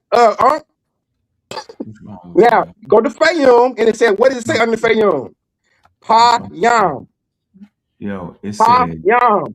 P-A-Y-M. Now go over to the numbers that you showed. Where is it at over on the number chart? You can't be doing this. You're What doing number is Payam? I'm gonna read this to you. It's not on there. You make that up, brother. Geographical placement. You make that up. It says West Bank of the Nile. It says just south of the Fayum entrance. It says at the southern edge of Lower Egypt, north of the traditional Upper Egyptian boundary in Memphis. And so if we come to the map, right, we see the Fayum Oasis, right? Okay. If you go look right, you'll see number 21, right? We're just trying to find an area, bro. I don't know what you're doing right now. It gives you the area. Where is Fayum on your number chart? Hold on, KJ. Let him try to. Yo, it's the Fayum. It ain't on there. I'm not messing up. I see number 20. I see the Fayum Desert. I highlighted, right? So here. Where is it on the chart? I see it right here. It's located right here. See the Lake Morris right there? Yeah. See Lake Morris? All those things have numbers on it. Why doesn't it have a number? Because the gnomes is located is right here. We're just trying to find an area, bro. We just trying to find. No, it's not in that gnome, correct? It's not on those gnome lists. Now you. It's in Middle Egypt. It's not in North or South. It's in Middle. Like I said, you messing it up. We're trying to find an area, bro. And I know everybody hear what we saying, yo. I know y'all hear what we saying. You keep saying it's located in the gnome because you trick them shit. I'm saying we just trying to find the area. And the reason we trying to find the area, because we trying to follow is that area in Lower Egypt or Upper Egypt. And you know why we saying neither. It's in neither. It's in middle. That's why it's not listed on the thing. Look, your chart is showing you the list of all the gnomes from gnome 1 through 22. The Fayum is not listed on your chart on the gnome in North or South. And it has a name, Payam. You're looking at it on the thing. Fayum Oasis, Payam. Now I'm simply asking you, you're showing a chart that has all these numbers, right? Crazy. It's not listed on the list on these. It's not crazy. It's being correct. You got no sense, yo. So are you suggesting that I'm saying that the deserts is part of the gnome? Are you suggesting that? Well, what's your argument? My argument is the location, my nigga. That's my argument. Not whether the Fayum is actually in a gnome. I'm trying to find a location. And based off of this gnome map, it gives you the gnomes from 1 to 9, from 1 to 20. 1 to 20 is considered to be in Lower Egypt, bro. So I'm trying to figure out if the site he was talking about in Lower Egypt or Upper Egypt. But you keep playing. Middle Egypt. It's not in either. Man, I'm saying, bro, listen to what I'm saying. They got 19 gnomes. Right, in Upper Egypt and Lower Egypt, right? 20, and then you come over here, 22. and then it's 22 over here in Upper Egypt, 22 gnomes in Upper Egypt, and quote unquote 20 and quote unquote Lower Egypt. 20 and 22. Okay, so I'm saying, so you saying it's down here? No, I'm saying that it's not. It's in between them. I'm gonna ask you a question. Bro, my argument is plain. I'm saying that it's in between upper and lower. And listen, it's called middle. Hold on, and then I got slick with you. It's called middle. And I got slick with you, right? And I read it for you. Okay, I got super technical with you because you playing with me, bro. Okay, the middle now when you get super slick, the middle now is a later term, my nigga, right or wrong. Since you want to play, let's play. Brother, we're not talking about later or term. You asked me where was it located at. I am asking you, is the middle now a later term than what I'm talking about? I didn't say middle now. I said the middle. Quit adding words. I said the middle. You asked me where is the Fayum Oasis located at? I said it's in between North and South. It's in the middle. Now you play. North and South is in the middle. I didn't say the middle. Now I said the middle. The middle of what, yo? The middle of Tashime and Tamehu. It's the middle of what, yo? The Nile Valley. The middle of what, bro? Do you see this map, yo? Do you see all? I'm looking right at where it says Fayum Oasis. I know where the Fayum Oasis. It's an oasis. Hold on, bro. Do you see all the numbers right here, yo? They go there for vacation. No. Come on. Look. Komobo. I'm familiar with the 4 Fayoum Oasis. A and B. Right? Hold on for a minute. Do you see Very familiar. They got the numbers all on this map. So I'm gonna ask all you the way until you get to the Fayoum. Okay, so where is the middle of these numbers, my nigga? What? Yeah, where is the middle between? Brother, that's not the middle of the number, brother. We're talking about where the Fayoum Oasis is located at. Hey, bro, the Fayoum is located in between north and south.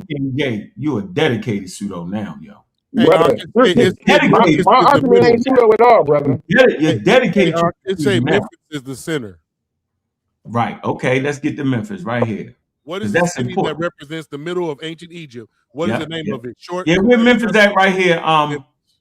Where's Memphis at? Right here? You talking about right here? Yep. Damn.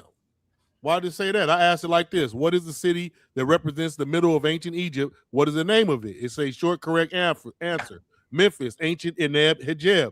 Where is it at? That represents the middle of King J. Where is it at, King J? That's a totally different question. I don't think Rafu Kufu should have a chat GPT in his hand. He don't even know how to type in the right question. Type in is the Fayoum Middle Egypt. Simple question. Since we doing chat GPT scholarship, type in is Fayoum Middle Egypt. Yes or no? I'm gonna walk you like it's gonna be the end. Because you don't know what you're talking about respectfully, brother. Right, and that's just what it is, brother. That's just what it is, brother. If Fayoum is not in north or upper, it's the oasis where they both want to go to. No problem, bro. We're gonna do this. Benny High. Benny Sign, right? You see what that's at? That's near the what? Between 16, probably the 16th gnome, 16 or 15, right? We'll type it up. No, it's right here. You can see it on the map. See it? It says, yes, the Fayoum is often called Middle Egypt. The end. Right here. So right here, look. End. We're going about chat GPT scholarship, right? The end. Let's end it. That was it. But I read it. That was it. But I read it. You forgot I read it? So what's the argument? Did you forget I read that? Now you understand it's not Middle Egypt. No, did you forget I read it? Make up your mind, Let me read it again for you. Make up your mind, Let me read it again for you. Because I busted your ass, that's why you saying this. Like, stop it. Let me read it again for you. Here you go. Malik, that's what we talking about. And Bashir al-Malik, right?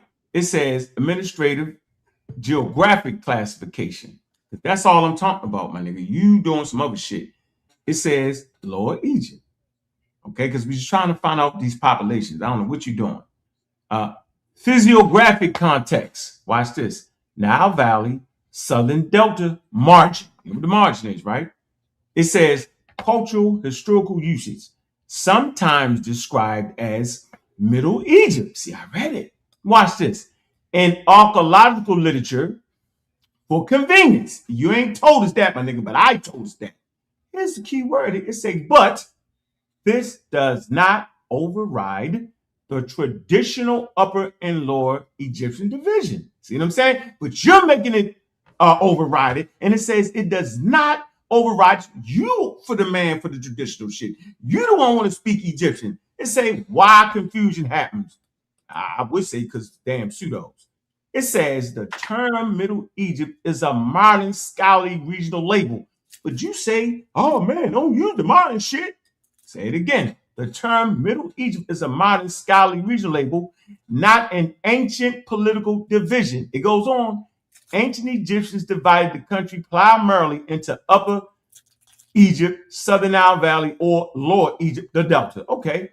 And Bashir el-Malik lies north of the canonical Upper Egypt boundary around Memphis, Fayoum. It's a region, placing it in Lower Egypt, albeit at the southern limit. Now, the summary precise.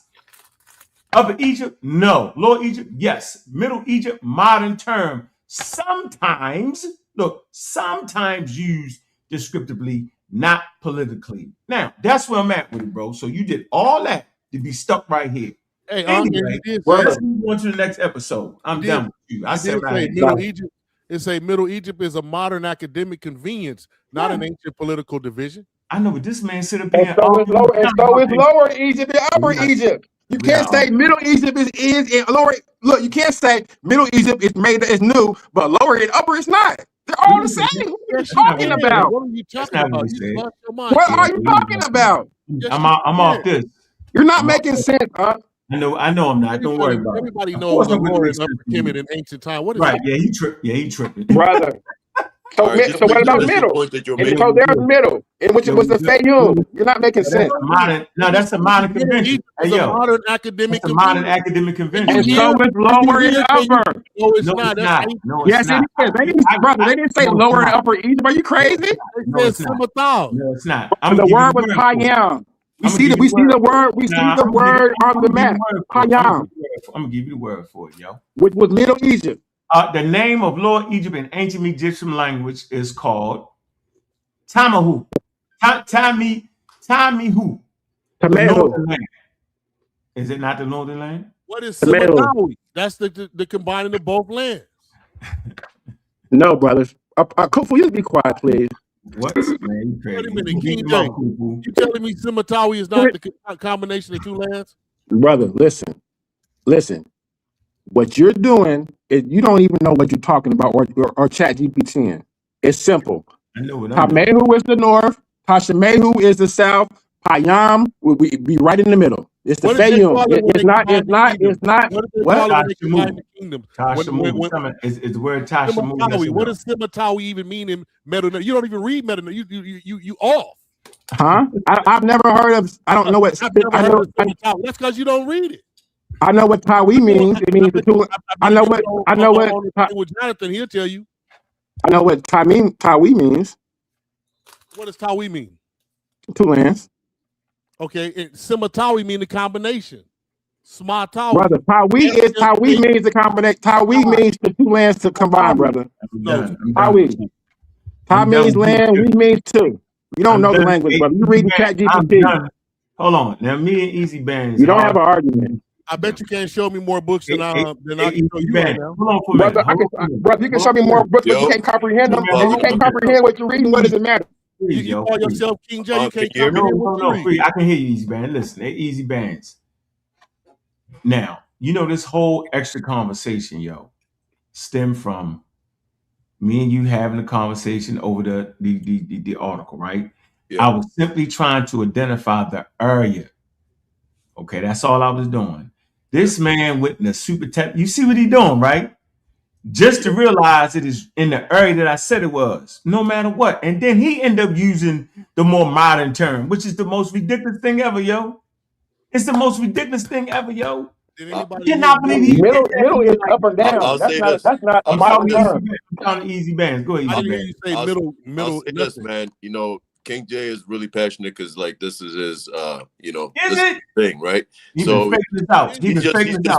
let me just say one thing. He's just being a stickler because this is his thing. This is his wheelhouse. That's all it is.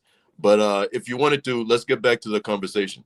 Hold on, he being a stickler. You can't be a stickler to throw us off the damn conversation. He ain't never said the name in Semitic language. Yeah. Come on, bro. He said upper, lower. He said Tawi. But what is the call in Kemet and Metal Netter for middle? What is middle, Jay? I don't know. You tell me. They have a word for it. I'm sure. Bonehead. Huh?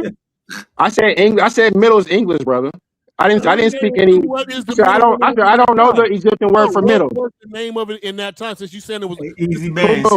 I said I don't know the word for middle in Egypt, but you can Google it. Look it up. We don't want to look it up. I don't sit in front of a computer and type everything in. I have my information in my head.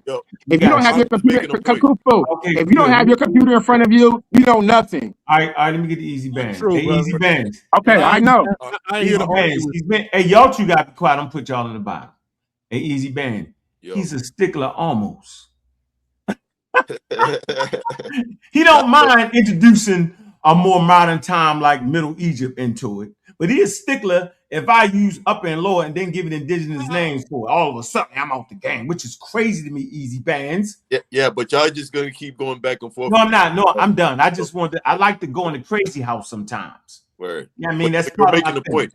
You were making a point. I wanted to hear your point. My point is that particular mummy study was from the area of what they're calling Lower Egypt. That's it, right? And it was this article that I read to start the show off. Look, I started the show off with this, bro. Very important, right here. Right here. I started the show off with this, right? right here, yo. Okay. And it talked about, it said it. Hold on. Wait a minute. Right here. If I come right here, it says the ancient Egyptian was racially homogenous. So they're saying they're guarding against that. Any hypothesis of having that the ancient was racially homogenous. It said instead, skin color, look, skin color varied between peoples of Lower Egypt, see, right? Upper Egypt, see, and Nubia. So the study would have came from where? Right, hold on. So the study that we was talking about was actually in Lower Egypt. See that? He just wanted to run from that for some wild reason, right? No problem. That's why I was saying that. Watch this. Who rose to power in different varying eras in ancient Egypt within Egyptian history, right? Now, the reason I said that, because when you come up here, it's clear. It said, according to the review section, accumulated research over 3 decades had confirmed the migration of peoples from the Sahara. We know that's at.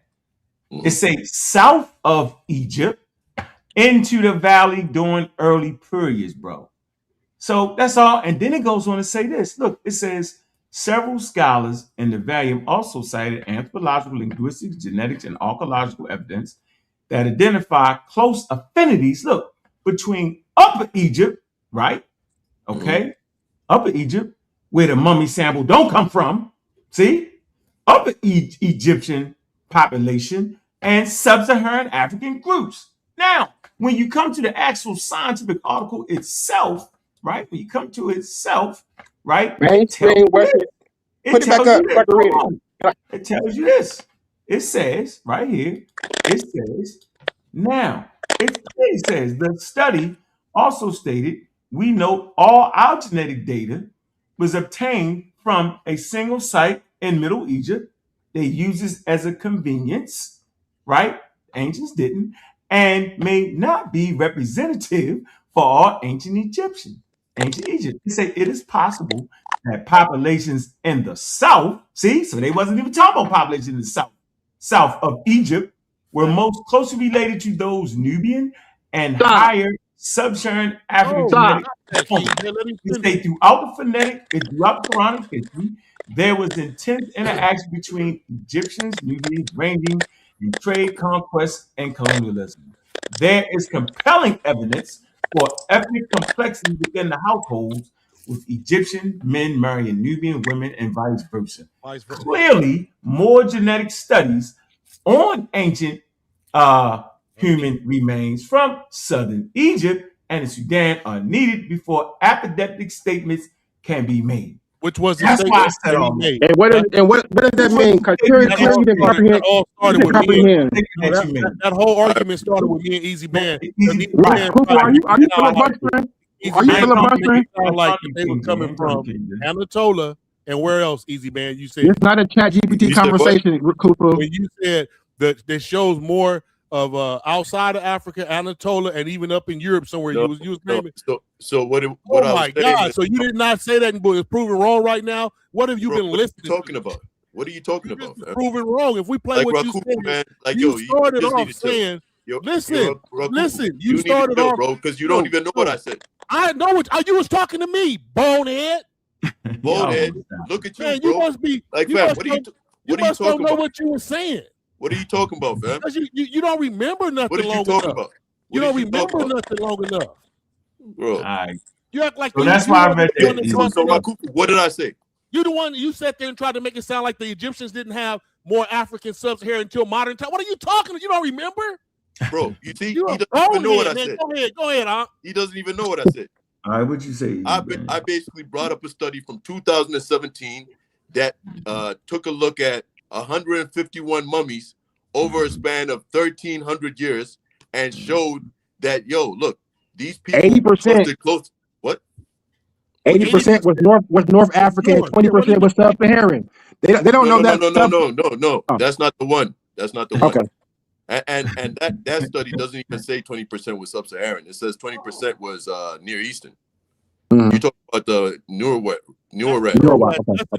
80% 20% was Near Eastern. North African. 80% North African. 80%. Yeah. So North African is not sub-Saharan. We're not dealing with North Africa or Sub-Saharan right now. We're dealing with what he talked about. Those mummies found in what was called the Roman area, Roman people. And I made the statement. I said, "How could Easy Man come up here talking about some mummies?" And I said that wasn't the full. Like Rakufu, man, you need to chill, bro. You don't even know that's what happened. That's what you talking about. Listen, let me tell you what happened. No, because you don't. Your word ain't gold. Just because you tell me. Hey, bro, man, how can you tell me what I said, man? Because I heard you. Because you daily. You don't know what you be saying. And it's funny because everybody knows you said it. You literally don't say nothing, bro. Everybody on the panel know you said that. All you do is and you a sellout, and you think you from No, we ain't doing that. You don't bring nothing to the conversation, bro. That's what I was saying. Everybody not saying nothing. You don't talk about nothing but the Bible, dummy. Everybody ain't saying nothing. Hold on. Everybody stop. Listen, yo. This is an intellectual gunfight. Stop throwing y'all guns. That means you ran out of bullets. All right? We got to stop this. It ain't none of us scientists. Ain't none of us perfect. We tripping. All right? So let's get back in the conversation and carry it like a gentleman's game so we can have everybody speaking. You know, like we run around like all the greatest Egyptology schools. That's not what it was. We ain't none of us. We all learning. We all learning this and growing at the same time. Right. All right. So let me just clarify what I did say. All right. Instead of somebody trying to tell me what I said, I brought a study from 2017. It's the Schunemann study. I can't really get to it right now because for whatever. I just showed it. I showed it. You did. You showed it, right? I showed it real. What I'm telling the people is that what that study shows is that they studied 151 mummies over a span of 1,300 years, right? And where are you? I think it was like Upper Egypt or close to Middle Egypt. It was Lower Egypt. It was Lower Egypt? Yep. All right, cool. That was my point. All right, cool. No, sorry. I mean North Egypt, all right? So Lower Egypt. Yeah, in the northern area. And I was saying the population in the northern area are going to look more, they're going to be more closely related to people in the Levant, right? In Eurasia. It makes sense, right? Yeah, it makes sense. And I agree with that. I'm saying it's okay. And I agree with that. I agree with that. Yeah, and I agree with that. That's why I brought the study to show that there were people that were studied from a certain area in Egypt, right? That showed that these people hadn't changed their affinity for like 1,300 years, all right? And I showed that they clustered closer with people from the Near East, all right? That's what that study showed. Let's have a conversation, Easy Man. Was it not that Aunt came when he read it and told you that King J is trying to postulate that these people was this type of people based? Aunt said it out of its own video.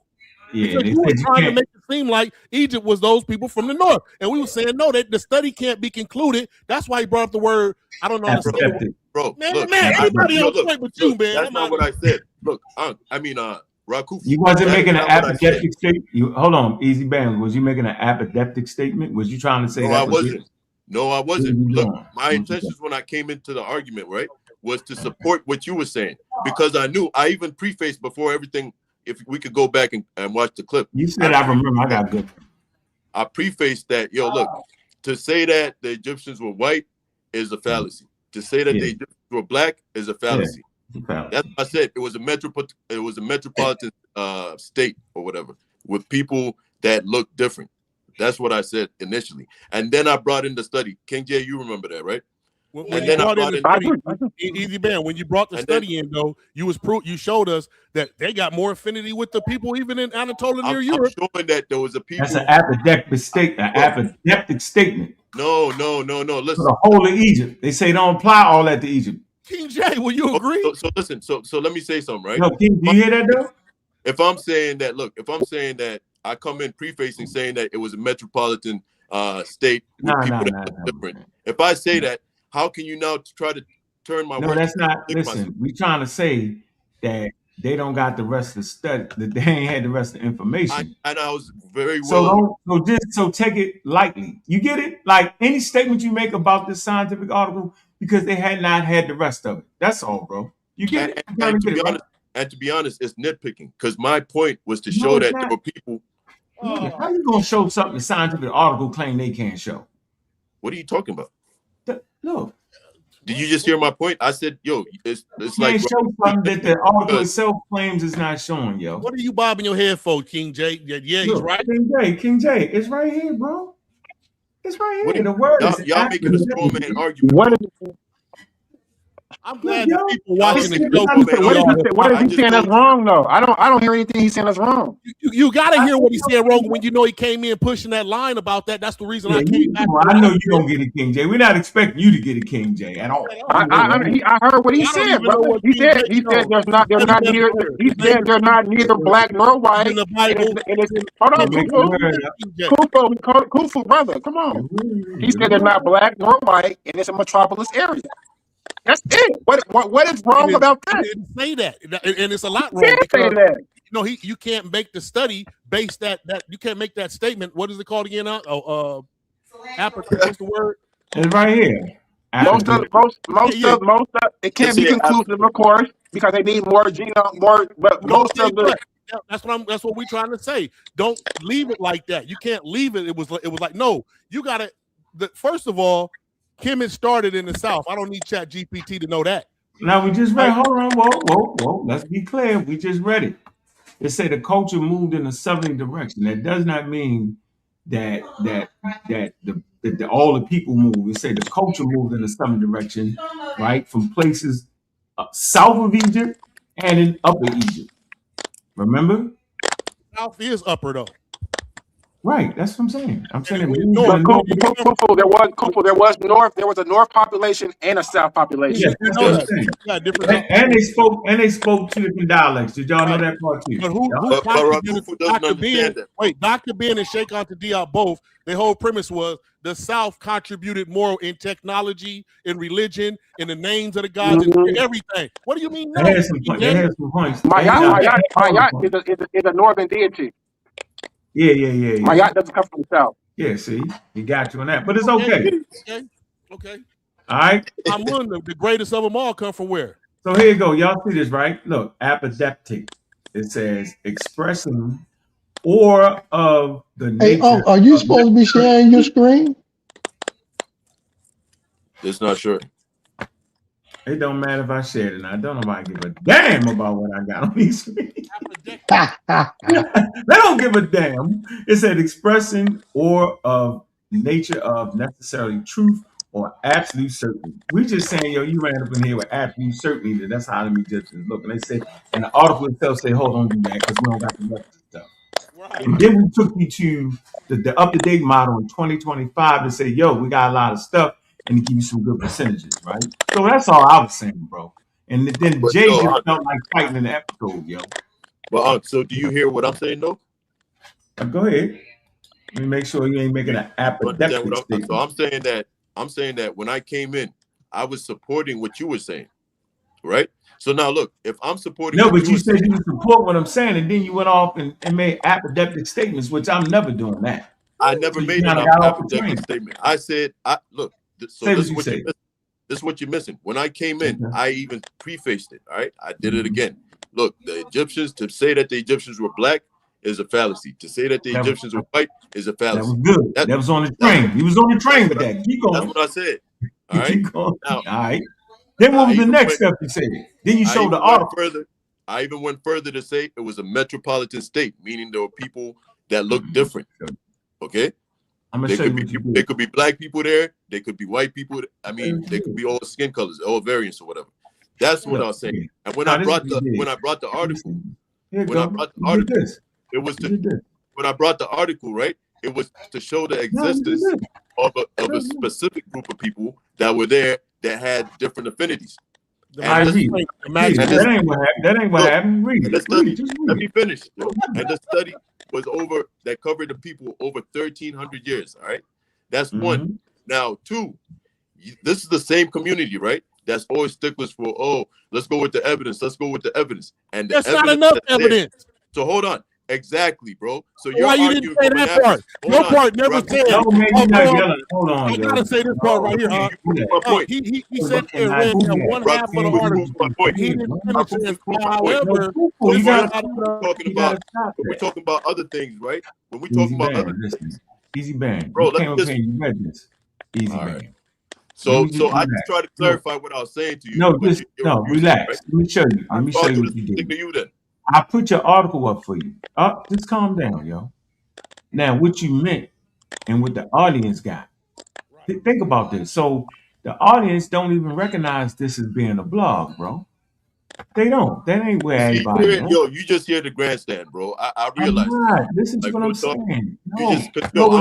I'm here not to let you get that stupid shit off. Understand what I'm saying. Grandstand, what I'm never doing. This is what I'm never doing, bro. This is what I'm never doing, Easy Bangs. I'm never sitting here letting a Christian who barely understands the subject over talk me like you're trying to do. Now, I was about to say something in your damn favor, but you talk about me grand. I'm a grandstanding nigga. You ain't know that? I'm a grandstander. You ain't know that?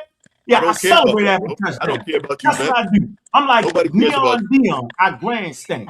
So don't tell me. You ain't told me nothing new. You ain't said nothing. Hold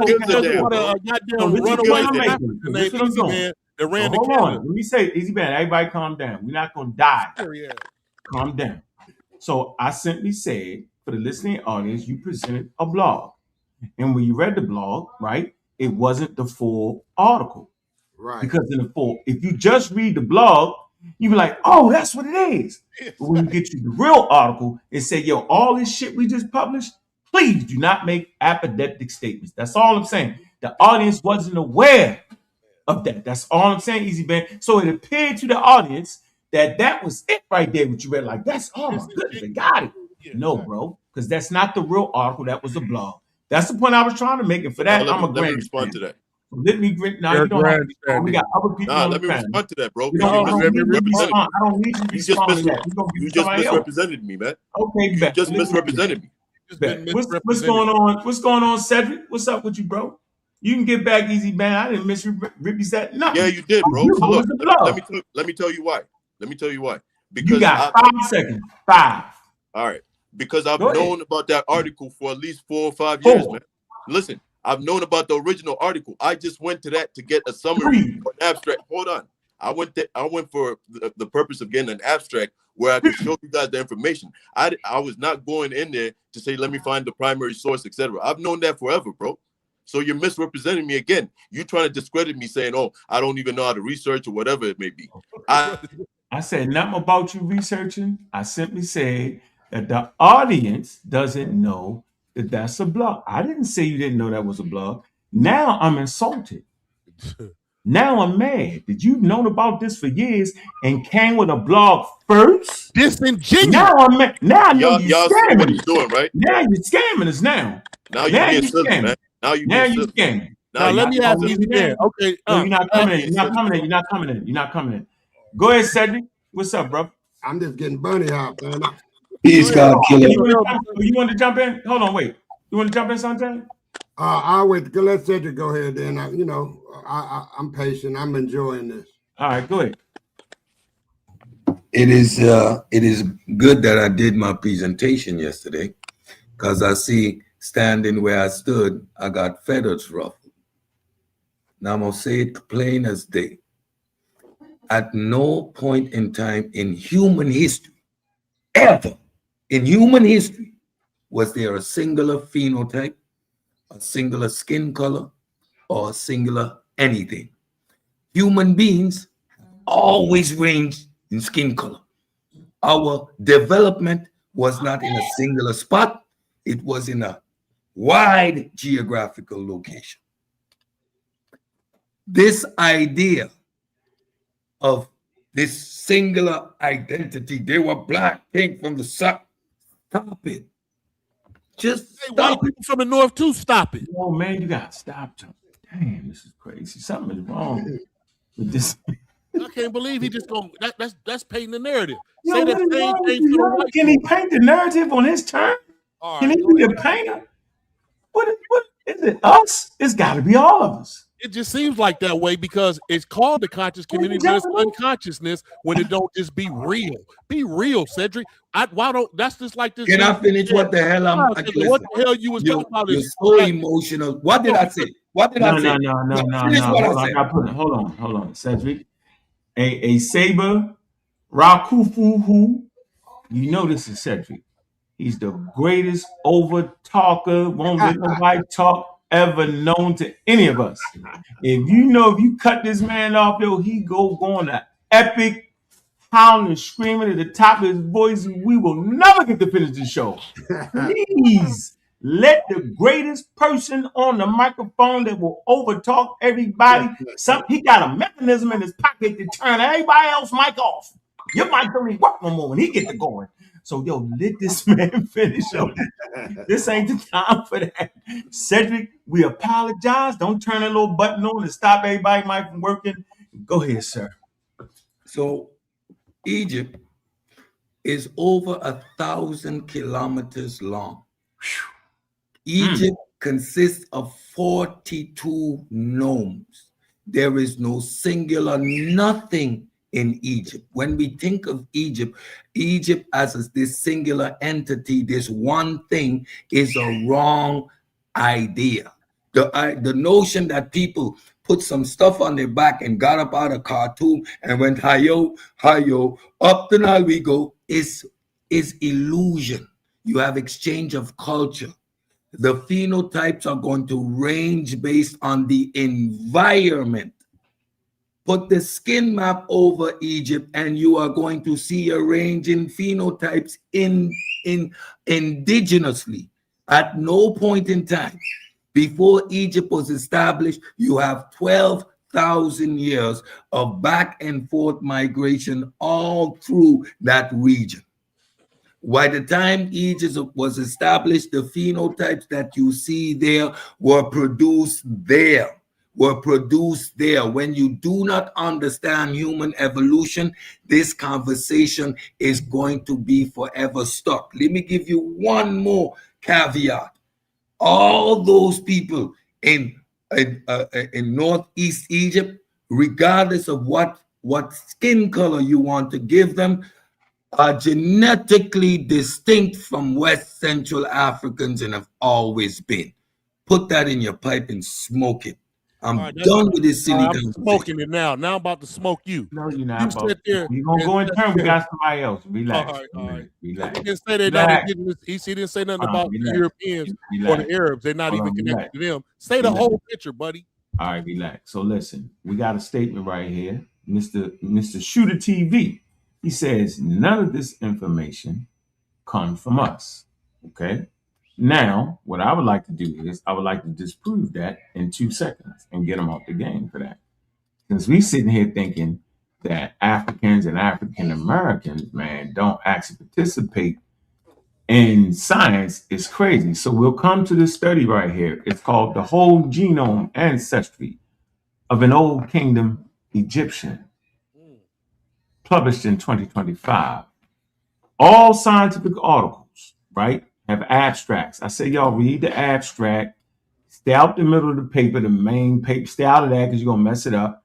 I say come to the closing of the paper, right? Come to the closing of it, right? I don't want y'all reading the graphs and acting like y'all know the method out. Get out of that, right? You're going to mess it up, right? But always go to the sources because the sources tell you the strength of the paper, right? One of the sources, right, is this guy right here. Cater, Soy, further studies of cranial from ancient North Africa and analysis of the cranium from the first dynasty Egyptian tombs. That is an African American. So we see that this information is brought to you by anthropologists, evolutionary biologists that look like me and you. So we gotta stop saying that, because to say that would make white people the most intelligent people on planet Earth. It's the wildest thing ever, yo. Africans, African Americans, Aboriginal people from the continent, Aboriginal people from North America, they have been participating in science. We gotta knock it off, yo. It's not about if it comes from us. It's about, is it right? Is it coherent? And does it make sense? It's not based in color. It's based in accuracy and approximates. Now, where you at there, Joe, pseudo killer? I don't want to bunny. I'm on my BMX. I don't want to bunny hop suntan. Suntan, you want to go before me, or you want me to go ahead and get it in? Go and get it in, bro. All right. So check this out, man. We had a really good conversation yesterday in our Discord. Them people who not in our Discord, y'all might want to join it. We get into some heavy conversations. And one of the things that we talked about in our Discord, I can't help but feel like it's being alluded to here, but just not said. A lot of people feel like that because other people had some connection with Egypt, like whether it be trade or culture sharing or whatever it is, right? That all of a sudden that displaces the people that are in that land. But that's not how it works. Just because somebody comes there from, say, Greece or got there on Arabs or whatever, no matter where you might think they come from, that doesn't replace the population. They are still the Northeast Africans that have been there from 30,000 years ago. Tell that to the American Indians. I don't know who to tell it to, but I'm listening to y'all. And it seems like whenever we have these fights over how people look, like they dark skinned or are they light skinned, are they white? Like we have these conversations. It's like we missed one of the key elements to what Cedric said. It's like we skipping it. I mean, how are we going to say any group of people look one way? Has anybody ever looked at African Americans? African Americans don't have one look.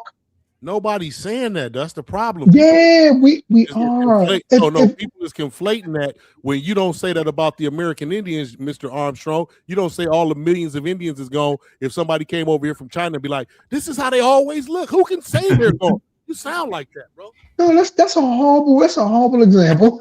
Egypt was murdered. What are you talking about? You ain't studied. How many books have you read on Egypt, brother? Pull your book, turn on your TV, and let's go book for book right now. Because you act like you're gonna make me the idiot. I'm talking to the scholars, and the scholars is laughing at this idiotic stuff you pop. Look, so okay, all right. So hold up, wait a minute. So what are the scholars when you talk to whatever these scholars are you talk to? Let's check. Huh? Let's go and pull them up. No, hold up. No, let me ask you this question. Stop, y'all. Everybody, don't get chaotic. I just want to ask you. You said that you talk to scholars. I just told wait a minute. I just told you another one. One just passed away. Charles Finch. Okay. And you're saying Charles Finch Armstrong, but Dr. Finch. Oh man. What do you got? So you say you got a doctor. Hold up.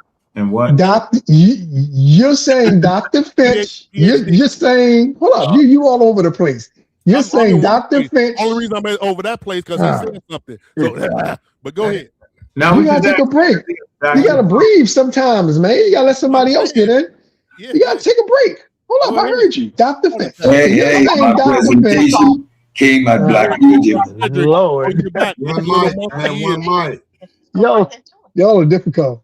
You're saying Dr. Finch said what? That Egyptians were black? Is that what you're saying? Not only Dr. Finch, Sheikh Anta Diop, no, we just asked you, did he have a doctorate in Egyptology or a doctorate in Chancellor Williams was sanctioned to go over the whole continent.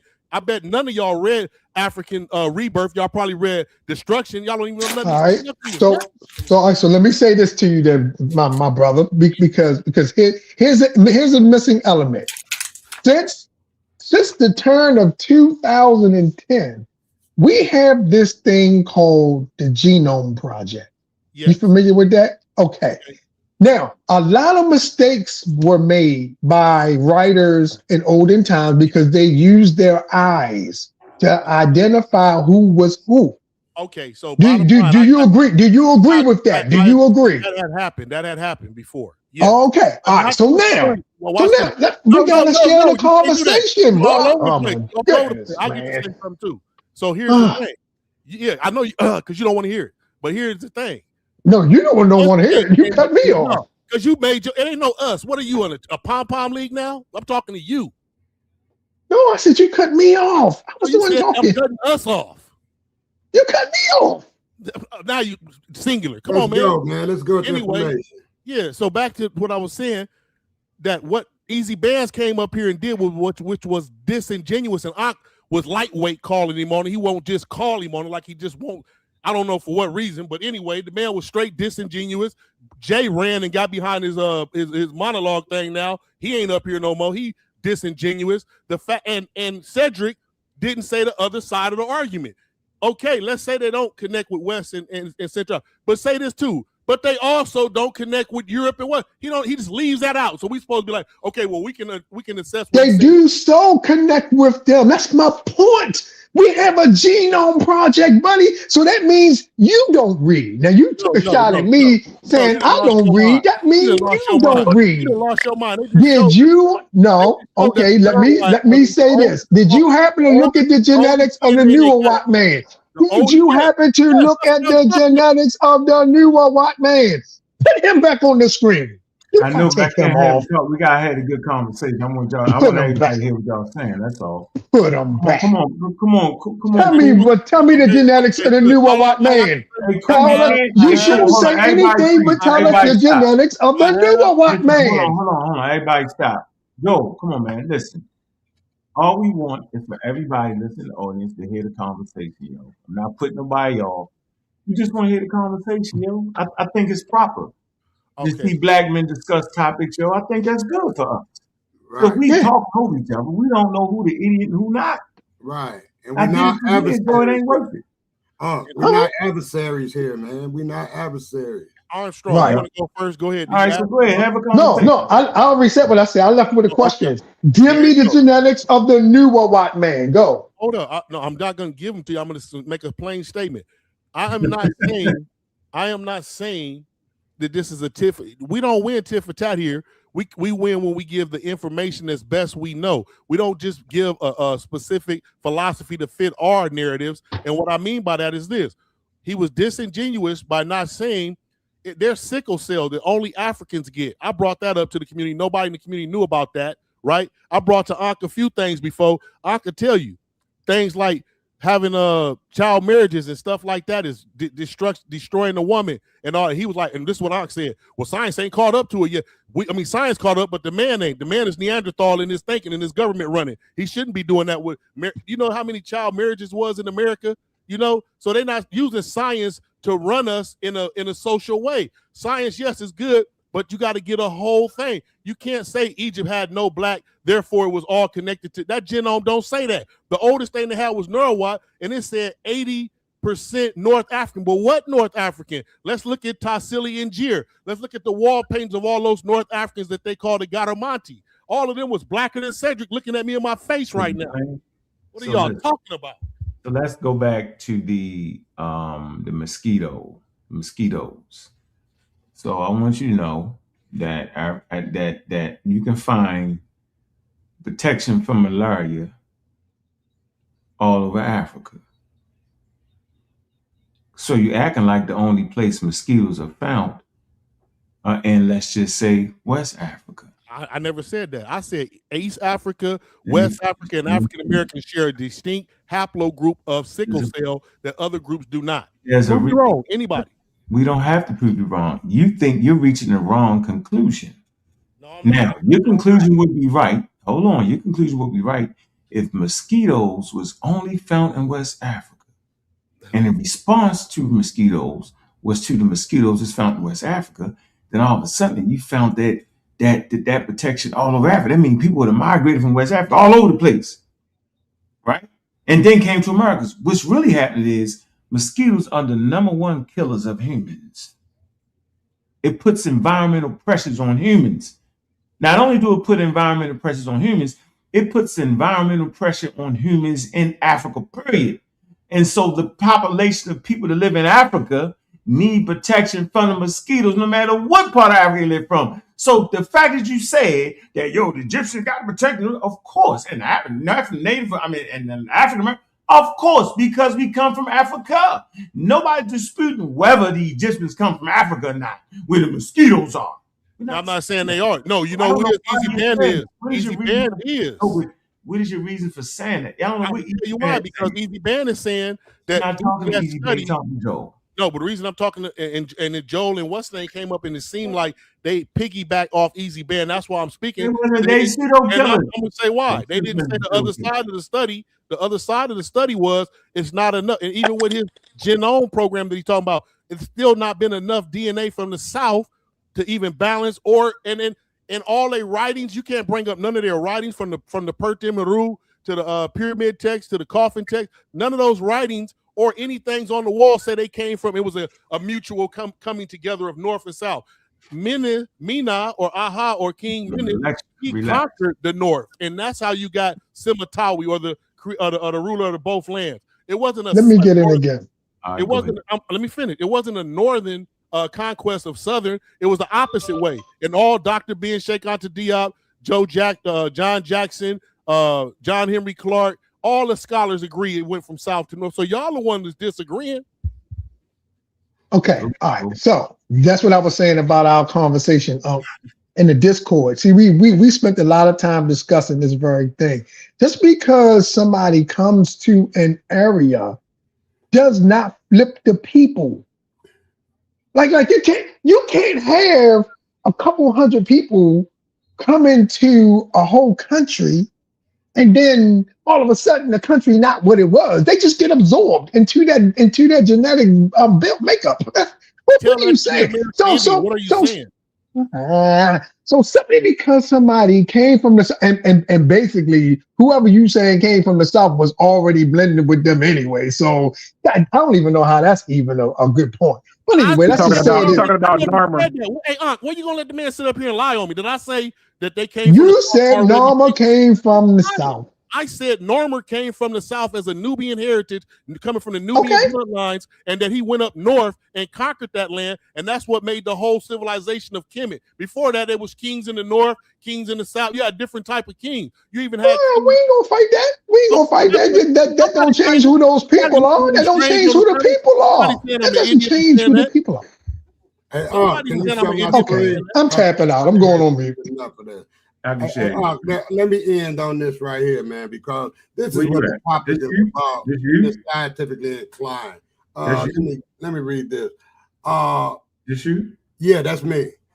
Ancient bones from Upper and Lower Egypt. What is this, though? The subject to DNA analysts. Scientists propose that the skin tone of northern and southern Egyptians range from dark brown to black skin. No, hold on. What is this? Excuse me. What is this? This is foolishness right here. Who put this together? This is mine. Where you get that from? Somebody just copied that together. Oh, I got this from your place. I got this from Wikipedia. Let him read it. Didn't? How you gonna tell me where I got it from? You couldn't have. That man like you made this. You made this. If you gonna tell you made this. That's a whole different. That's Hayes right there, yo. That guy right there with the perm, yo, the perm curl from California. Ain't no way, boy. Hey, my man, listen to this here. I just put up source. That's fine. The energy is like it's worse than when white people was when we didn't have a Dr. Ben. When we hear you blacks, y'all worse than them Charlies on the plantation. Can I just? That man right there, like he from that's Isaac Hayes in the 70s, yo, right there at top. And then the one but right there, like he's straight. Y'all playing, yo. All I'm saying is that Kemet had a more was African period over anything outside of the continent. Which you agree with? My fault. Go ahead, Elder. My fault. You ain't said nothing all day. My fault. Let me say this. Let me go ahead. I'm done. My fault. Strike all that from the record. Go. Yeah, because I think that was very disingenuous. It was. It was just right here. I'm going on a depiction of the Egyptians, man, because they depicted themselves, and these artifacts right here wasn't made by me or wasn't made by you or wasn't made by no European. They was made by the people who lived in Egypt, man. So all I'm saying is this. I'm talking about the statues, not the ones on the lower part of the thing. Can I say something? I'm doing something, bro. Oh, go ahead. My fault, brother. I just got back on. I'm sorry about that. Look at ain't no problem. Because and the main thing I pulled this for the fact that Unc is scientific and Unc is hosting this show. So they do have scientific connotations in it. Scientific verification that Egyptian painting provided accurate representation rather than being symbolic. And I use that just to say my whole thing is this right here. They presented themselves as who they saw in the walls of the pyramids and all these things. They are the depictions of the people who really did this, not no scholars. All the scholars and everybody else is identifying and trying to source up and trying to make up what this is. But I'm saying the people themselves built these statues and built these because they had crayons, they had colored chalk, they had all these things to make them look like they wanted them to look. All these. So my point is, it was white to Brother Jay or light skin like King. Let King Jay tell us. Listen here, man. The bottom line is this: they depicted themselves, and it's not up for debate. Anybody who been white people, that's called look fake out. That's the fake out. I'm glad and go deep. Hold on, Y'all went to overtalk me, yo. He's trying to hear what you're saying. I understand. Go ahead, brother. Now, while these dudes was talking, I didn't say nothing. You didn't say not one word, yo. That's why I'm saying. They got all this extra stuff to add in, and all I'm gonna end it right here. No, you don't gotta end it. Do your thing. Go ahead, because you was all I'm saying is this here, man. The population of Egypt and Kemet and all these people, they had their own premise, man, and they had their own chalk. They had their own paintings, their own artists. They depicted themselves the way that they were. We didn't do that. The scholars didn't do that. Nobody did that but them, because them the remnants they left behind. So why would we sit and argue and try to say what we see is not what we see? So in closing, I would say this here. Look at the article, and you could just stick to the statues, because the bald head guy who Unc say look like Isaac Hayes, all that's computer generated stuff. But these are artifacts at the top, right? And not the guy with the fro. I'm saying these two statues. Now that is the true Egyptians. So I'll leave it there, man. Because no Egyptologist worth their letters behind their name will tell you that those drawings and depictions look it's supposed to be an accurate representation of them. Listen, brother, you made that up. Get the heck out of here with that. You tripping. Come on, you Hebrew. I like to add on if you allow me. I like to add on if you allow me. We have to understand. No Egyptologists work the letters behind their name. Say that. I like to add on. I like to add on with what Brother King Jay is saying. Here's the thing: a lot of those statues are made of cedar ebony wood. That shit has that. Hold on, I just want to add on right quick. A lot of this stuff has it darkened through time. I want to say that. Now here's the thing: that image at the bottom that he said looks like the person that when Unc said, that's not the actual image. Somebody colored that in. The reason why the actual image was depicted as gray is because when you look at the supplementary from Nature or the article, the dude was found with SLC2485, but he had other genes that wasn't active. So they made it gray because they didn't understand the range of dark pigment that he had. So they said from dark to black. Hold on. I'm almost done. SLC. Hold on. Give us some points sometime. Kufu, quit cutting them off. You got to understand. So, and go to make it the layman's terms, right? Hold on, brother. Hold on. In layman's terms. Me and Ngozi talk on our own, and I need Ngozi to give him some points. But also, you have black skin. Talk about that one. Hold on. Real quick. I want to add on to something. So here's the thing: if we get people from Yemen, right, who didn't use none of the stuff we use today, and people in Yemen or Socotra are very dark, right? And they picked and they drew themselves on the walls 3,000 years ago. When we look at these people today, we're gonna say black people. Because if you look at the people in Yemen or the people of Socotra, right, they can be very dark. They can be darker than people that's on here talking. But if they were to draw themselves on a wall 4,000 years ago without using any skin cream and skin products to make themselves protected from the sun, and they wasn't wearing like attire, if we look at them today, they will be highly pigmented, and we'll say because we're caught in this colloquial term called black, which is false, which is bullshit. This black shit they made up. And because we see darkly pigmented, we say, "Oh, black." It's not that. Black is not. It's not. That black and white shit is fake, bro. It's not real. And go real quick. Just to be able to hold on, Kufu. You hold up. Stop calling my name like that, man. Hey, because you keep butting in, brother. You ain't got nothing to interact and offer to the conversation. Damn. Run your mouth like a jackass. This ain't even a chat GTP conversation, brother. Damn. You know what? Chill out, brother. You know what? King J. King J, you too, King J. You trying to tell him to stop him so you can talk. I know the fake out. I've been around the whole mumble jumble wally boo boo. I know how y'all trying to angle your way in by saying, yo, you come on, y'all. Right. So Suntan, the actual scientific article said they made sure they didn't put no skin color on it. Right. That was my point. That was my point. Yeah, they did it on purpose, but they did it on purpose because there's the scientific data. You can't really know that. That's so right. So they didn't want to do the controversy. This straight. So when whoever made this up, yo, is playing with us right now. Can I say this right here?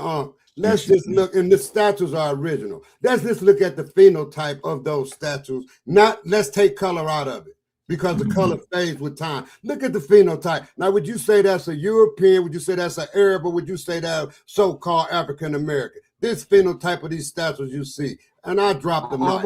I wouldn't make him. I would say. The fact that y'all are asking this Egyptians question look like means people you don't understand the subject matter. No, you can't understand it because your mind is too bugged out with science. How y'all doing, yo, brother? I don't want to hear that, Cedric. Hey, Josie, can you give us some pointers over here, Josie, please? Can you just show us where we did have certain Nubian types, certain African phenotypes as well? And what I mean by African, in a choice for better Is word, there one way to be an African? What's an African phenotype? Define that for me. Do you hear me talking to Cedric? I'm talking to you. Define what that is. What is an African phenotype? I'm not talking to you. It definitely ain't Japanese. What is that? It's definitely not. Kufu, if you're saying, if you're implying, Dinka-like or Congoid-like, because Africa has more than one phenotype. Africa has more. Hold on. Let me ask you a question. Okay. Africa has more than one phenotype. It's not a true African phenotype. From the light-skinned Amazic, or what we label as Berber, he's African fully, to the dark-skinned Dinka, or the dark. They're all African. So it's not. It's more than one way to look African. But hold on. If you're hold on. Okay. No, I'm trying to finish. If you're asking, did some look like Northern Sudanese, or did some have darkly pigmented, or did some look like Dinka in that sense? No, I wouldn't say that was a common look, but you have outliers in every group. So, so for example, you may have had, like when you get towards Aswan, or near the borders of Northern Sudan, they wasn't even homogenous. Some Northern Sudanese look like Bija or Ethio-Somali. And the ones you see chained up, you had the different groups of people there. You had different. All those people were not Nubians or Cushites in Northern Sudan. That's a misnomer. So when you get toward that area, you're gonna have outliers in every group. Yeah, I don't want you to go because that's not what I'm asking. All I'm asking simply, like you said earlier. Did you understand what he said? He doesn't understand. You said that the Yoruba. You said, oh, wait a minute. I can't say just because there's some Yoruba. So it can be. They can look like Yoruba or the other people because like you said, there's no one phenotype of a Yoruba, right? So what I was saying earlier was break it down. No, real quick. The real quick is another way to slide. Hold on, before you go, King J. Before you go, King J, I want to say this. Yoruba has a standard look, but you have outliers in every group. But when you go into Yoruba land, you find Yoruba that can look different from one another. Even though the ideal model of the typical Yoruba look, we think of morphology with robust features with prognathism, protruding mandibular, rectangular orbit around an eye socket that's classified in the banner as congoid, and the outdated term negroid, which is racial classification that's outdated, right? But you find when you go to like the northern portion of southwestern Nigeria, some of those brothers can look like Hausa. Some Yoruba can be very light. You have outliers in every group, just like there isn't a typical phenotype for an African American. You can have an African American that looks like the brother Jehudi, the brother that was with Amara Squad, the light skinned brother. What was his name? Right. The one that dealt with Metal. What's the brother that dealt with Metal? The brother that dealt with Metal with the dreads. No, the brother that dealt with the dreads. Yeah, so you can have a brother that look like Wuja Seti. Morphologically, And then you can have a brother that, but here's the thing: we understand why we have people amongst African Americans that look like that because of our subtle admixtures. And some of us already came over here with certain features because African Americans don't come from one line within Western Central Africa. African Americans have an admixture with Yoruba, Igbo, Fulani, Mindi, and different groups that was merged together into this idea model of this pseudo term called black, based off that. Because we came from sub-Saharan zones, or what they're labeling the sub-Saharan zones of Africa, right? But what I'm saying is that when you go into, there's an outlier in every group. So all Yoruba don't look the same. You will think when you go amongst Yoruba that they all have a standard look. Then when you go on this side, this Yoruba lady looks like a whole Fulani lady with narrow, slightly features. You feel what I'm saying? Then you go in certain areas amongst the Fulani, all Fulani don't got aquiline, narrow features. When you go in certain zones, some Fulani look like a typical Timne, you know what I'm saying, in morphology. So phenotypes can shift even amongst populations. Absolutely. Okay. Absolutely. All right. Hold Now, on, real quick, Jay. hold No, on. not Can I? real quick. No, you can't. So here's the picture. Here's the problem right here. The blackologist is stuck with racism, white supremacy. Facts. This is racism, white supremacy right here. And y'all can't get it out your head. Nope. In your brain, the way it was taught, the way it was Jim Crow'd you, y'all actually think that picture in the bottom left corner mean this man is African, black African. And y'all try to make the Egyptians look like this. Not me. This is racism, white supremacy. Most Africans on the continent of Africa don't look like that. No, It's they the don't. wildest thing ever. The funny part is the guy in the bottom left and the guy in the center, they both from Eurasia. Yep. Think about that. I'm gonna say this one more time. The guy in the middle, who they got looking like Prince Charming in a three-piece suit, right? Like that's his indigenous attire, which it is not. Right. It's from the same region of the world that this man in the bottom left. Yep. Makes sense. In Eurasian. There's no one way to look Eurasian. Chinese, people from the Caucasus Mountain regions, people from Korea, Japan, China, the subcontinent, India. They're all Eurasians. Right. And they got different skin tones. So when you come to Africa, they're arranged based off the geographical region, based off a lot of reasons why. Yep. So nobody needs to look like that in the Nile Valley. Fact. They don't have to look like that for them to be African. We tripping right now. Most people in the chat can't handle it. Can't handle it. You can't handle it. You can't handle it because you got one thing stuck in your head, right? And y'all not really willing to listen to the experts. So let me play the expert for you. Let me show you how the expert do. You really can't handle this conversation. Here you go. Listen to the expert. Let the expert tell you. Let him tell you. Here you go. Let's see what the expert has to say. Let me put it another way. For example, you have Elizabeth Taylor playing Cleopatra. Okay. That's what I'm talking about. Well, what do you mean? What are you talking about? When did that sort of look into Egypt? The thing is that number one, who's Cleopatra? I'm asking you. Well, what I'm saying, Cleopatra was probably Macedonia, where she was. Yeah, that's what I mean. When did people that look like that go into Egypt? Well, I don't know about Elizabeth Taylor specifically, and very specifically, but I would dare to say that within the Nile Valley, within the Nile Quarter, within super-Saharan Africa, there have always been people who were lighter skinned and straighter hair from 60,000 years ago. Always. They're not new. That's my whole point. In fact, I could make the argument that those kinds of characteristics actually originated in Africa. Yeah, that they didn't come from someplace else. They're part of modern humanity, or they're part of humanity. And there's no reason to believe that they could not have originated in Africa. Incidentally, skin color can flip back and forth from an evolutionary point of view. We now know every 15,000 or so years. It's not the sort of thing that, it takes 100,000 years, million years to live in one place. And skin color itself is not always an accurate index, even in current situations like in Brazil and Venezuela. It doesn't necessarily give you a proportionate amount of ancestry. You can have people with very fair skin, but actually have more, quote unquote, black ancestors than some people who are actually darker. So you have to be very careful about what you think you can quantify from that, again, based on science evidence. Now, the issue of having narrow features, a narrow face, and what have you, we have remains, and normally I would show you this slide, but we're not going to get to that today, of people from Gambel's Cave in East Africa down in Kenya that are probably about 10 to 12,000 years old.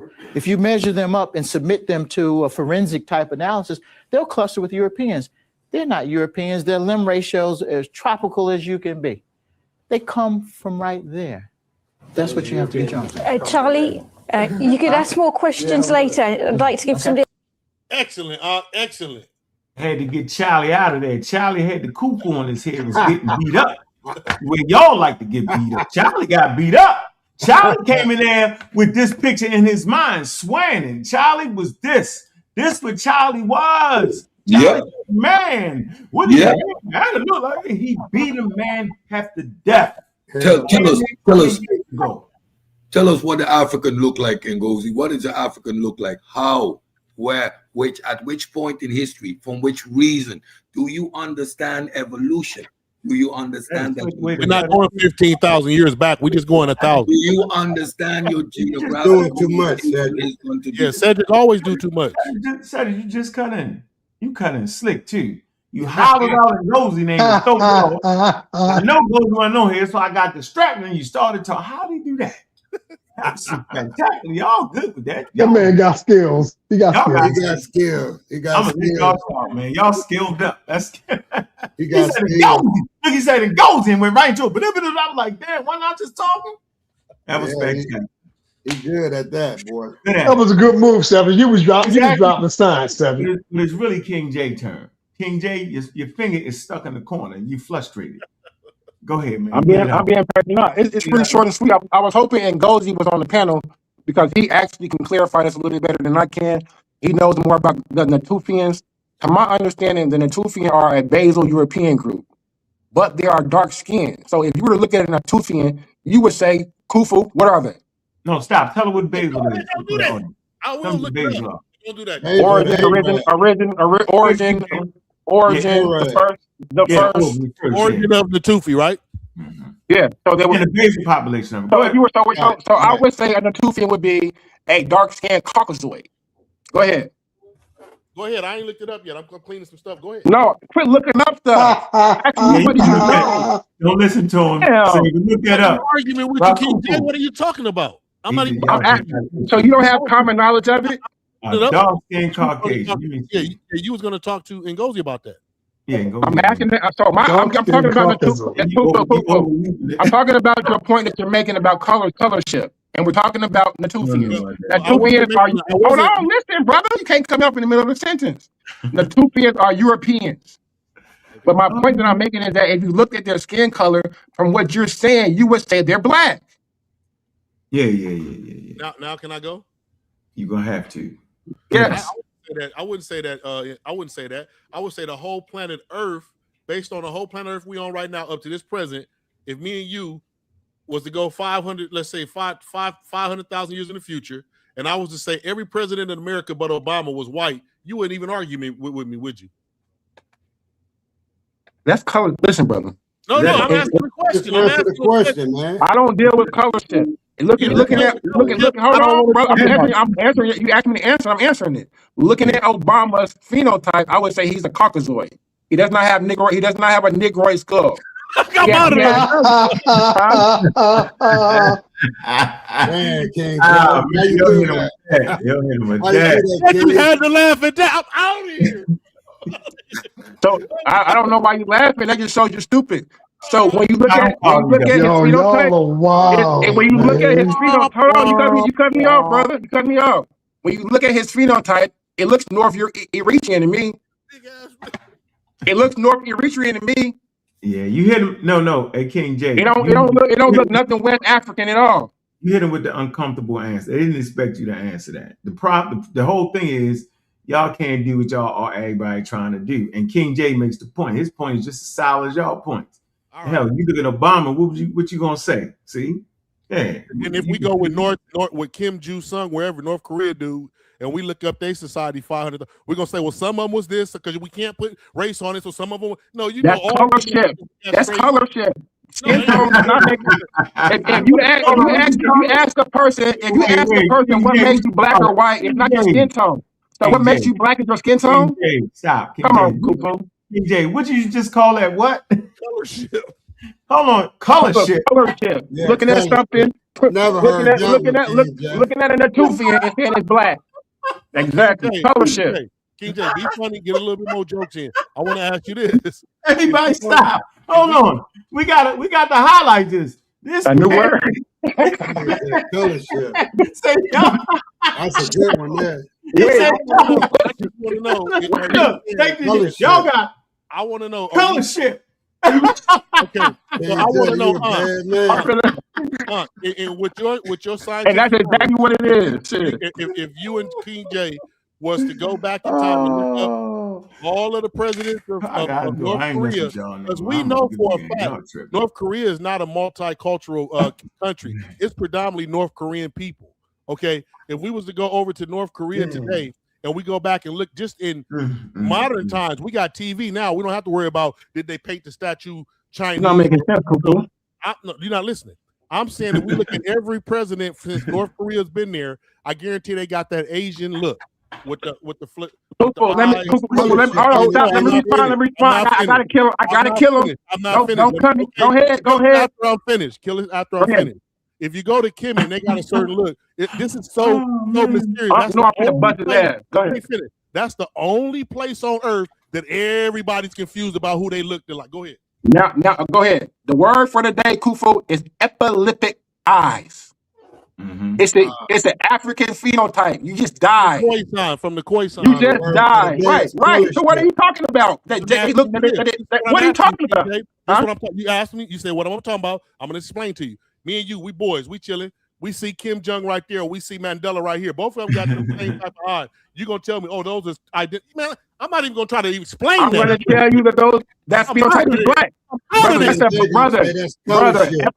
Brother, epileptic eyes are a black African phenotype. No, you know, it's not Chinese, brother. Kufu, if you didn't know that, if you didn't know that, so if I see somebody with, so if I see somebody with epileptic eyes, I'm not gonna say, oh, that's a Chinese phenotype. They look Chinese. I'm gonna say, I know better, right? Yes. So therefore, I won't make that. I won't. So hold on. You cut me off. You're cutting me off in the middle of my answer. That's colorship. It's not even that. It's erroneous scholarship. It's lookership.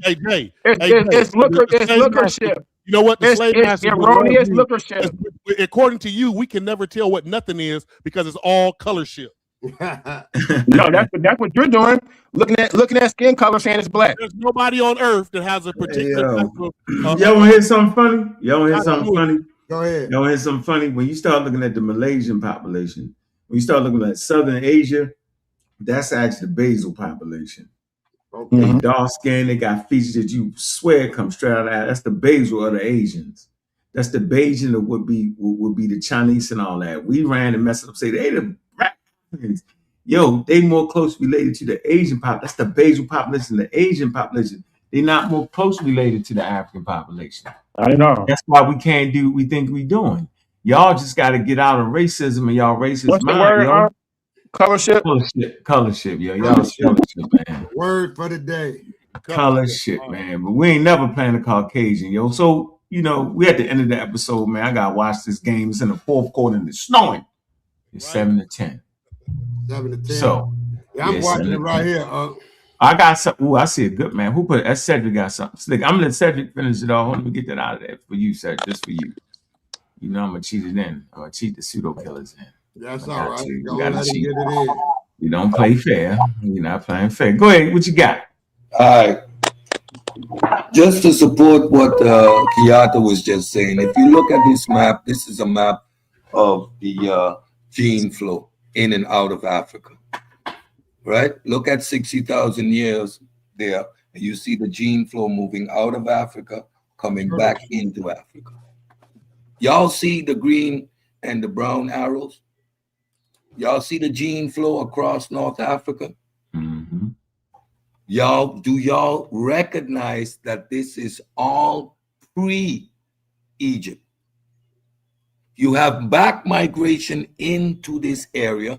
You have people reproducing in this area 60,000 years. At the point that Egypt is established, what do you think the diversity in phenotypes is going to be when you clearly see the back and forth migration in this region? Again, that 5 races a picture, what Ankh put up there, that is, we are stuck. And then how long you got to be in Africa to be African? 70,000 years, is that enough? We ain't even been in America 300 years or so, right? Come on, man. Man, this was a great show, man. Joe, you want something? You got something to say real quick? Where you at? Yeah, man. The Lookum ship is horrible. Yeah. And we're going to always be fighting this fight until we get to the point where we can just accept that people have a range of looks, man. If you try to make everybody one thing, then it's always going to be a problem. And then the second thing that goes along with this that, of course, we didn't touch on is that African Americans need to stop struggling with their own identity. Because that's the only reason why we're having this fight. This fight comes out of our own identity crisis. Mm-hmm. We need to learn our own history, get that right, and take pride in that. All right, I'm done. Yeah, that's good. That's good. Anybody else? I just like to say this here for our truck. I understand and I like your argument because you keep it right based as far as Africans concerned on the lookership or how or the colorship. I'm gonna use King J word, but the bottom line is this here, and I'm gonna still stand on this. In indigenous Africa, whether it be Nubia, Ethiopia, all that, we understand that people are just like the people on these panels. That don't have nothing to do with the construct of color. So when we see artifacts of Egyptians and of late history, we understand they could change and stuff, but I just like to keep it simple. If I saw a statue of a European, I would pretty much know that's a European. So I like to keep it simple. If I see a statue, and I'm saying African American because that's what we is, and I see something look like that on the walls of Kemet, then I'm gonna say, well, I figured that them people might have looked like that. And I'm not saying they black or white. I'm just saying that I'm just using straight up lookership. We call it lookership. That's been look. Hey, let's get back to science. Remember, Herodotus and them said when they first looked at Negroid people, they seen dark curly haired people. You remember that, right? Yeah, they did lookership. That's what we're saying. It's lookership. They look bad. Neither here nor there, because I want to stay to the realer. What we see out of our eyes, you understand, it may not be exactly what their phenotype or what they what their blood type is or their pop, whatever, man. All I'm saying is this: we know what we see. So we're saying, listen, when we're looking at our historical artifacts, and I seen an army of all look like nothing but brothers, an Egyptian army, they don't look like nothing but brothers, right? So whether they was whatever they was, they looked like brothers. So I don't really matter because I know I'm not Egyptian. I'm American African. I was born in America and my lineage go back to West Africa. I'm done. All right, man. Easy bands. Yeah, let me just close out quick. This was a great show, man. Great topic as well. I think it's much needed. And I actually agree with you on this one. We don't agree much, but I actually agree with you on this one. I agree with Dr. Soy Kieta. He's the man, dog, for real. Yeah, he's the man. So we'll just close out there. Just leave it at that. It was a great show. Yeah, great show. Here. Appreciate you, brother. And just for the record, your Christianity does not disqualify you in the scientific conversations. What will disqualify anybody is not being able to maintain scientific accuracy in conversations. It's not your religion or what God you believe in. I just want to put that for the record. I appreciate that sentiment, man. Thanks for having me up. Absolutely, brother. Priest. Hey, Joe, you want to say something, yo? Close them out, pseudo killer. Man, make sure y'all like and subscribe to the channel. Like and subscribe, sa.neter TV, man. Hit the cash app. Let me see, y'all ain't showing no love today, y'all playing. I'm gonna put this in here. I got force feed y'all that. Let me put this in here and let y'all get away easy. I can't let you get away easy. Not gonna let you get away easy. All right. Somebody hit the cash app, man. We gave y'all 4 hours of our time, man. All right. It's a good show, man. We heard what the community had to say, man. Cedric, some of the pseudo killers dove on, man. Man, we had about 400 people in the building, man. It was a great show, man. Hit that cash app going out the door. Show some love, man. $1, $5, $20, $1 million. However you feeling, man. It was a great show. We appreciate everybody, man. Go ahead, Joe. You got something to say, man? No, I ain't got nothing else, man. The only thing I'm gonna do is encourage you to keep pushing, man. You can have some back-to-back great shows dealing with some stuff that really needs to be talked about and explained in a more a way that people can understand it, right? Take the information back and really learn it so that they don't get tricked in the future. You know, I think you should keep on doing that, man. Good job. All right, appreciate you, Joe, man. Yep. And All right, if I'm y'all out. don't know, we're gonna have some Cater coming through again, man. Oh yeah. Make sure I drop the links for y'all to see that, because it's coming. Yes, all right. Y'all That's get a what's chance up. to ask some questions and all that. Just trying to figure out the logistics, man. All right, man. So yeah, right here we have the skin map. All right, I'm out. All right, man. Appreciate you, Joe. Peace. Got the skin map. So while y'all crying about how a person should look, you can clearly look at the map. You know the Nile is the largest river on planet Earth.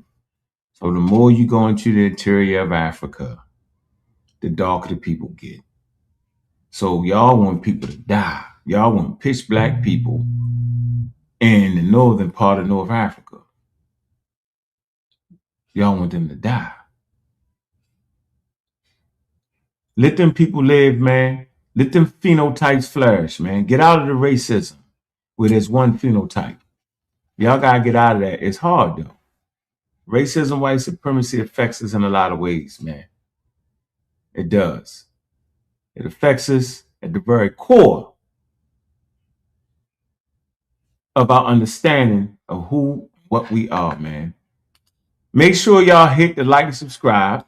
Make sure y'all hit the cash app. Holler at the cash app, right? All right. Make sure y'all just continue to send love, man, if y'all want me back up on here, man. All right? Because this is what we do. We do it with accuracy and love, man. Y'all know what it is.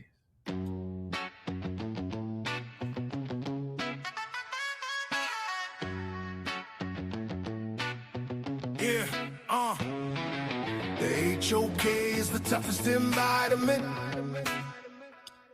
And or at your own risk is the toughest environment. The HOK is the toughest environment. Yeah, stay strong, don't cry. It's the toughest environment. Yeah, no handouts here. You have to earn your respect.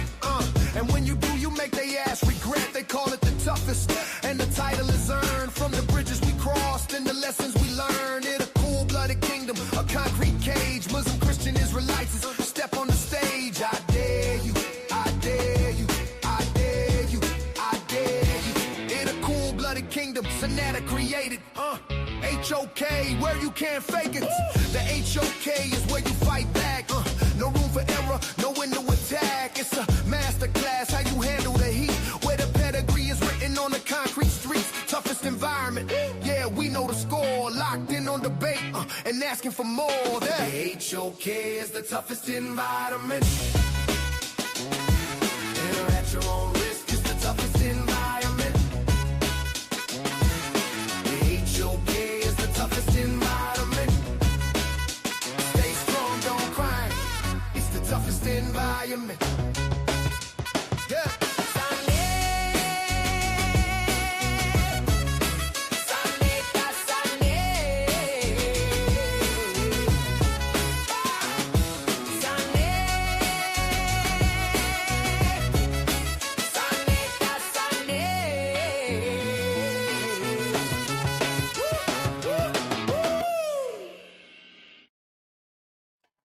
I'm your host, Bobby Banger. Make sure y'all like and subscribe to the family of shows, man. Y'all know y'all can catch me on the regular on the Community of Skeptics, man. Type it in your search engine. Powered by the Pseudo Killers, man. Y'all know what it is, man.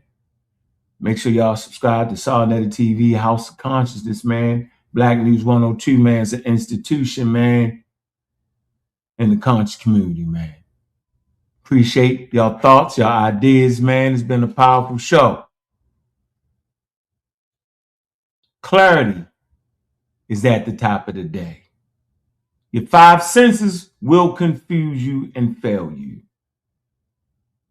Man didn't reach maturity in science till they developed tools to either extend their senses or make up a brand new sense all into itself. That's the message for the day. Don't get tricked by foolishship, howlership, screamership, colorship, and lookership. And with that, we out.